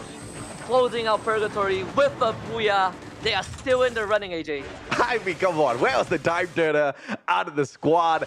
Unfortunate for Sem9. Farang picks up a decent booyah for themselves. Not crazy on the eliminations from the very start, but towards the end with all of those 4 kills in the bag, Farang matches up with the rest. And I believe this is going to be a great opportunity for them to replace Expand in that second spot. The last time we saw the overall leaderboard, there was just 8 points between them. And Farang's going to be smiling year to year because of that. They started the day with 27 points and a booyah. They ended the day with a booyah, and also I think getting close to 27 points as well. So great finisher, covering up for the fact that they had a very, very unfortunate round 2.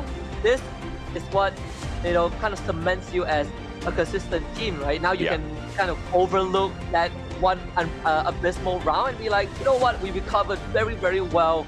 And Farang, like you said, has a chance to overtake Expand and maybe a chance to make it to first by the end of the group stage, which is something that's eluded them as an organization for more than a year, locally and at the major stage.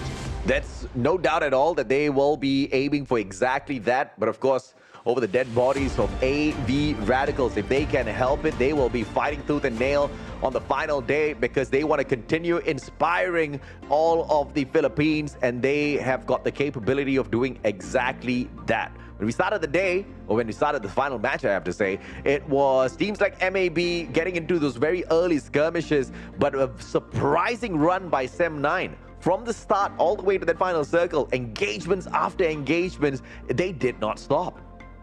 And I think Sem9 has just done more than enough. Whatever performance they did put up in the first 2 weeks, this one is, I would say, the crescendo of their capabilities. And it's not even the final day yet, right? We still have 4 more rounds for them tomorrow. And if they can maintain this, I think they are going to be looking incredible going into the grand finals. But for Farang, I think they did pretty well as well. Honestly, today, the 2 teams that deserves to be highlighted and kind of be put in that Hall of Fame, Sem9 and Farang. You know, I think they did so much better than AB Radicals, so much better than Expand. If you look at it from the overall perspective, that it's hard to, you know, overstate how much these 2 teams have brought to the table since the last time we saw them. And of course, the praises to Farang is not just because they are a great team, because statistically speaking, with all of the data picked up by themselves in all of the matches that they've played, they have outperformed themselves. And even in situations where it looked like Farang was not supposed to walk away with the victory, they still made that look so easy, right? The final play on this final round, out of that beautiful grenade launcher with a triple kill on Sem9 that was just absolutely ravaging everyone, I think was the highlight of my day, Husky. And remember, Farang as an organization, when they first joined if memory serves, when they first joined Free Fire, they won the major, went to the world stage, and ever since then, they have not been able to get a repeat trophy, but they've always been within range of that first place finish. And they are still keeping that consistency up till this point. And who's to say that my prophecy of Farang going back with a trophy is not going to come true? Because they're still in top 3 right now. They just needed that one final push to make it to the end. Yes, we're not at the final day of our group stage just yet. We've got tomorrow still left in play for us. But if today was the grand finals, Sem9 would have walked away with the trophy. And this is what we're talking about, right? As to how Season 5 is so different as in comparison to all of the previous seasons. Just this one day of play on those 6 maps can be the decider between champions or those that are going to be just disappointed. And Farang, if this sort of a performance is put on out there once again, they're going to be walking away with some tears in their eyes, no doubt whatsoever, because it's going to be good, but it's not going to be good enough against a team of Sem9 that was just blazing on through. And teams like AB Radicals and Expand, yes, they do kind of dominate the overall leaderboard for a little bit, but there was lackluster performance out there today that is going to be punished at the grand finals if it does repeat. Yeah, and at the same time, if you look at the major, you just look at the organizations without considering the players in the organizations, right? Because we have so many roster changes. 2 of these teams are have a potential to get a repeat major win. Farang, AB Radicals, and Geek Slate, right? The only exception is Blacklist International because they're not in the major, but that really shows how consistent these organizations have been and how much support they've given to the players themselves that has always been repaid in the form of great finishes in tournaments that they participate in. And if anybody is looking for a little bit of inspiration and they don't want to match themselves or they don't want to compare themselves up to the top dogs of the competition, then they can look to a team like TFC Esports. Once again, if this was the grand finals, TFC would be in your top 5. There's no doubt about that whatsoever, picking up a total of 54. They've surely outdone any of their performance from the previous days. And it wasn't even a crazy back-to-back 4-match runs, right? They had like average points picked up, especially in that first game with the 7 points. But let's, of course, throw that highlight onto the overall stats a little bit as well. Total eliminations, 55, pretty average. 69 knockdowns coming through from this match, from the 51 headshots that surely contributed to that. But the number of blue walls destroyed, that's gonna be my personal highlight, Husky. Yeah, I mean, this is, I think, the highest record in the history of competitive Free Fire that we have. 99 blue wall destroyed. I don't think we even hit, that high on the world stage. And this is crazy, right? The amount of utilities, the amount of emphasis on utilities that the teams have really evolved to utilize is something that I am very happy about.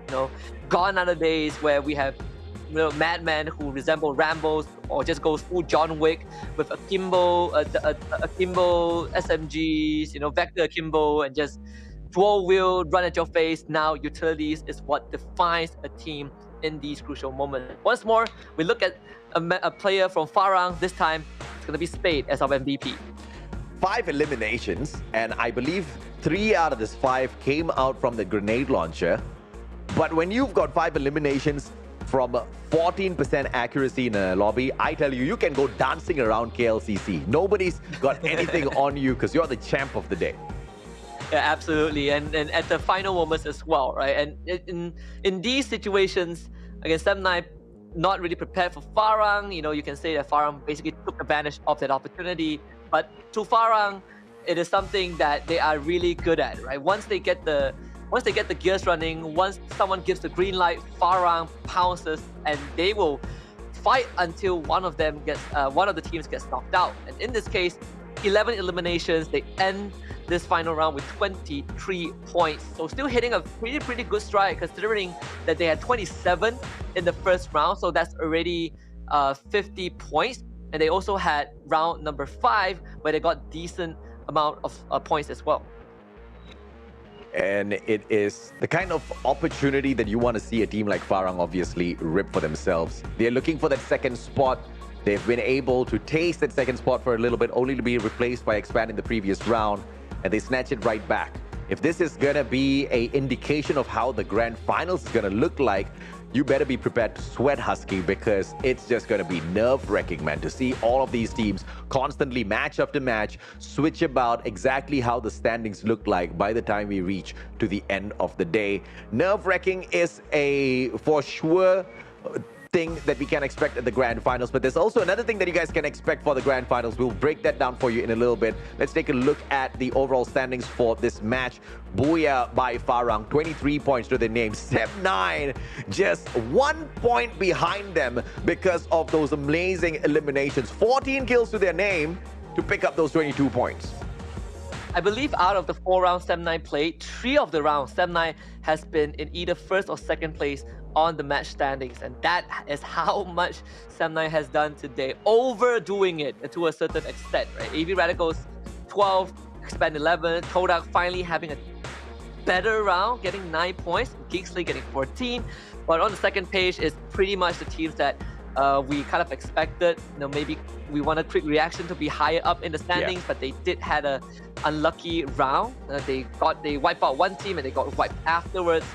With that being said, I think when we talk about, you know, tomorrow and leading into the grand finals, the past few competition, you know, FFCS, MCPS Major, and even the World Series has all came down to the final round, and you don't really know who wins, right? It always feels like there's this thing hovering over a free fire competition where the last round is the one that decides everything. There's always a miracle waiting to happen.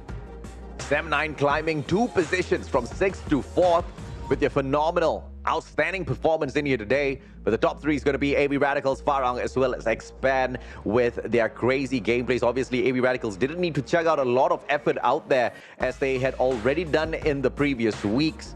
But they need to hustle because kind of dropping the ball towards the very end is not going to serve them up well too much. But you can anticipate more from the Filipinos tomorrow on the final day of our group stage. Yet another Filipino squad to shine the spotlight on would be the Ilustrados Juegos with the 5th place to their name, 243 points, just a stone's throw away from Sem9, and JPT-NC dropping 2 spots just as Sem9 climbs 2 spots, taking over Sem9's place in the 6th position with 219 points to their name.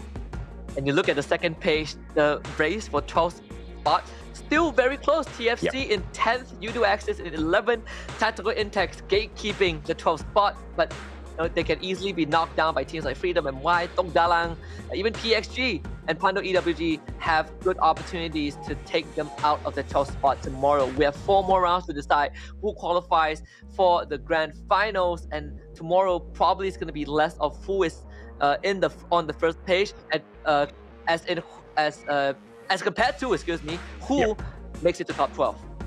And of course, in the near future, I will not be surprised if I do happen to see a Udo Sem9 squad running amok out there on the battlefield. Axis, I expected a little bit more from them, and now it's looking like it might even be possible that we see them relegated from the competition. So the drama's going to be heated up tomorrow for sure, Husky. I think if Axis doesn't make it to the grand finals, I believe this would be the first time the organization has missed out on a major finals or in any tournament finals. I think even in third-party tournaments that Axis participate in, they always have made top 12. Yeah. This is gonna be, you know, crunch time for Axis Esports. They are not out of the running just yet, but they need to show up tomorrow. They most definitely do need to step up on both the placement points as well as the eliminations. And worst case scenario, even if they don't step up tomorrow, do the basic, just make sure you get into the grand finals and then really show exactly what Axis is capable of. I'm very sure Udo is going to be really proud of them if they're able to carry the brand in that way. Tactical Intex, a little bit of smack talk from them against Tok Dalang, but thankfully, Tok Dalang kind of bombed out a little prematurely the previous round, so there was nothing much Tok Dalang could say about that. And Tactical Intex managed to keep their pressure on some of the other teams, at least in some of those gunfights, to remain in the top 12. In fact, like you said, gatekeeping the 12th spot. but gatekeeping is not going to be enough because of how close the points are down at the bottom. And you know, when it comes to crunch time, some of these teams are really going to be putting on some breakout performances. I mean, today we saw that breakout performance from TFC bouncing out of the bottom 6 and pretty much safe in the 10th spot right now. But if they don't keep up a performance like that, losing that qualifier into the grand finals is still possible, even for a team like TFC. One of the best things that could happen tomorrow is that we go down to the final round and there's only one spot in the top 12 and it's ITX against Tok Dalam and they battle it out for it.